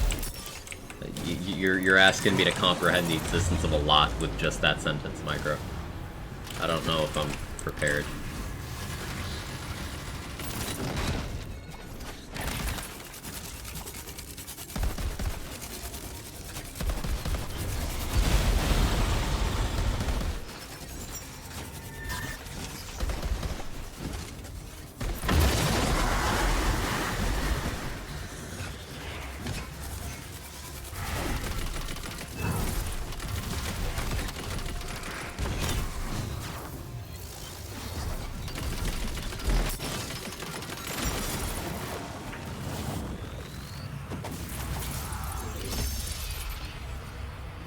Must have yet to experience the true beauty of bacon ranch pasta salad, and I pity you for that. Oh. Well, thank you for your concern.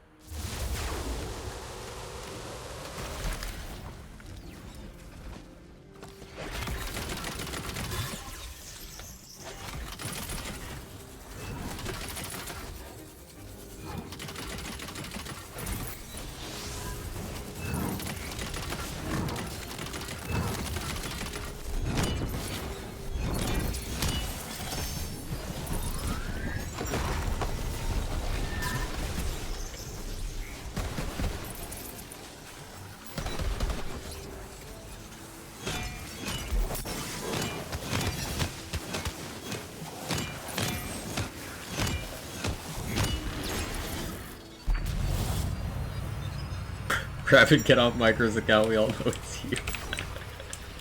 Damn. Didn't have to go at him like that.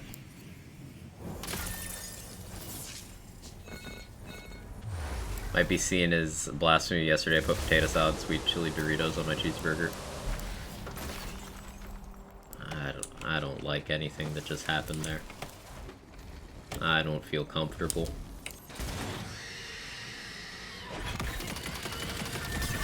I see Ghostblade's doing the thing where it just doesn't. Understandable. Ah, there it goes. There it goes. I know you love me, Ghostblade.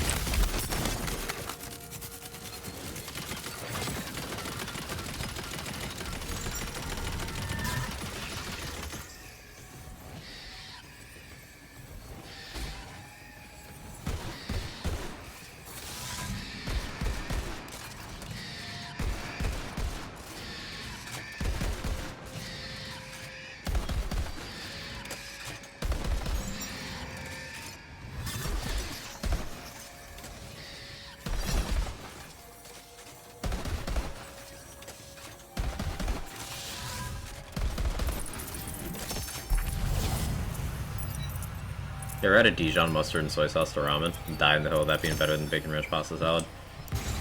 Soy sauce, yes. Dijon mustard, no. But I would try that. I would try that. Does that make me weird?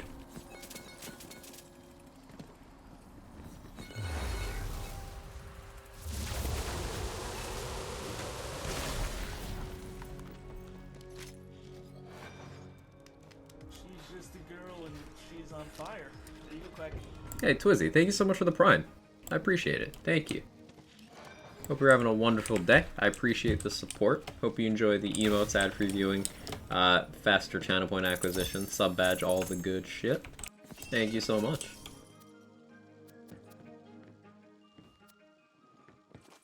Briefly forgot what I was rolling for.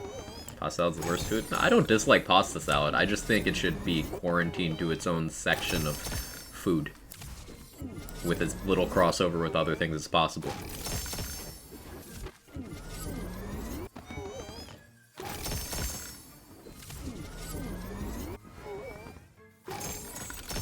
It's an acceptable side dish for, like, a cookout.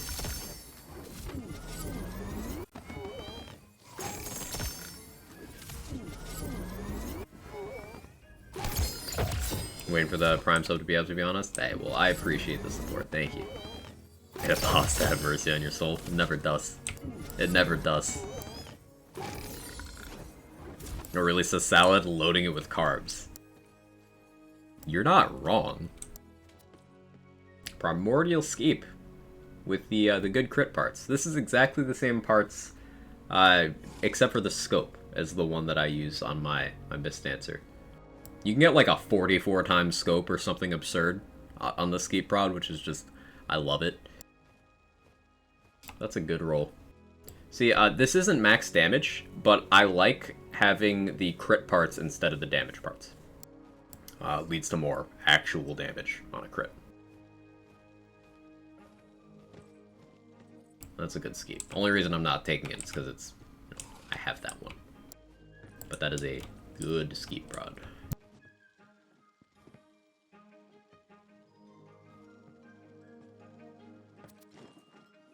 Skeep prod goes stupid. It's so strong. 7 bars for your first Lego. Yeah, sometimes the luck kinda isn't there. Pushpin base damage is absurd. Skeep's effect scale at base damage or crit? Good question. So, like, before the last buff they did to it, with that last round of buffs they did, they also bug fixed the beam. The beam wasn't getting any scaling, so it wasn't really doing anything. So my experience with the Skeep Prod was before that, so I didn't pay attention to the effect at all. It wasn't a factor. Now that it does meaningful damage, it is a factor, but I never bothered to test because the gun just slapped so unreasonably hard already. It's like if you gave... What's an example? What's a gun that is just so good because of how it handles and it also has an effect that no one cares about? Auto Magic. Auto Magic's a great gun that people just kind of use. It has the tracker darts, but like no one gives a shit. Because the gun's just good, you know? Beacon, yeah. Same energy. Totally anecdotal experience with Legendary. Dry spell is pull a different bunny, they start dropping. Maybe.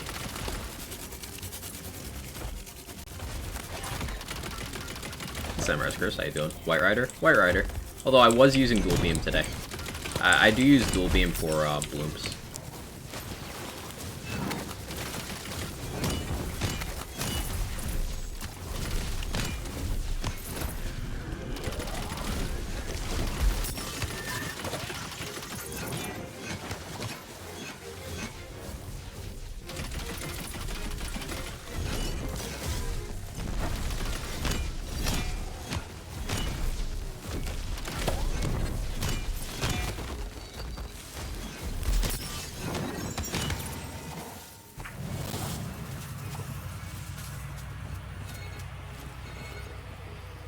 OPQ. People use that.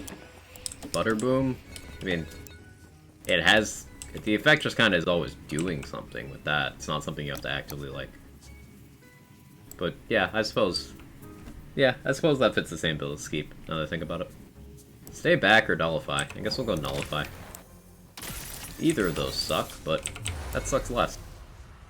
White Rider's a sleeper SMG.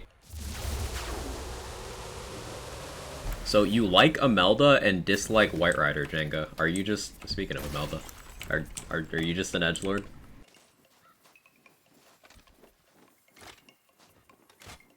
Sent 50k caps in Fallout 4 for the Recon Marine armor. Just found out the Operator's armor from Nuka World is better and cheaper.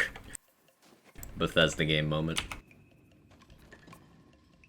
Carouser. Yeah, Carouser slaps and has a really good legendary effect, but like you never notice because it's too busy killing things.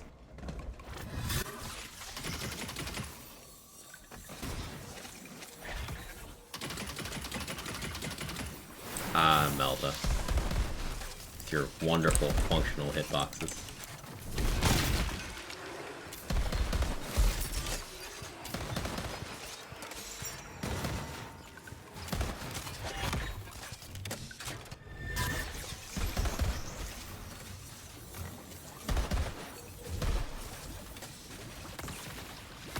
First I dismiss it upon first discovery and circle back to it and I use it for everything. It's a strong, reliable gun. I was looking for healing barrels like I'm in the mirror. Nope. Those aren't here. Oh. Imelda. Classic Imelda with the teleporting. Love that mechanic. Totally doesn't make me blind with rage.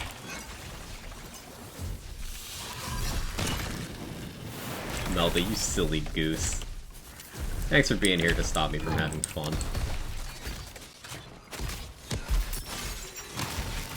I hate this boss so much. Like, why are you there? Okay, you're here now. Okay. And you're there now. Digital blocks her attacks? Some.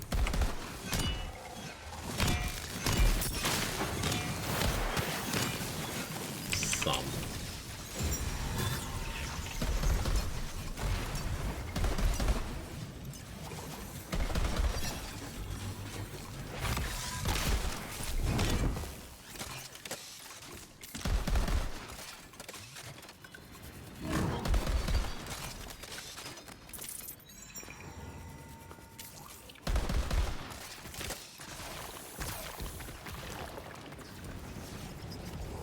Of course it's this one.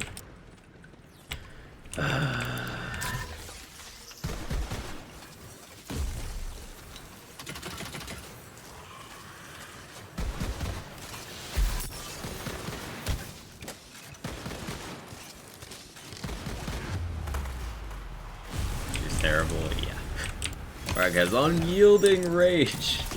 Yeah.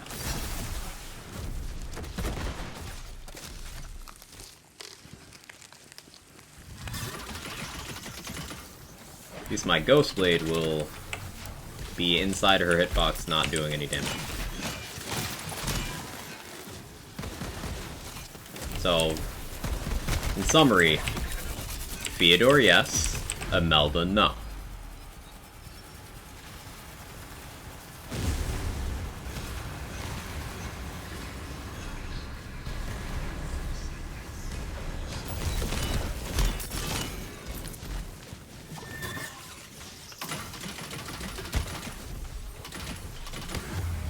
What even got me? Oh, the cloud.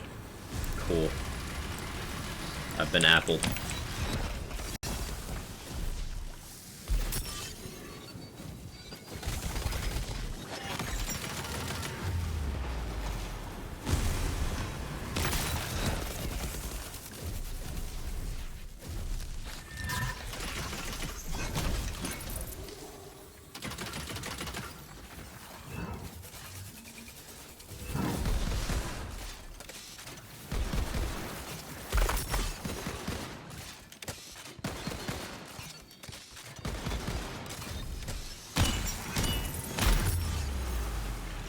Right as I killed that last enemy. That's poetic.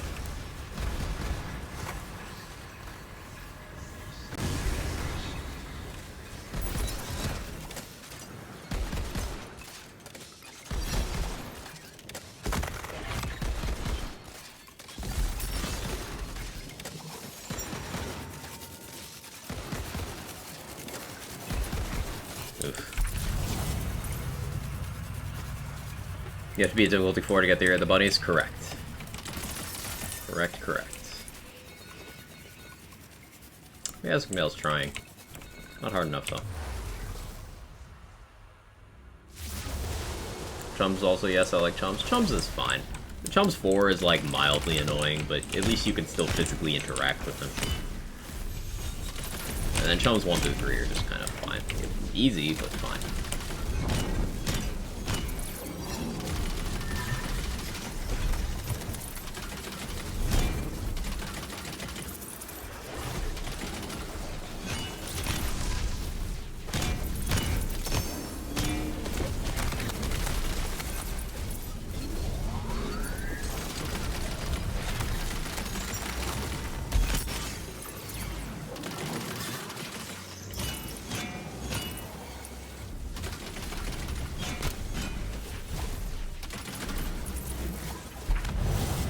Times 14? Yes.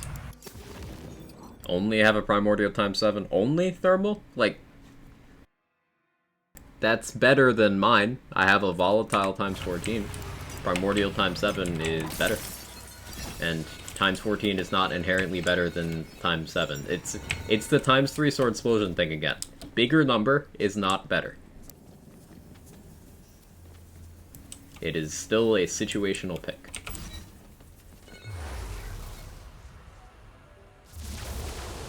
Always do a Chums run or two during a playthrough. Really good source of XP, yeah. The spells benefit from spell radius. Anything with a radius?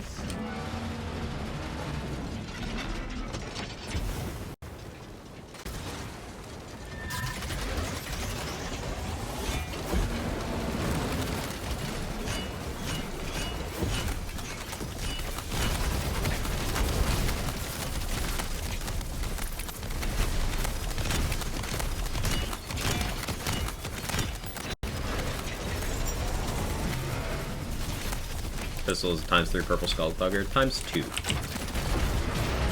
Times 2. This is a Scalawag with a blade, melee crossbolts, it is times 2, and fire. We're using a fire one to trigger the fire half of the Clawbringer's Awe skill. We're using the crossbolts for good formula, and the blade is also for good formula.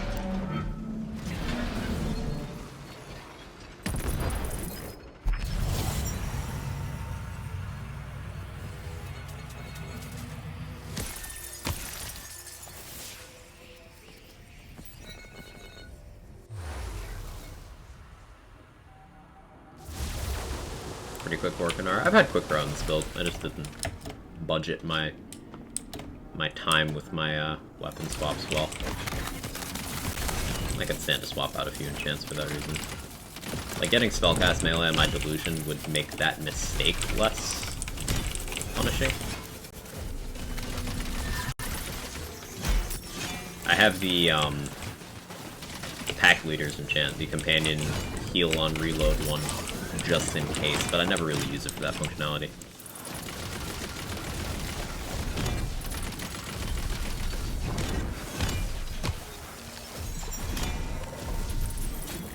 I used a frost one for Burklaw.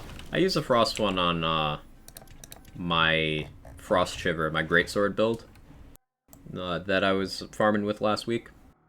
I used basically the same exact one, but chaotic and cryo. Yeah, this is what I'm using.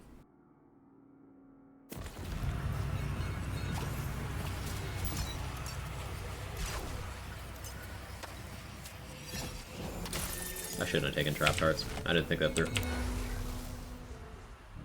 Never seen her use Scalawags and gun build. Seems like it's very good. A times 3 Scalawag would probably be pretty okay. Times 3 with damage crossbolts probably be pretty okay. Yeah, I'll try that out sometime. It'd just be competing with a lot of other pistols. Pistols are a category where legendaries do pretty well.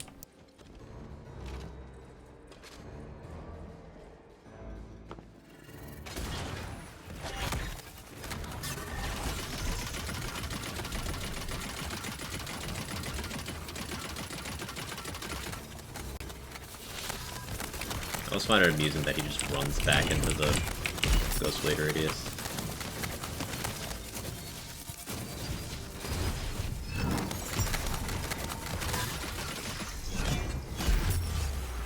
Ouch. Just run away.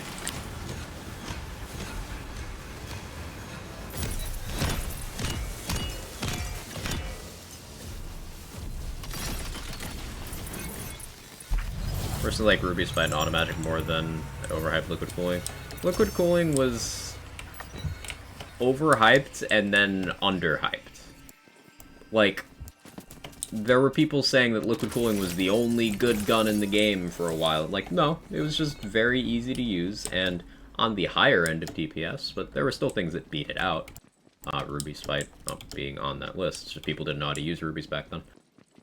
And then Liquid Cooling took a nerf, and people totally flipped the other way and started shitting on it. Like, it was still good. Now, I would say that, generally speaking, Ruby Spite and Automagic are currently, with the current state of the game, better guns than Liquid Cooling. The Liquid Cooling is not a bad gun. It's just never been seen objectively by sections of the community. People say the same about Sword Explosion and Stab-O-Matic. Yeah.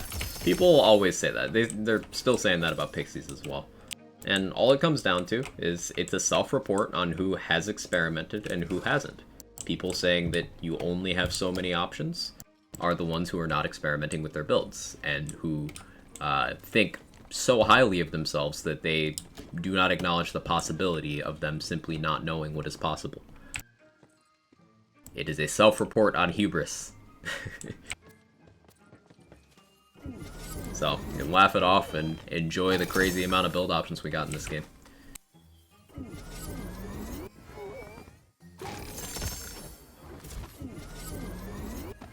Spray and Pray Pistol at home sounds like a solid choice. Yeah.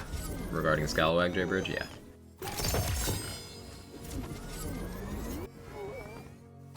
Hubris leads to 8 and 8.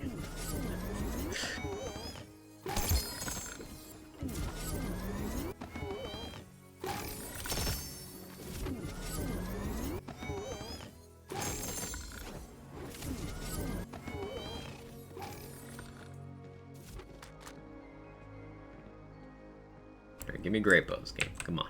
I need more. We're slacking. We're falling behind. We need more Greatbows. Not sawmills. Greatbows. Just got back. I'd like to say I have too many builds to try in this game. I don't have time for all of them. Same, please. I don't have time for most of my builds. I only have 3 at Chaos 50. That's my Ghostblade setup, my Executioner's Blade setup, and my Deadshot. That's all I've had time to put to 50. I could grind and do more, but I want to actually play endgame stuff. So it's hard to devote time to both.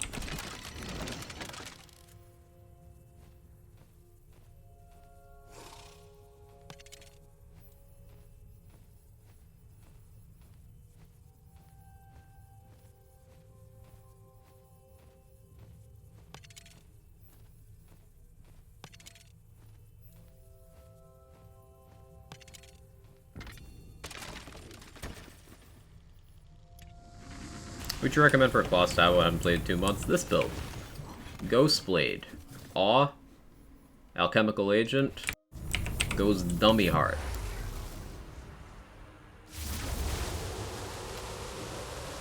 This very build, right before your eyes.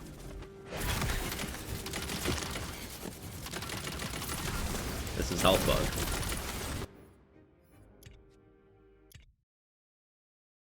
I have time for other builds, keep running Chaos Chambers instead of leveling. I hate myself for it.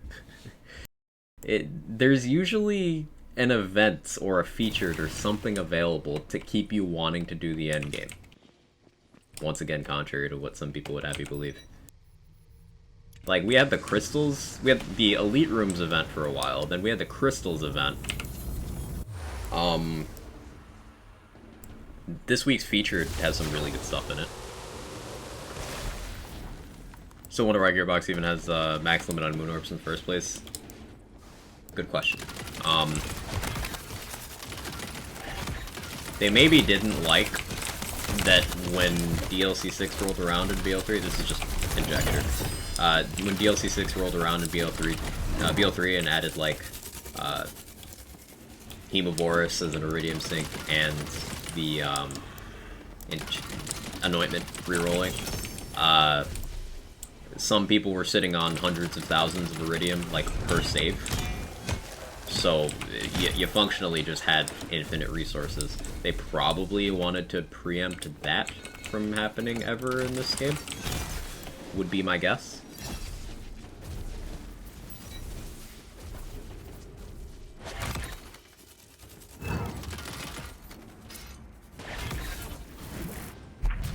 I didn't want the stockpiling side of things. Plan on doing a story playthrough full Chaos Climb for Blight Caller? Yes. Yes, I do. I might start out using it as a secondary class, but I do plan on doing a playthrough for it, so I have it available as a primary.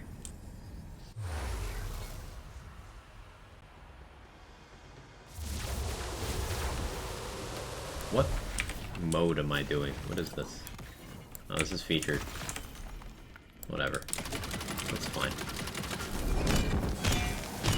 I didn't mean to do featured, but like, okay.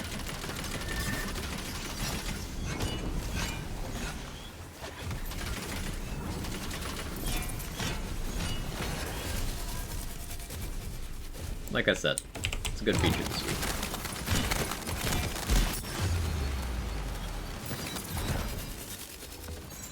I never did do that game restart I wanted to.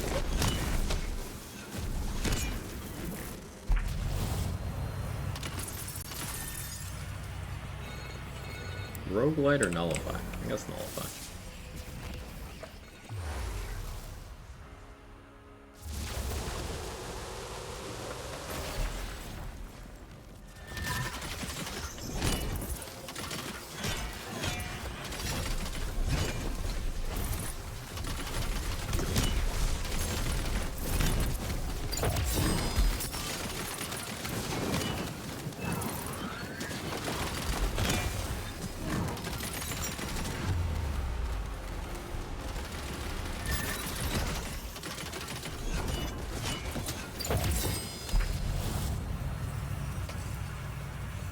Primordial Amnesia, 2 at Old Ways, 2 at Squall, all damage roll. Passives could be better.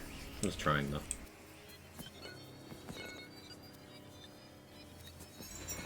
That seems like very low damage in the fragment range.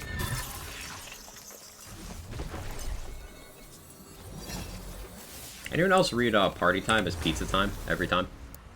Really excited for some fresh details about Blight Caller. Hopefully do some pre-release hype. Me too. Me too. What class should I next do a story playthrough with to get to 40? Stabbo or Burr? Currently we only have 3 at 40, Spore Claw and Grave. Well, I've been playing Stabbo more than other classes, but Berserker is just pairs well with the most kind of builds. I maintain that Berserker is the most flexible class in the entire game. So leveling a Berserker would give you the most build options if you wanted another character level. 3,000 years passed and I still farm Greatbows. Hey, Aaron. We've only gotten 3 today, but one of them was Ascended. We got an Ascended Greatbow. It's a beauty.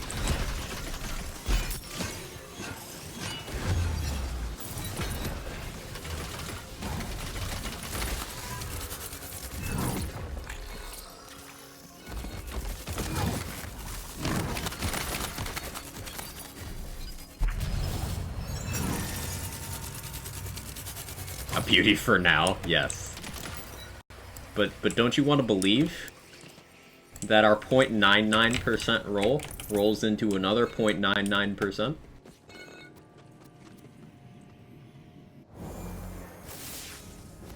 Nullify or Roguelite, crying. Nullify. Simply do more damage.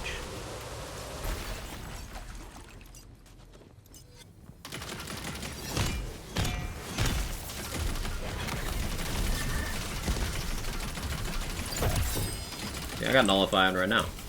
I'm vibing. Nullifybin.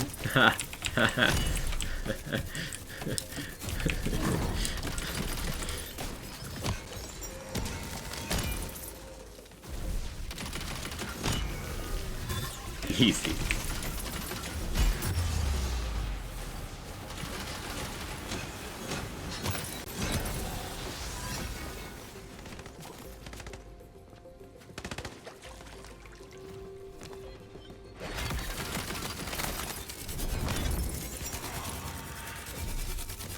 I wish you could toggle off a few modifiers from showing up at all.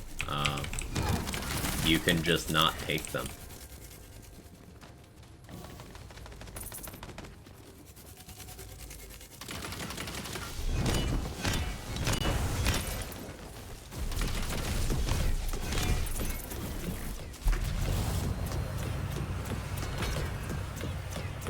See, I don't want Toothless, so I'm simply not going to take Toothless.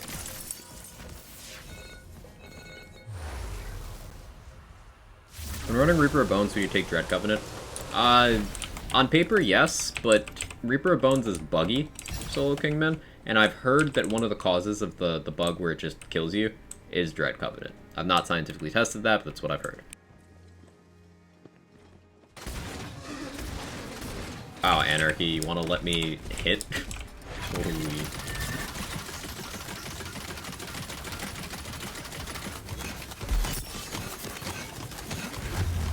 Fine, fine.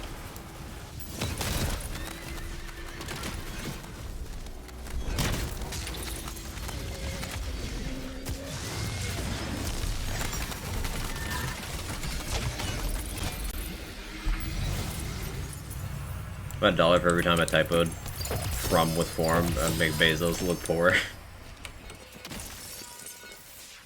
Low swing speed pickaxe. Pain. Even a vampire. Who's trying. Hi, Jake. It's a rare Jake appearance.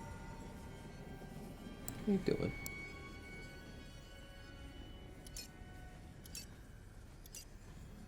Good boy.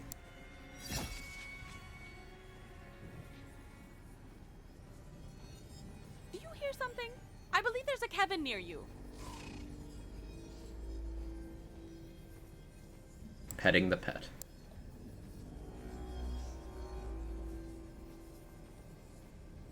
Let me just say nope to bosses. Ghostblade's incredibly good at bossing.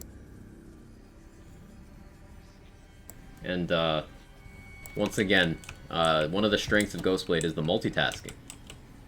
You can do your thing while Ghostblade's doing its thing. Oh yeah, Hooligan, I was supposed to look at this. Okay, same crossbolts as Scalawag. Higher fire rate, same projectiles.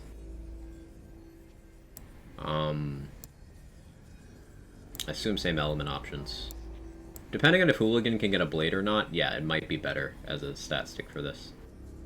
I don't know if Hooligans can be bladed.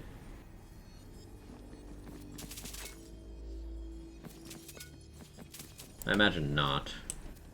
And even if they are, it's probably a 15 blade, not a 25 blade. Although Blue Cake gets a 25 blade, does it not?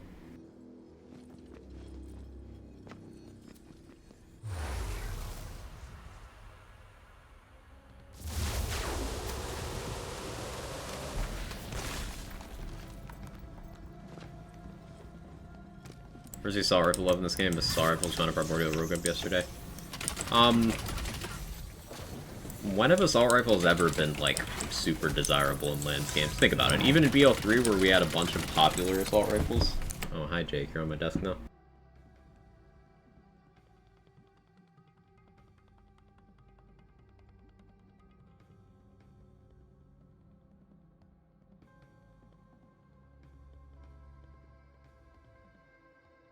Even in BL3, where we had a bunch of desirable ones, they were not the norm. Love the Monarch? Yes, the Monarch was, for a large portion of BL3's life, the only Vladoff assault rifle that was worth anything. Eventually, the Lucian's Call got buffed up, and people worked real hard, and we got the kill stack enchant anoint buff. To make Boomsicle worth it. But for a long time, Monarch was the only.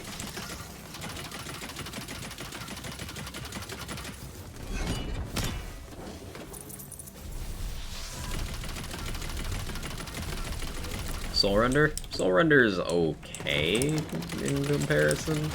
Like, Soul Render's a good gun. You can absolutely build around Soul Render, and it's just a testament to BL3's build diversity that you can make lots of things work. Soul Render's not consistent. I like the gun. It's definitely not bad. But, I don't know, compare the power of ARs in that game to the power of SMGs and pistols in that game. And then do the same thing in this game, and then do the same thing in Borderlands 2. I can't speak to TPS, but yeah, it's just kind of a trend.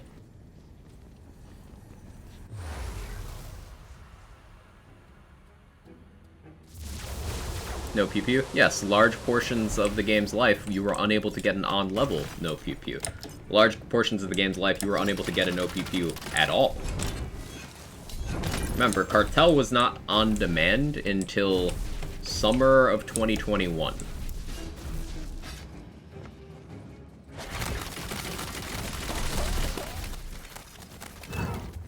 So, for several stretches of the game's life, you simply could not get one. Same with OPQ. Sometimes ARs are the better shotgun as well. Yeah, a boomsicle.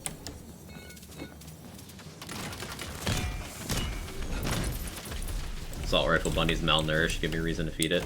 Bread Slicer's a good gun. I don't see enough love for the Bread Slicer out there.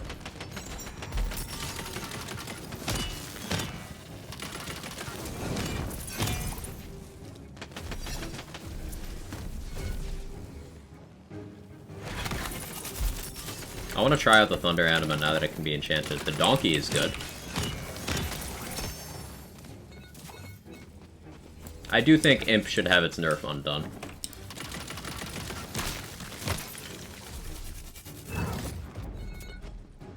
Bread Slicer killed me when I use it. Does that mean that it's bad, or does that mean you made bad choices?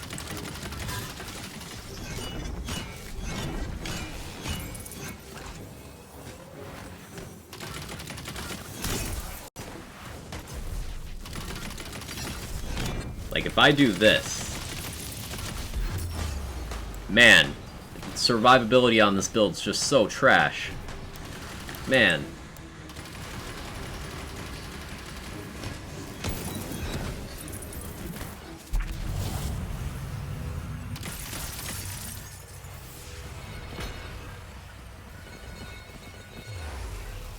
Also revert Sawmill nerf that too.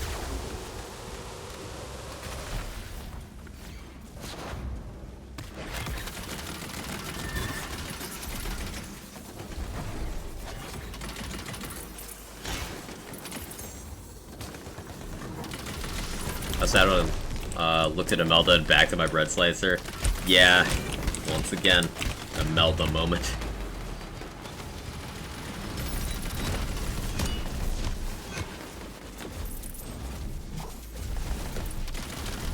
Need to be close to the enemy and have a broken ward for all damage bonuses. Cool, then you can use Jamstones for that damage bonus when you get out of Save Your Soul. You can use Berserker's Relentless Rage to have a longer Save Your Soul timer, and you can do a Bread Slicer Save Your Soul build. There you go. Build. You go into the portal without collecting all the crystals, still get them all? Yes, John Wick. Yes. I only run around to pick up money and items.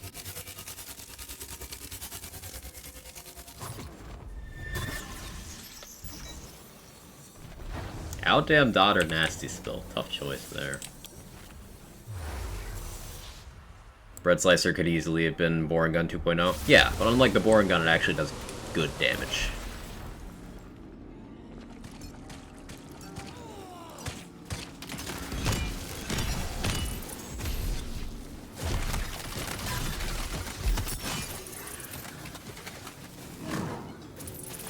Boring Gun is one of the very few things in Borderlands 3 that just still, in 2022, isn't very worthwhile. Very few things in that game earn that distinction.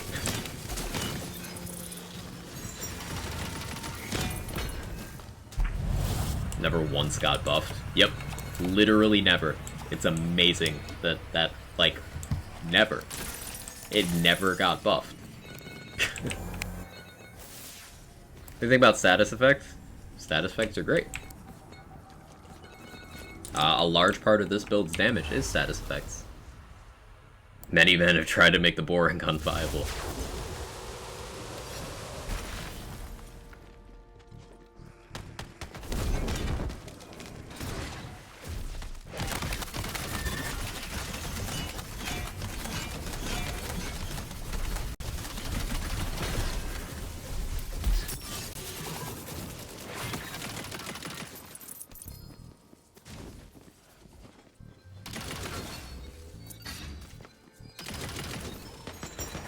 Rectifier too, yeah. Rectifier definitely goes in that tier. Creeping Death.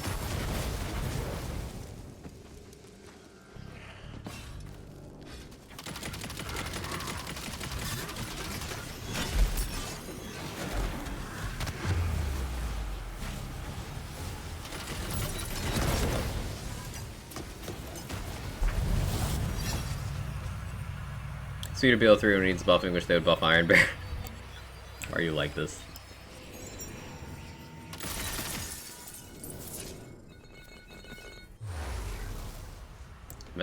Okay, that's just not true. No, might still have. Ha, that's still there. Yeah, there's my build video with the messy breakup. Not a pet build.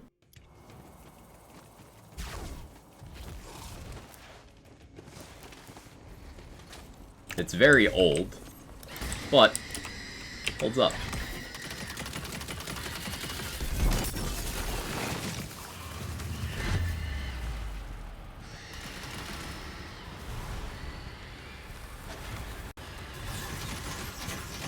Wait, Nasty Spill stole my kill. No!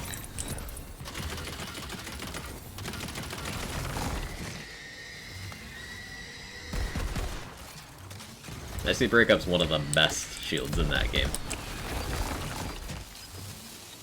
Line of sight based laser beams that get times 34 damage scaling plus flax damage formula and bonus elements. Hello? Yes. I'll take 20. Literally.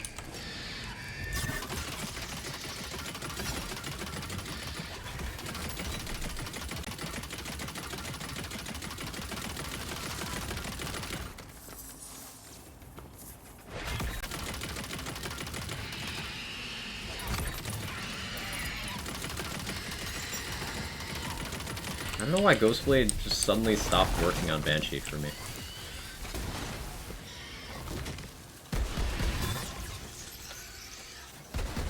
So unfortunate. It really makes me want to not run featured on this build.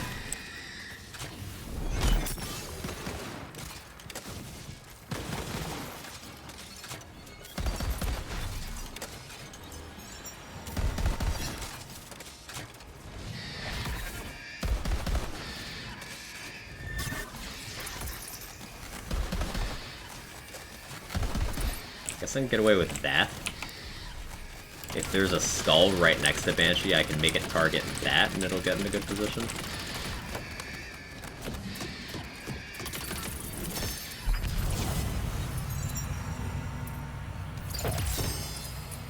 I'll just go above her head? I don't know.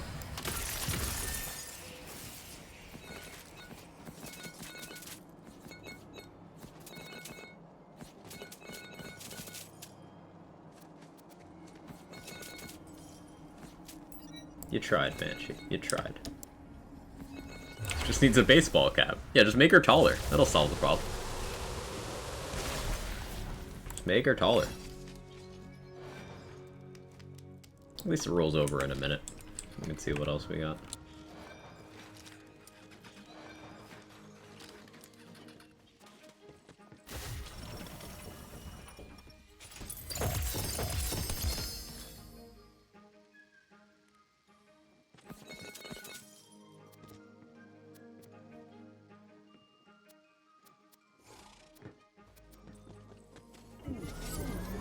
Four Greatbows this room, I believe. If you're unfeatured, pick easy modifier, and one chamber you get better curses. Good to know. Where's the best machine farm so I can get better last rights? Dreamvale Overlook's pretty good for that, please. Also the God's Well, the Drill Arena. Dreamvale Overlook's probably the go-to though. Take it easy, Micro. You have a good one.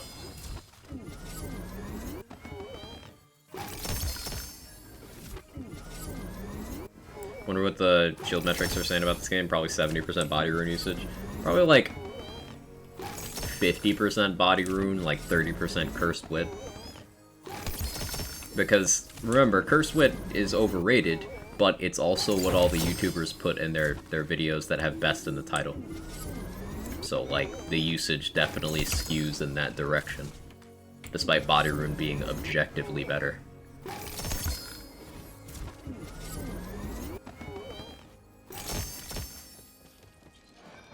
Primordial, max crit, best mag, ×1.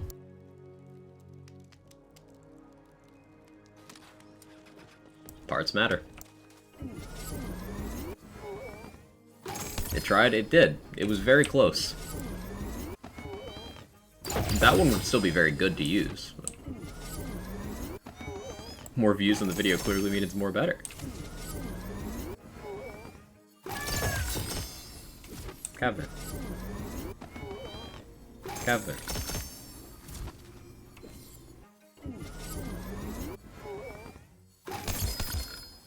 Kevin's doing Kevin things.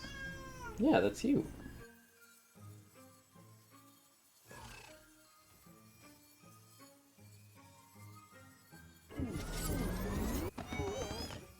What? Okay.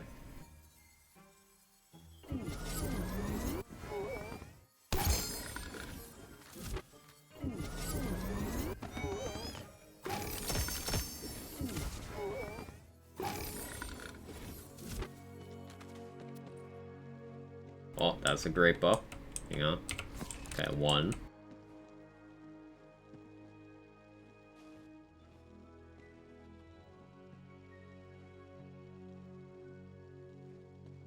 Stop giving me sawmills. Kevin, can you turn the sawmills off? No sawmills? I mean bad Ed? As in Ed, Ed, and Eddie? I see.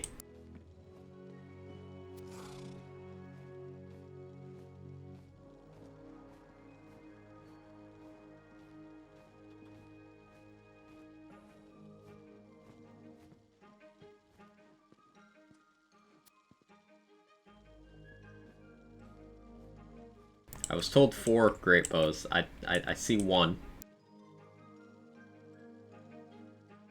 2. Okay. All you have to do is complain and you get more. It's that easy. It is simply that easy.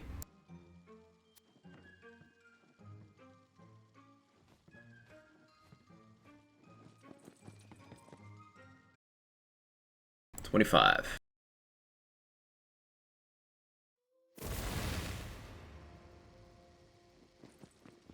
How did Kevin get his name? They both got named because at the time, the person with whom I was living, and I were binging Brooklyn Nine-Nine, and they thought it would be funny to name them human names. Because I was like, no, that's weird, people don't do that. Then eventually it grew on me.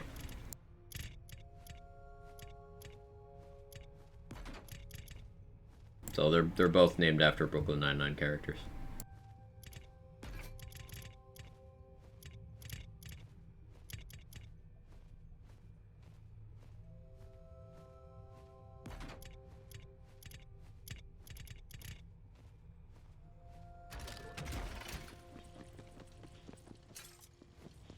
Rolf's a G. Rolf's pretty sick.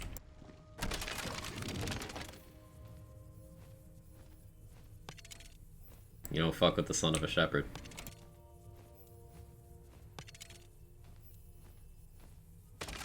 So you're also on the Greatbow hunt. Indeed, trade secret, indeed.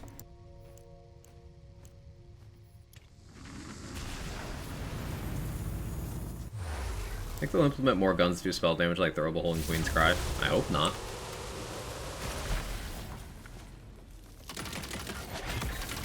We don't have one that does ability. Give me that. That's what I want. You really think the archetype of builds that use spell damage need any more toys? Because I don't.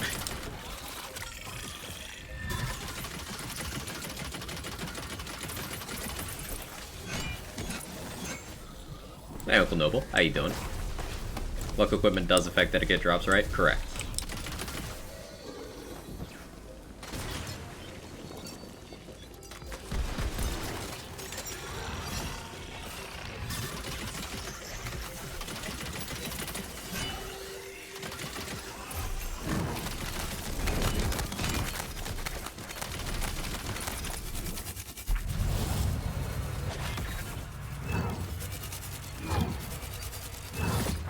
Black build's not far off my pet build, and that I've seen it. Yeah, except for the part where I'm not using a pet, and the damage is coming from me, and I don't have to wait for a pet with terrible AI, and also I don't have to invest into the worst skill tree in the history of Borderlands. And also it clears faster, and also has more gear flexibility. Other than that, very simple.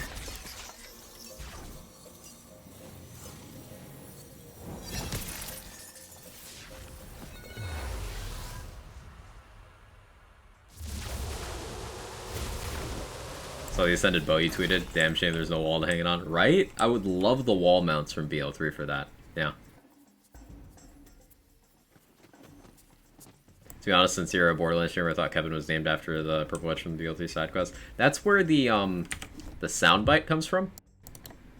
For the pet redemption. Does it work when I do it?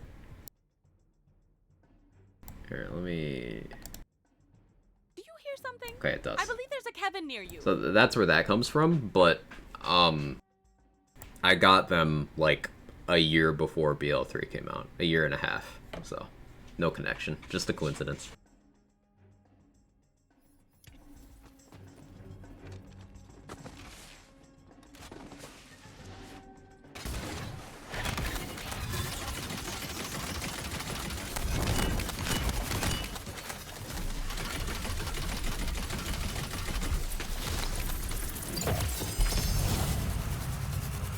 Ghostblade.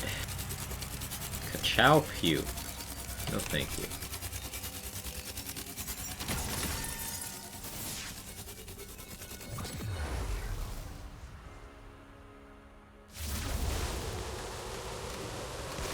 Very little more adorable than a cat hanging next, out next to you while gaming. Yeah. When Jake was a kitten, I had just gotten my PS4 at the time as well, and I still had the box. He was small enough to fit like comfortably inside of the box, and he would just hang out on that next to me while I played God of War. Like, I kept the box to just put on the bed next to me, so he could just crawl in it and hang out. It was the cutest shit.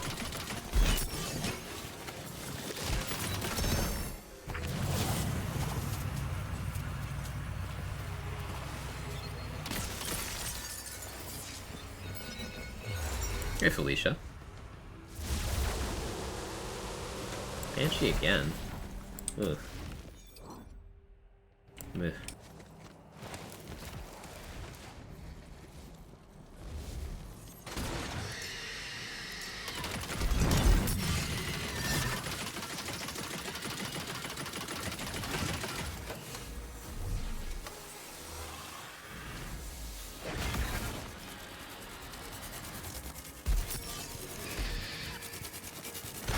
Gotta be a way to position the Ghostblade so it doesn't physically pass through her without doing damage. Okay, yeah, if you get a skull to spawn there, you can target the skull. And that's how you can position Ghostblade onto Banshee? I guess.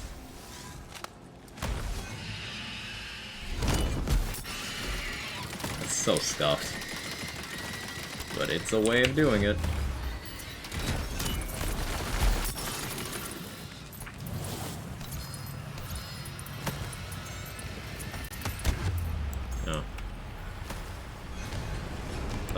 face. I did not.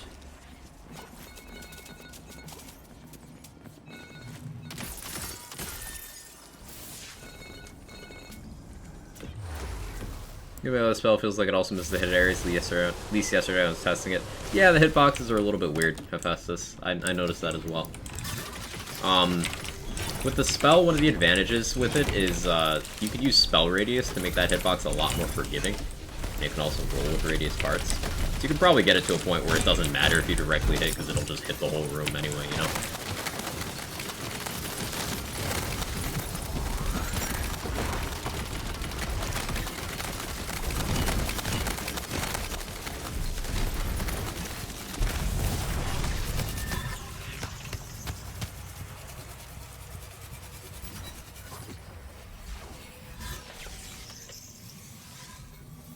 Primordial Spellblade.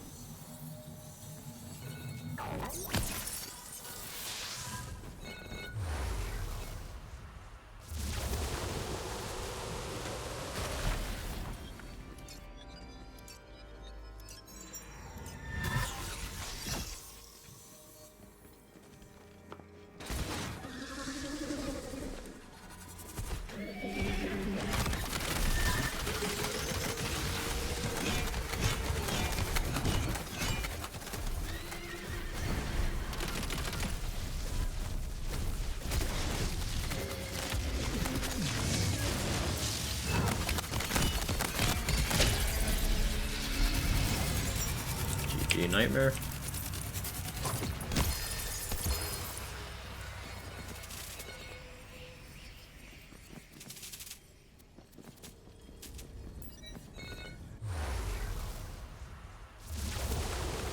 That's pretty good. That was a pretty good run. We had mostly favorable bosses. What? Parasite, Banshee, Nightmare? Mostly favorable. Banshee's awkward. But I think if we can get that skull to spawn there consistently by going down there, I think that'll be the way. Ooh, ooh. Hang on. Bro, what the fuck?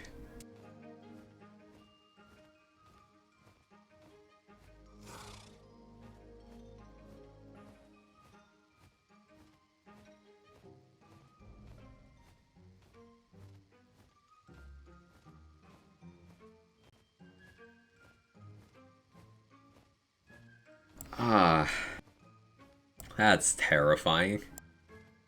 Ascended Selective Amnesia with 2 points in Double Knot.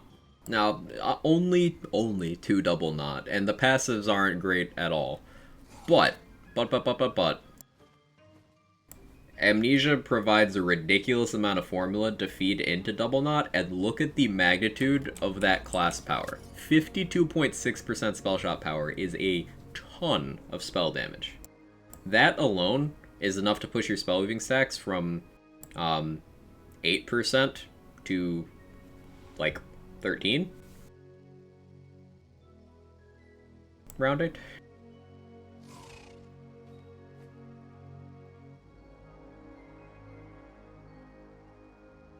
That's a lot. I mean, yoink, yeah. You don't say no to that. Do not say no to that.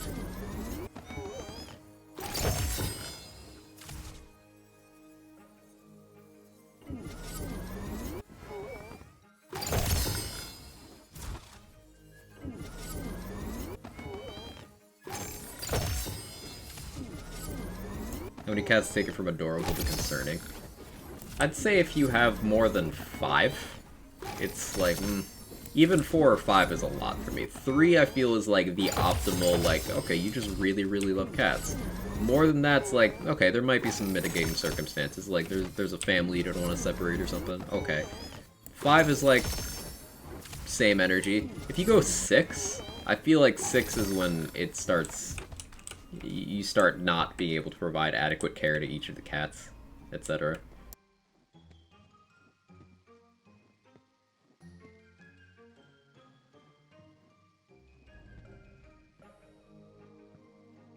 I've had 3 at once before, and that was a lot to handle.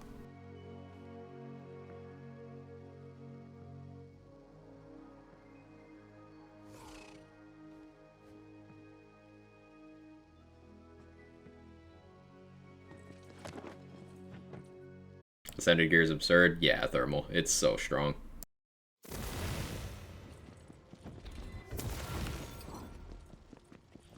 Good threshold, yeah.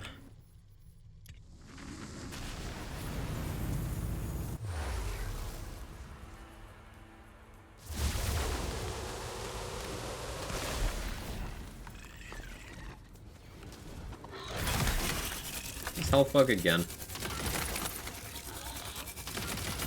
Sure is. So annoying. I hate that.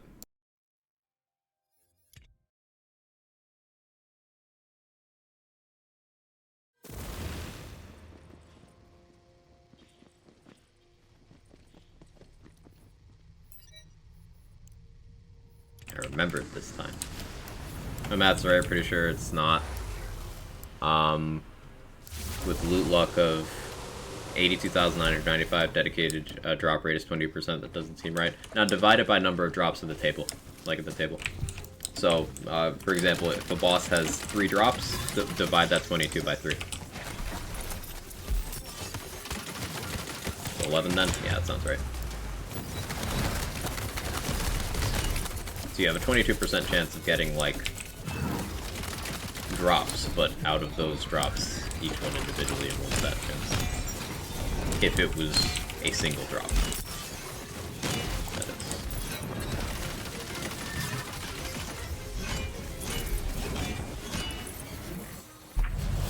That math doesn't quite work out for multiple drops.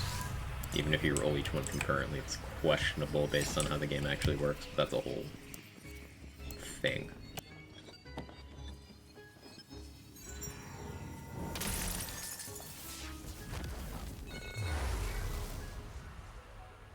Elite all the rooms when I get health bug. Maximum profit. Ooh, Feodor on this will be... I have the Stab-O-Matic now, though. I didn't have the Stab-O-Matic before. Thing about this setup is I'm using neither Universal Soldier nor a Spellblade, so my Stab-O-Matic isn't insane, it's just good. To me, this serves as a good example of why Stab-O-Matic itself is not the problem. It's Spellblade. I'm on a melee build. It, like, should be this good right now. And I'm still having to work pretty hard for that result.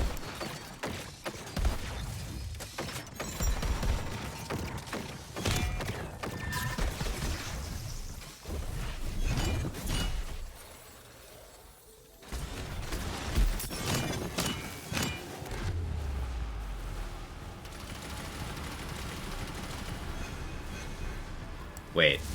That's a thing that can happen? Huh. That'll pull you in while you're down. I didn't account for that. Stab-O-Matic carried me to 50s, yeah, it's nutty. I mean, lots of things can do that.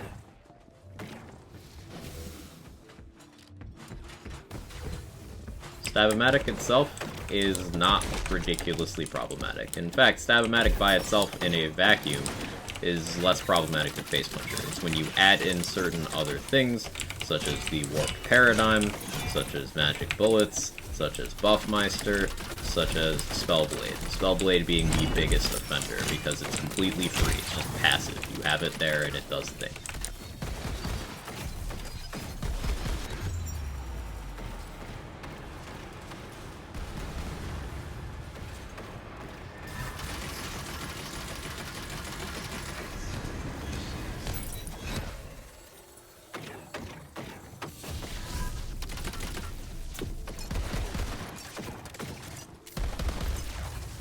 I'm not saying Stab-O-Matic needs to be in this game. I'm not saying it's fair and balanced, but I'm saying it is not the problem with builds that we're performing with it.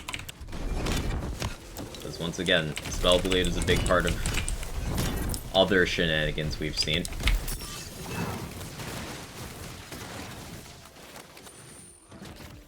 They dealt a small blow to Spellweaving and Magic Bullets, which is good. Well-placed changes. Love to see those.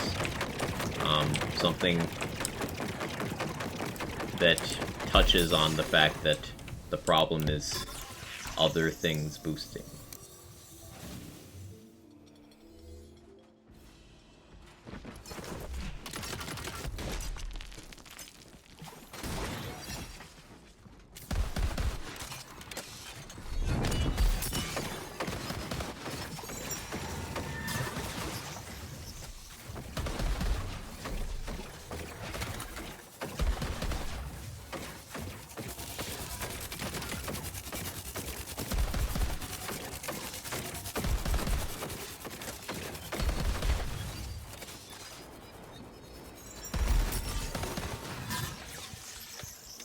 Thank you, Sigil.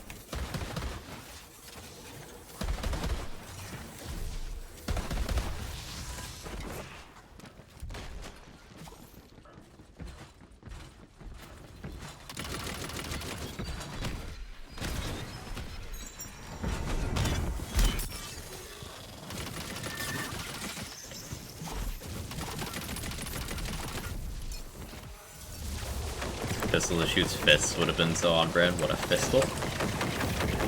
Yes, that would have been cool. I still don't think a melee gun should exist conceptually, but a fistle would have been pretty metal.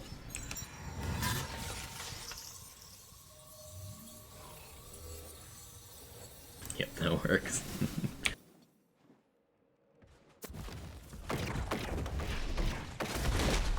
I think it's interesting they went with the shotgun again rather than something like the Blade Fury. I mean, if it helps in the assets, it's literally just called Phase Puncher. Hey, Ghostblade, you're actually up there? You can do that? Hey.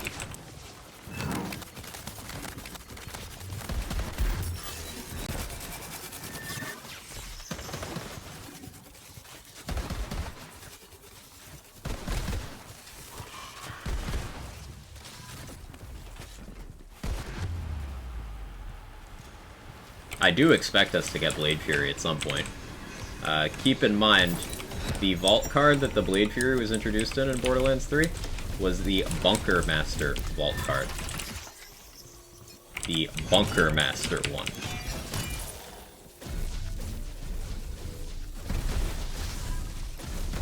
So, I don't think we've seen the last of that one either.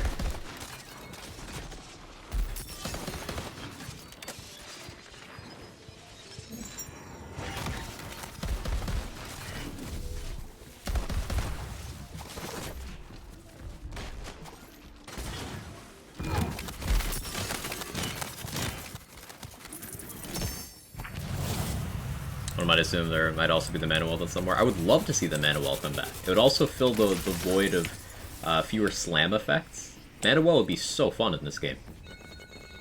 Now, granted, of course, Spell Shot would bust it wide open with Mage Armor because it's a Spell Shot, but it would still be fun.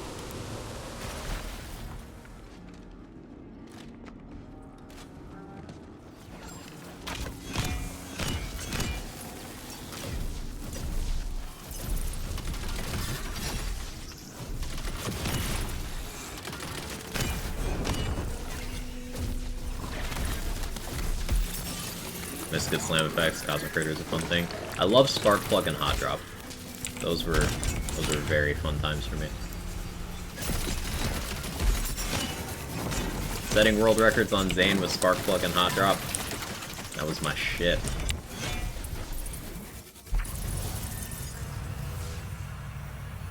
Melee rocket launcher, so the projectile is a massive spring-loaded boxing glove. Yeah, make it a super low fire rate, super high ammo cost, awkward projectile trajectory. Oh, that would balance it out quite a bit.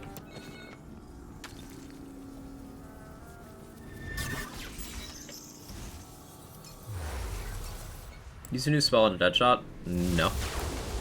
I have not. Use Slip and Stun in this game for any builds? Briefly on this one. I still have it on me, I think. Yeah, I do. It's useful for being able to get around. Spark Plug and Hot Drop can also freeze things on Zane, if not mistaken. A Hot Drop wasn't very good at it, but Spark Plug was, yeah. If it didn't kill things. It would usually kill things before it could, but yes, it could.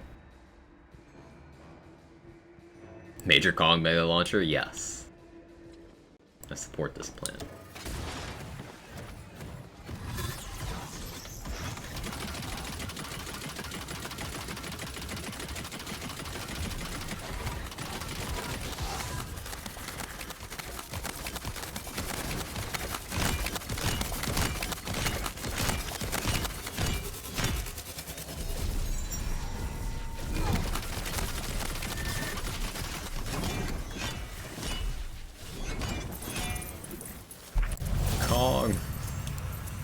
I like Slip and Stun with kinetics, friction, and glass cannon. Yeah, you get movement to justify you taking the time to slide around like that, but the map geometry in this game doesn't really give you that much room. Like, if you had, say, an Ascended Slip and Stun with that ridiculous slide speed it would give you, it's, what, like 80% at Ascended? There's not a lot of places in the game, if you have other movement speed buffs, that you actually have room to even do a slide without slamming into a wall and moving fast enough that you can't do anything. Like, it's not very practical. Map design isn't like previous Borderlands games where they made... This isn't a Borderlands game. I can't stress that enough. Like previous Lands games where they had open spaces to kind of promote vehicle stuff. This isn't like that. So the maps aren't set up in a way that things like Snowdrift are really super relevant.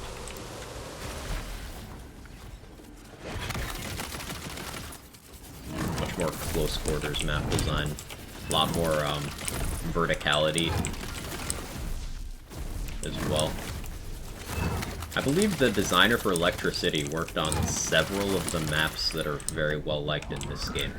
So you love to see that.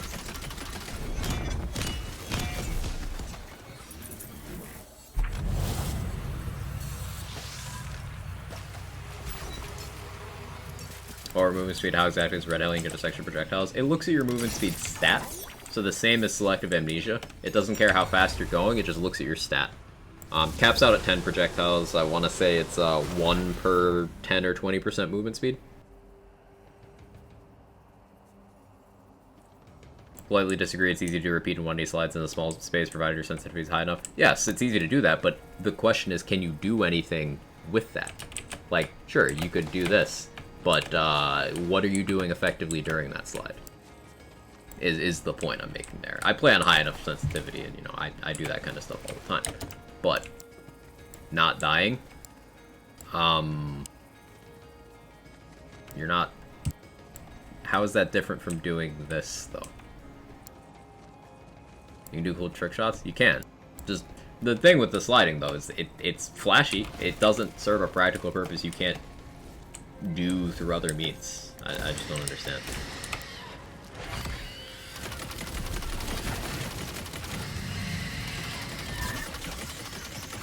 Like, BL3, sliding served an actual purpose of avoiding certain boss mechanics. Ghostblade, are you hitting? I can't tell. I don't think you are. Example, Hemovorus. Sliding was like the best way. Early Wotan, sliding was the best way. In this game, what's sliding gonna do for me here, for example?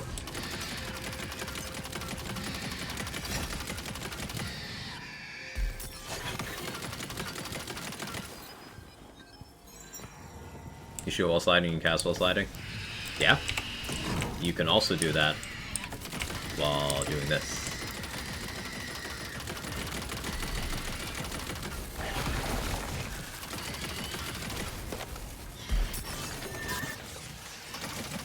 And I have better uptime doing this.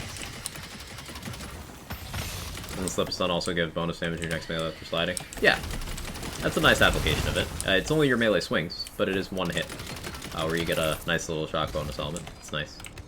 Not downplaying the value of sliding completely. I'm just saying, like, relative to the previous game that had sliding in it, it's just less useful.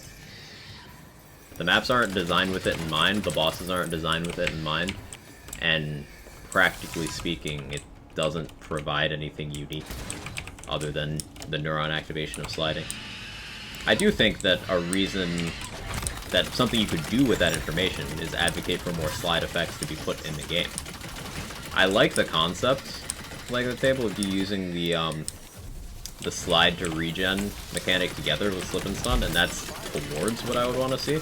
But I don't think it's enough to justify the mechanic. Drag 0 and 13 foot bandy leg. Drag 0 and 13 foot. Scoops. Thank you for the 8 months. That's somehow as cursed to hear as it is to see. Thank you.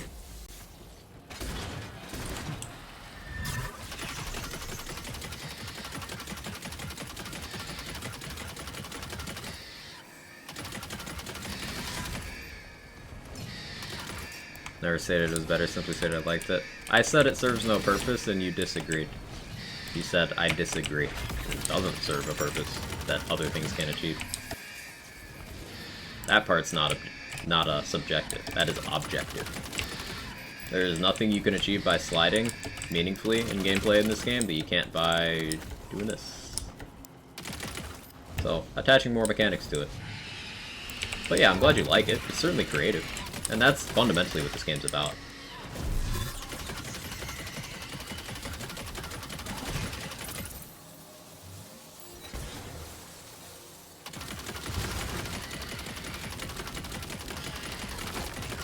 You're missing the part where I said, and this isn't an argument, like, okay, I don't want you to think I'm like getting on you, but what you said was, I disagree.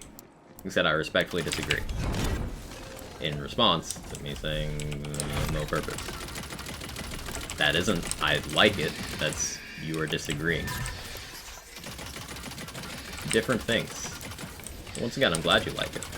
I'm also glad it's in the game. I just want them to expand on sliding functionality and make it more worthwhile. Sliding and slams do feel like afterthoughts in this game. And I'd like that to change.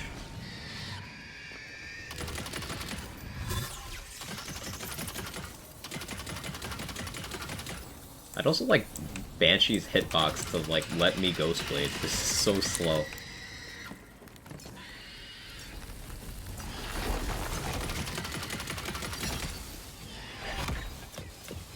Why you no work?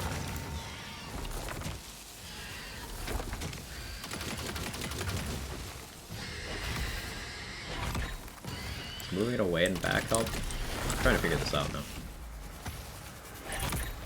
Okay, having it there should hit her. It does. It's just something about the lock-on to her that doesn't work.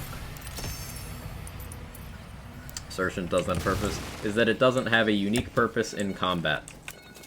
The slip and stun movement speed, we covered that.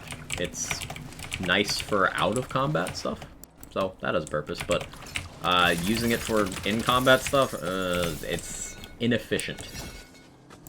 It is, in terms of its niche of providing you evasive capabilities in combat, it is simply worse than getting other forms of movement speed to avoid attacks.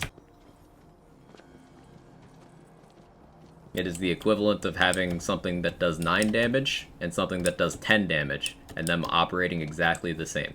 Sure, the 9 damage thing could be fun if it's got a pretty color on it, but that doesn't make it functionally non-redundant. I agree with inefficient, that's all I'm getting at. That's all I'm getting at. Yeah, okay, C Killer, how you doing? Morning, Douglas, how are you? You enchant for spellbooks when sliding? Yeah, that's something. You're onto something there, Paradox. Sliding and slamming enchants? How do you guys feel about those in this game? I know, introducing more enchants with the way rerolling works, but like, if they were in the game, hypothetically, do whatever gymnastics you need to do to justify it to yourself. What if they were always in the game? Whatever. But how would you guys feel about those with the way this game plays? Sliding and slamming enchants. Because I think that would justify things like slip and stun a lot better.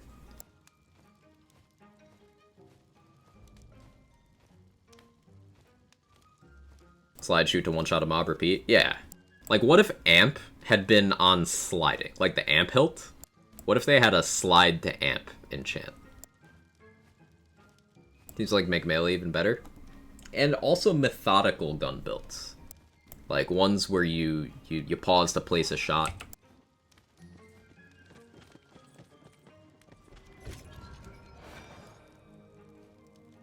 This one really tried. After slam, get 100% more damage on your next hit. Yeah!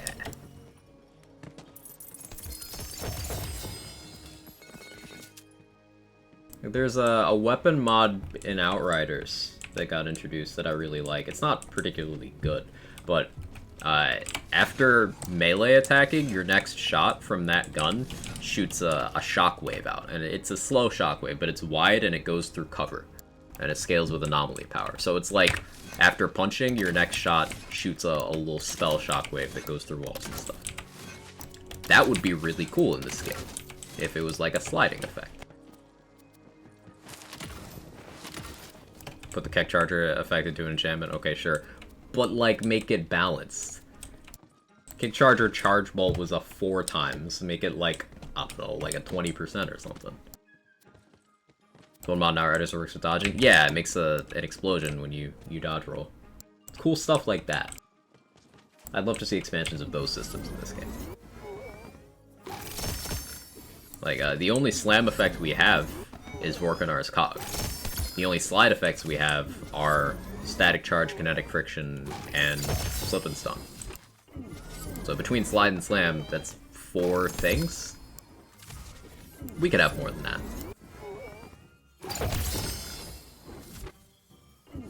Miraculum auras that do additional stuff on slide slam? Yeah, yeah. Absolutely.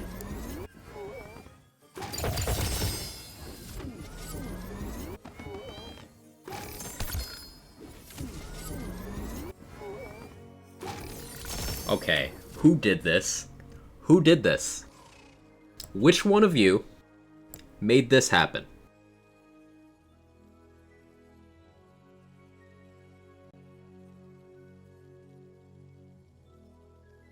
I want to speak to your manager. Who did it? Wagchat me. Alright, Pup T. Alright. Let you off the warning. Don't let it happen again. 1 bit. Nice, Irish. Thank you for the 1 bit. Can Vorkanar's Cog come with Chaos Scaling? Yes. Any item in the game can be any Chaos tier.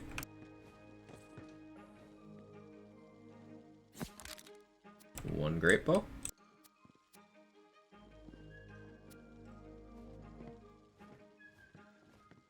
2 Greatbows.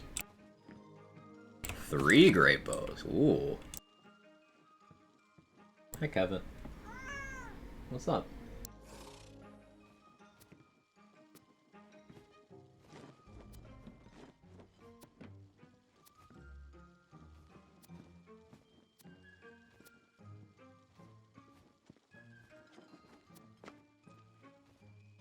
It's 3 Greatbows in a run. I'll take it.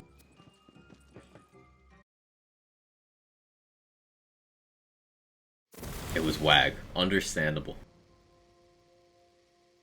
All cogs have the same stats? Yeah, completely fixed parts. That's why Vorkanar's Cog is an item that I highly recommend for initial gearing when you're gearing up to like start your Chaos Climb from 1. Because it's a good way of getting a double all damage roll with an element. And if you're a Clawbringer, that class power also helps. I might do a Clawbringer playthrough. Just to show the ease of leveling and climbing on Claw, honestly. A message about Slam Enchant? I'll scroll up.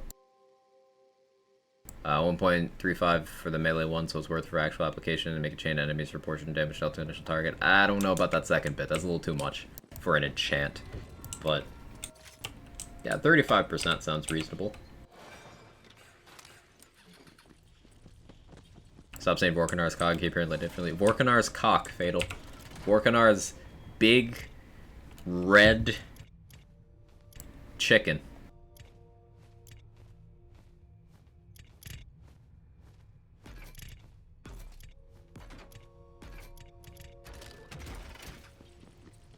Knowledge on this game is astonishing way you take time to explain things ever, and it's been asked 100 times. Thank you so much. Hey, I try to spread good info and make it fun.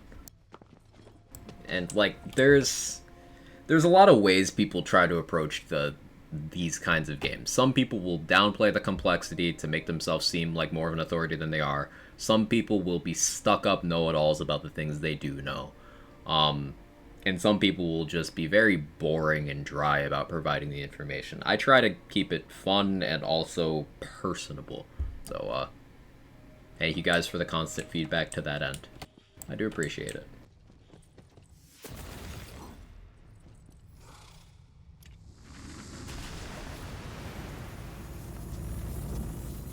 Still think Vorkanar should add wings and attack them. I can see that being cool. Yeah, Vorkanar with wings could have been neat. I still think the fight's cool for what it is.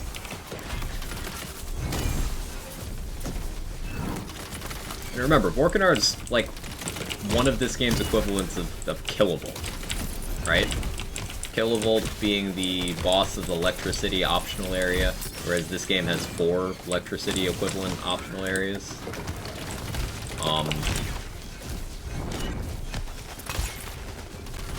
I think Vorkanar is pretty well realized.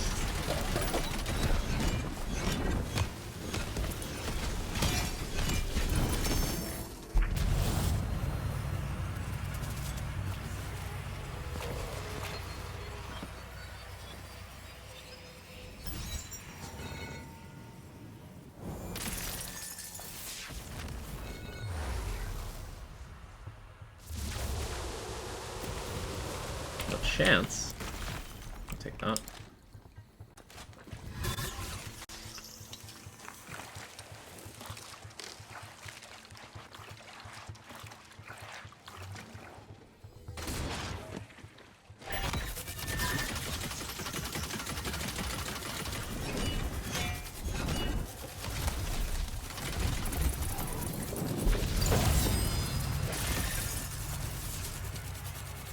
Primordial Ragnarok. No, thank you.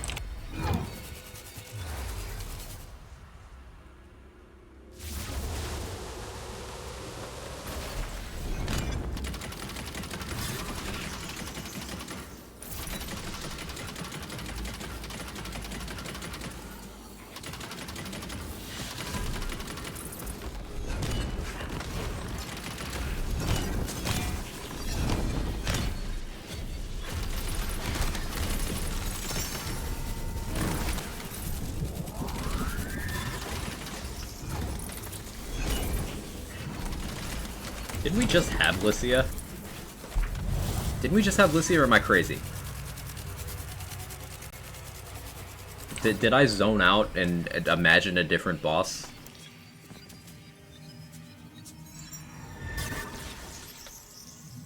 I'm losing my mind. You did? Okay. 2 Lycias in a row. Interesting.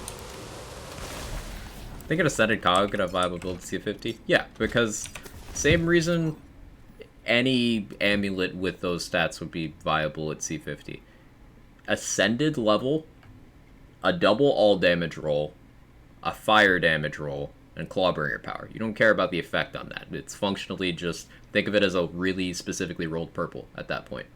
Like, double all damage at Ascended is what, like 48% or something crazy? That's a lot. And then the element roll and the class power, I don't even have an Ascended Amulet to compare to. Like, that's a lot.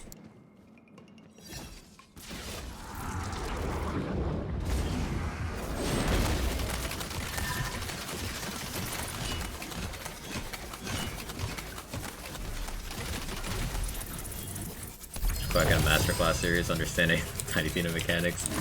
I wouldn't make you guys pay for that. Masterclass was a scam.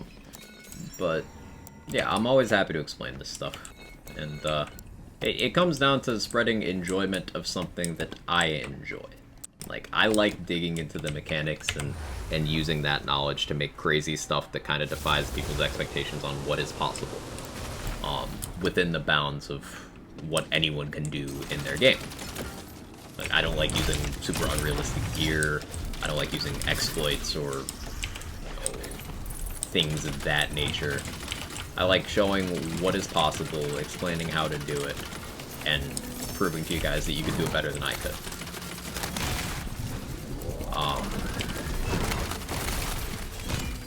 So, yeah, like, I don't pay for that. I do that for free.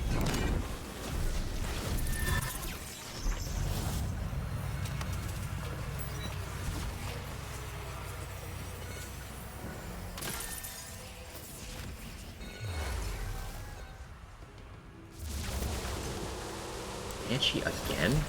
Am I in a loop? Where's the chumps? Where's my boy Chumps? 3 chumps.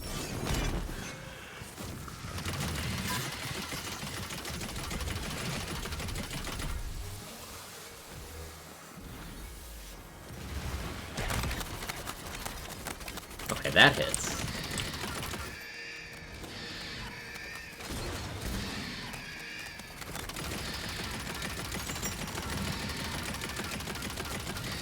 So I guess you just gotta be very particular about where you look. You have to look respectfully at Banshee. Respectfully. Message is ribs for my pleasure. Understandable. Beef ribs? Pork ribs?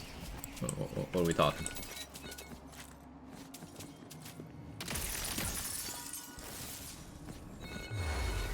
Seems like YouTube's a bit of a clutter mess when it comes to this game. It is. Because the biggest people with YouTube presence for this kind of game, that being LANs games, are either focusing on other things or don't have an interest. So the most concise and accurate information is in the Twitch directory.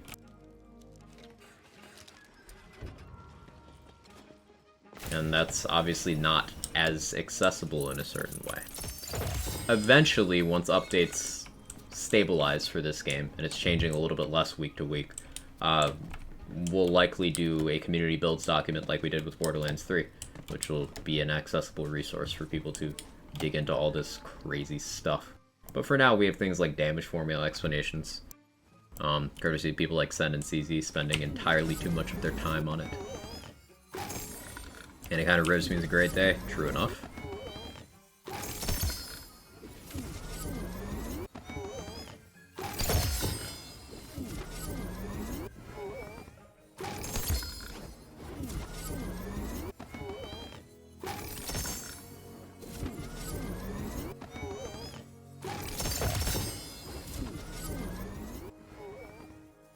Let's see. Can we make 30 Greatbows? Many Greatbows to go. Didn't get nearly as many as I wanted today, but we are making progress.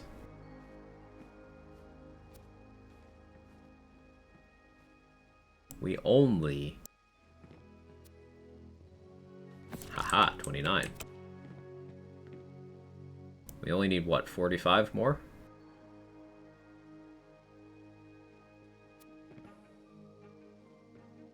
29? Really? You didn't give me 2 this run? That's so rude. Now I have to do another. Oh well, we'll go again. I don't know about that one, Irish. You okay there? I'm just gonna... so Twitch doesn't delete my channel. Delete that comment.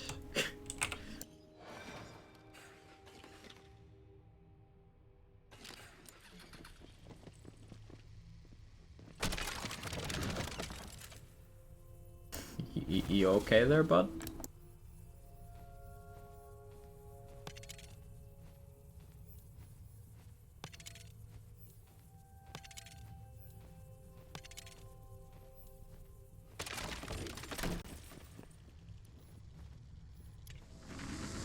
Another one.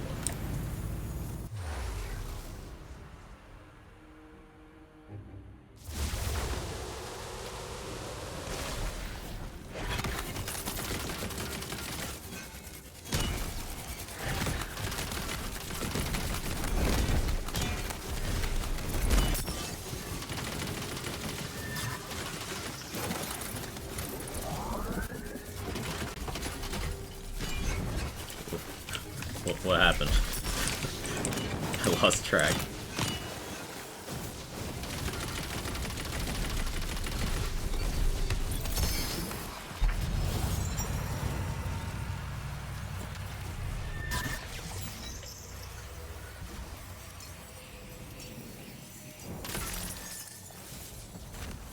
What we got? Haven't had a drill yet today. Parasite. Take that.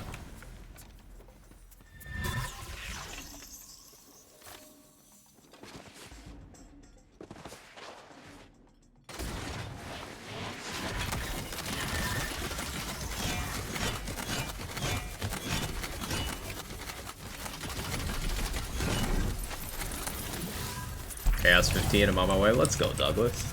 You're crushing it. You're going up real fast. Good for you. You hit any hurdles so far? What's the suffer stream gonna be? I have no idea. I need to plan that out.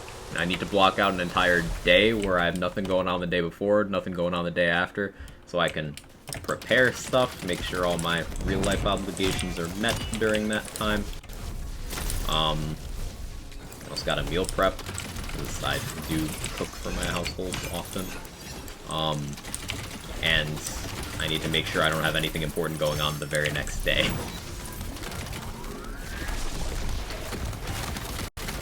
So, it'll be either late this month, or at some point next month. You block out 3 days? Yeah, basically.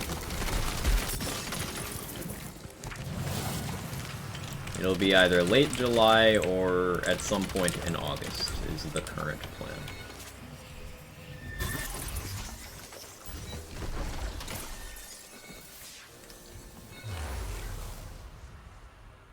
First wall I hit was 5, then focus on some better pieces and solid sense, run in Spore Burr. Nice.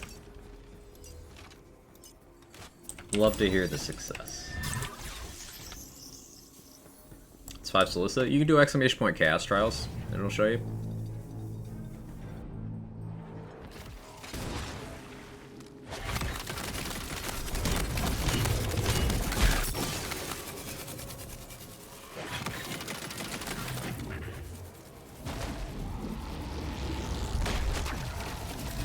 Do it in July to make most of the ad thing. I was thinking that, please. That's a good call.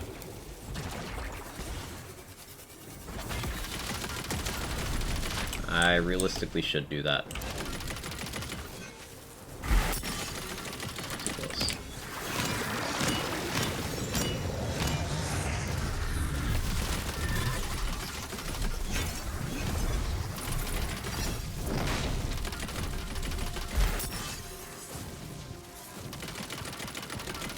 Oh, you're invisible.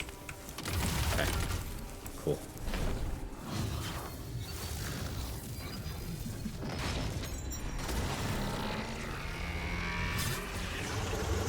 Cooking stream, but chat chooses ingredients donations. I owe Jack a cooking stream. I've owed Jack a cooking stream for 1.5 years now. Just, I don't have the setup for that to be easy for me to do.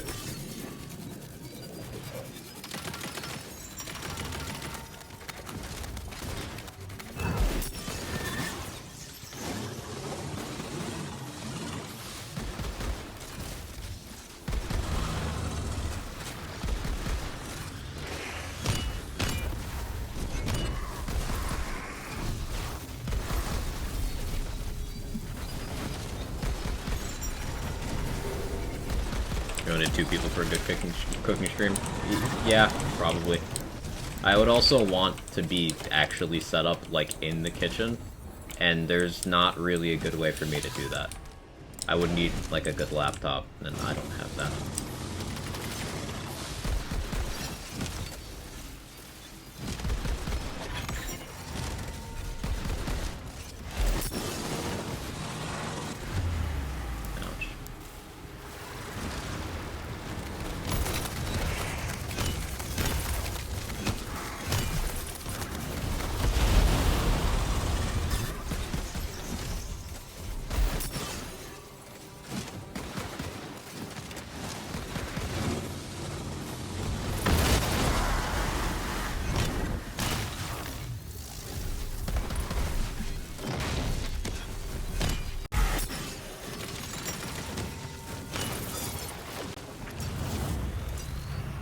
GoPro.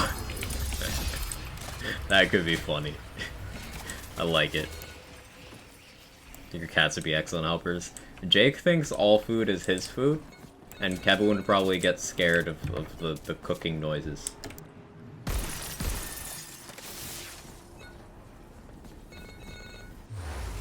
I hope they don't add Face Puncher to this game. Use this Face Puncher. Yes. And Quag Chad.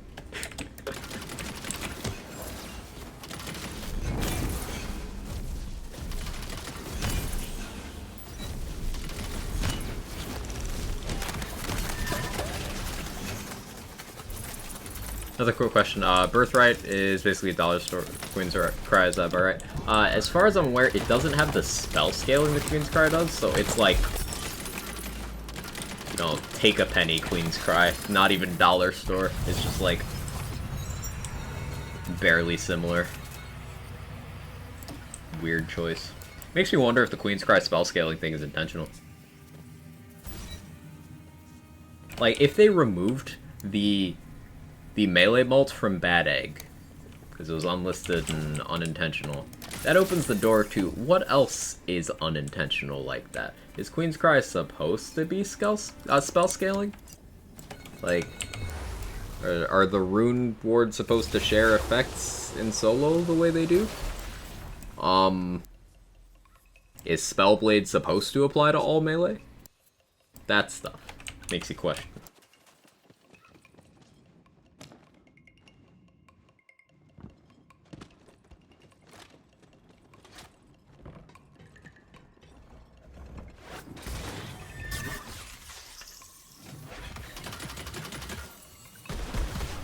I feel like they changed Imelda's hitbox at some point. Ghostblade didn't always completely fail during this phase.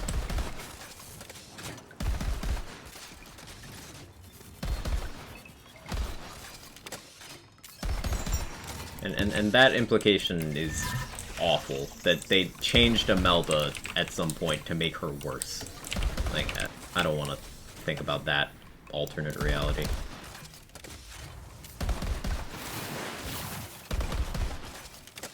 She's teleporting out of my face puncher shots, stab-o-matic shots, whatever.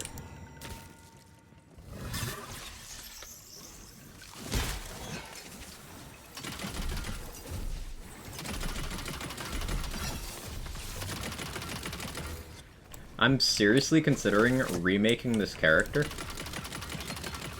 Just leveling a new one. And not doing DLC 2. So I never have to go through this.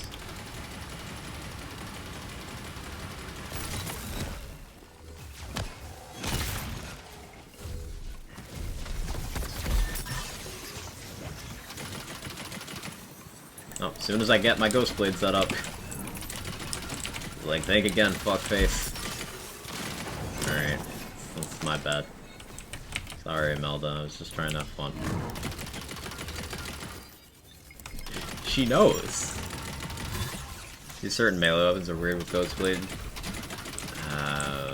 Maybe. I suppose if you did a claw playthrough, you can. That's true. You could use that claw playthrough for this.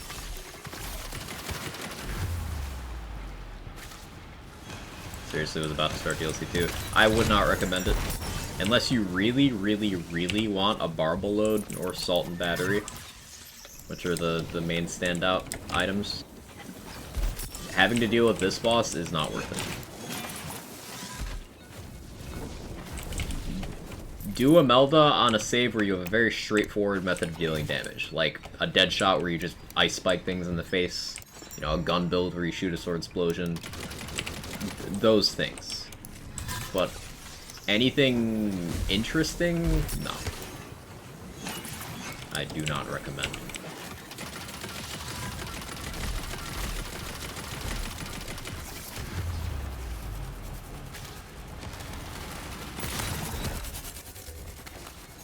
Of course, it's always Imelda 4. Always. How does Miatic Mail compare against other options for status builds? It's likely the most optimal pre-contagion change, but post-contagion change, your most relevant dots are going to be your alchemical agent ones, and those scale off of melee. In terms of getting that melee to do more damage, you have other options. For instance, Selected Amnesia is a very good pick. Warped Paradigm is a very good pick. So I would say Miasma Veil doesn't have too much of a niche right now. Unless you're doing dots that are neither gun nor melee. You can make a case for gun dots, I suppose, but doesn't have much of a niche. What the hell? Oh, it's the cloud. Why does that... It can do that? I'm under... It can do that? How am I still learning more layers of this boss being this boss? Is my Ghost Blade actually hitting right now? Or is that my Hydra giving me false hope? Oh, that was the Hydra giving me false hope.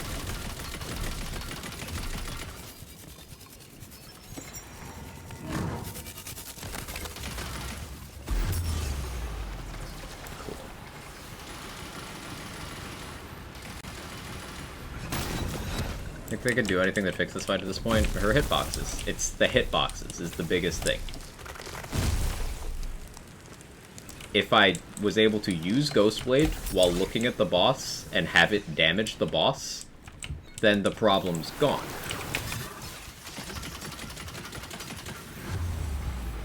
But that's not how it works. It's not what happens.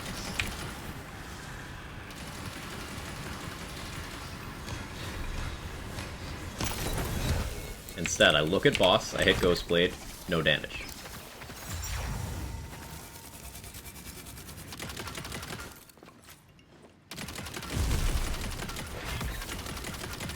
It is simply not hitting her.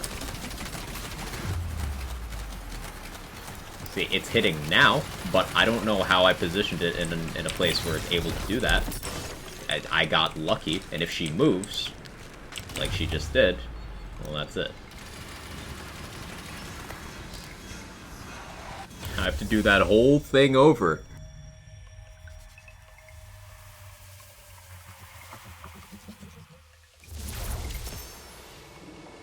Wait, did she die? Did... She's the witch. Really dumb noob question, what's that pistol you're using? That's not a dumb noob question at all, Douglas. This is a Scalawag. It's a non-unique Skulldugger pistol. Hi, Captain. With a blade and melee crossbolts.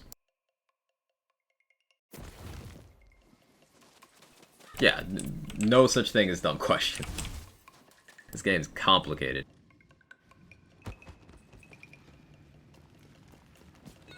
Wait, she died.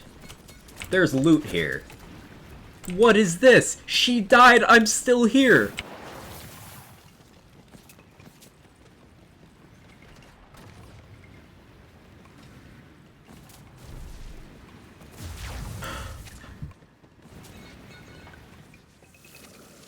You don't have the portal? No. And that's her loot pile.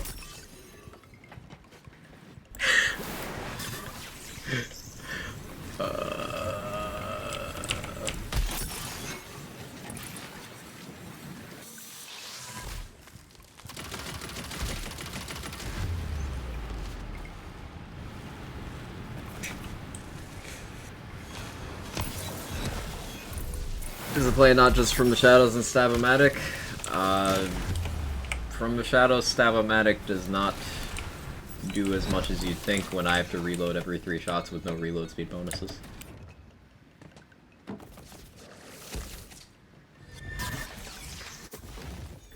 But, let's see, do I have a Spellblade on the save? No, I don't. I'm gonna try that, but...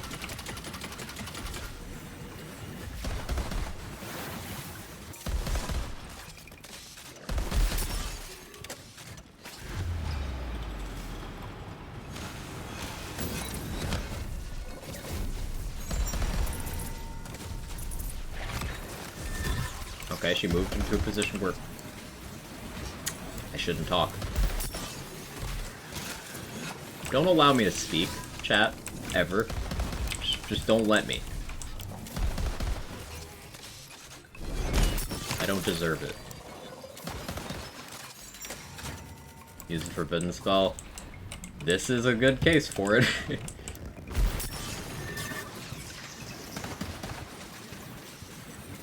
Why did they make it so you die the second phase, you don't have to do the first? Because she is a mirror boss. If you die in a mirror boss at all, you restart the entire mirror. So they didn't account for that because in her normal habitat, it is not possible to get a chance to repeat the fight at all.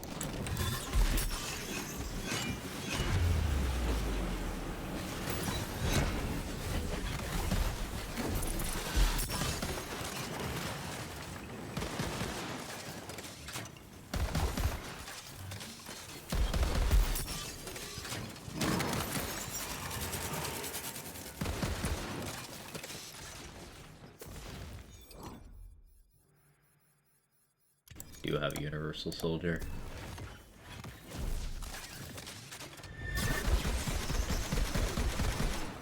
I hate having to do this shit.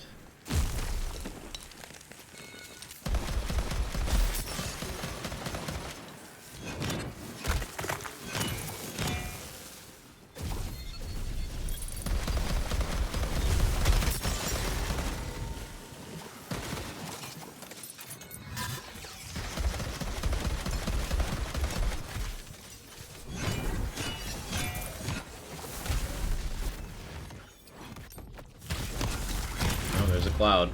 And I just killed my last death save target. Cool, cool, cool, cool, cool. What a terrible boss.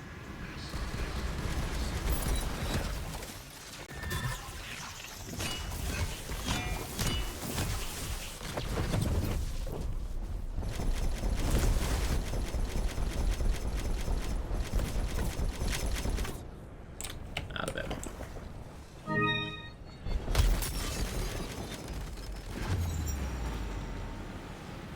Yeah, no. Not happening right now, Paradox. I am in Imelda sucks mode. Nope.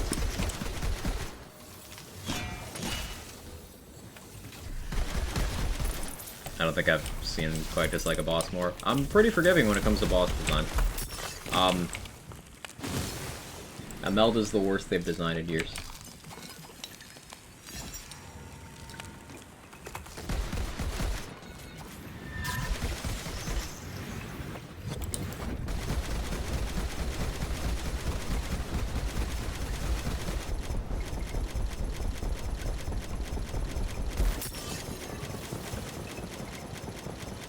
Very few other bosses pop up and immediately turn off the fun.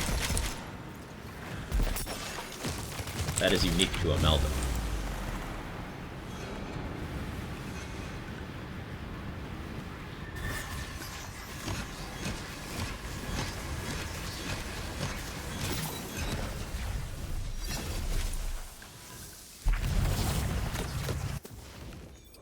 I had to kill her twice.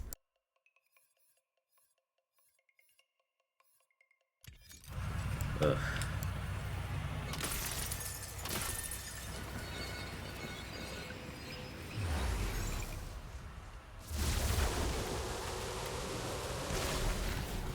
The rest of the run was going great, and then that happened. That'll be a better boss fight if they fix your hitbox. This will be a bad fight. Yes, it is the hitboxes is my core problem with it.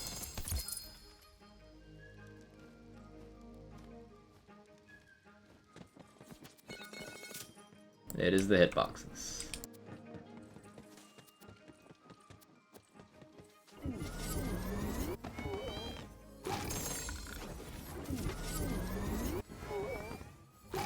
For example, Imelda 3. Phase 2 of Imelda 3 is fine. Because she's on the ground and her hitboxes work properly. It's fine.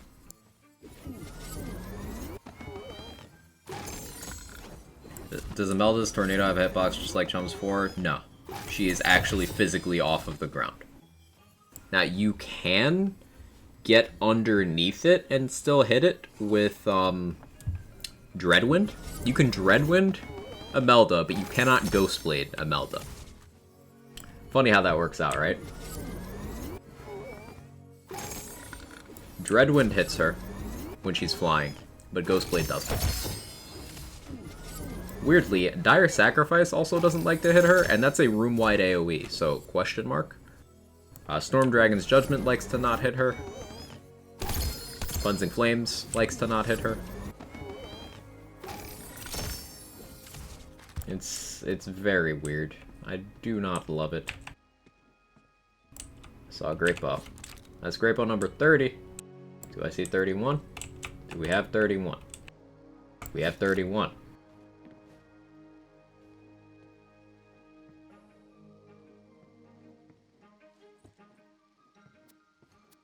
We got 2 Greatbows for our trouble. I'll take it.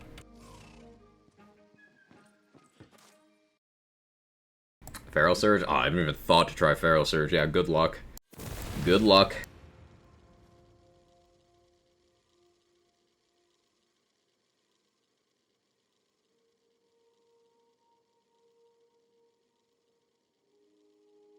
So no 31.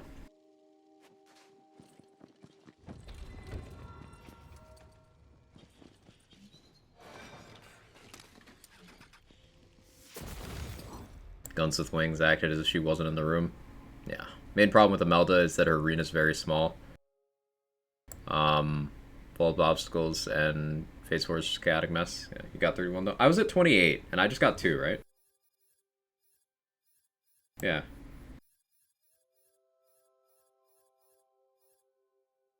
Hey, Soccer Chick. Thank you so much for the 9 months. I appreciate it. Yeah, time does weird things, but thank you so much for the continued support. Lovely meeting you, and like making awesome friends. So, thank you so much for being around this long. It's been a pleasure. She's on fire. There you go, Quack. Quapog, I can't believe I've known you this long. But also Quapog. Quapog indeed. What are you giggling about, Snowspawn? It's like we're gonna 24-hour stream? Yeah. Yep, it's happening. I gotta schedule it. Does Bloodbag have max health cap? Yeah, it's like 10% or something. It's small. Bloodbag kinda sucks. Feral Surge needs a rework. I'd like to see it get an extra charge and maybe increase the execute threshold by a little bit. Yeah. Any particular reason for the Greatbow farm? Because the used Greatbow is a very good gun, and I want to go for some Ascended used Greatbows. So I'm putting together a full inventory of Greatbows, 70 backpack, and 4 equip slots, so that I can go for Ascended used Greatbows. And I don't want to do it until I have all 74 at once. So that's what we're going for. Podgers. Yeah, Paradox, I'm gonna refund that that request, because I don't want to do it. Imelda put me in a foul mood. I do not like that boss.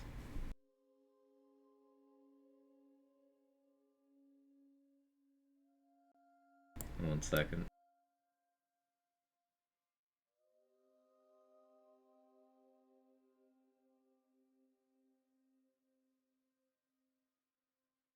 So I don't know how you haven't started shooting them yet. Because I've shot a lot of them, so it's not so much self-control as like I want to make some cool content out of it. Only 44 left? Yeah, we're getting close. Our suggestions welcome. So where should I send them? There's a suggestion box channel in the Discord. I don't check it as often as I should, but seeing as 24 hours coming up, yeah, the suggestion box channel in Discord. Someone tell me no, I'm close to cave and just buying the game. That's all I'm gonna say. Do not listen to me. Bad influence. Bad influence. Takes about a year for suggestions to be reviewed. Yeah. Okay, let's see. You want to continue? Nah, I think this is a good stopping point.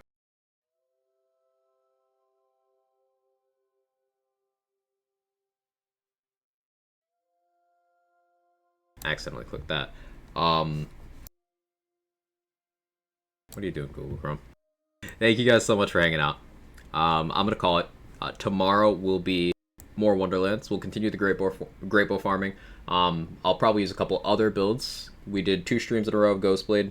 I want to, at some point, I'm gonna bring the gun build up. But currently, out of my 3 that I have at C50, I'm most interested in pushing melee stuff further. So we'll probably go back to Barbara, which is the Great Sword Frost Shiver. Let's find somewhere for you guys to go. I appreciate all the support. It means the world to me. Y'all are great.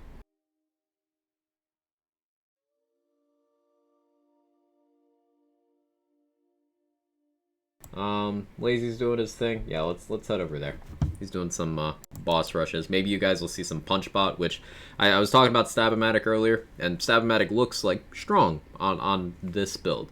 But if you want to see what it looks like at its full potential, Lazy does that, and like sub 3-minute boss rushes. It's crazy. Raid message, fuck Imelda. Maybe not that, but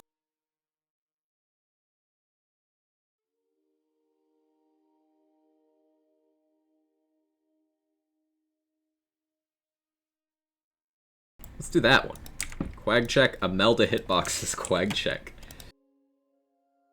Once again, I love Wonderlands. I always have more build ideas to go through. So there's a couple that I gotta budget the time to test out. We'll see how I feel about those after some science. Hope you guys have a wonderful rest of your day. Catch you next time. Thank you again for all the support. It does mean the world. Bye-bye.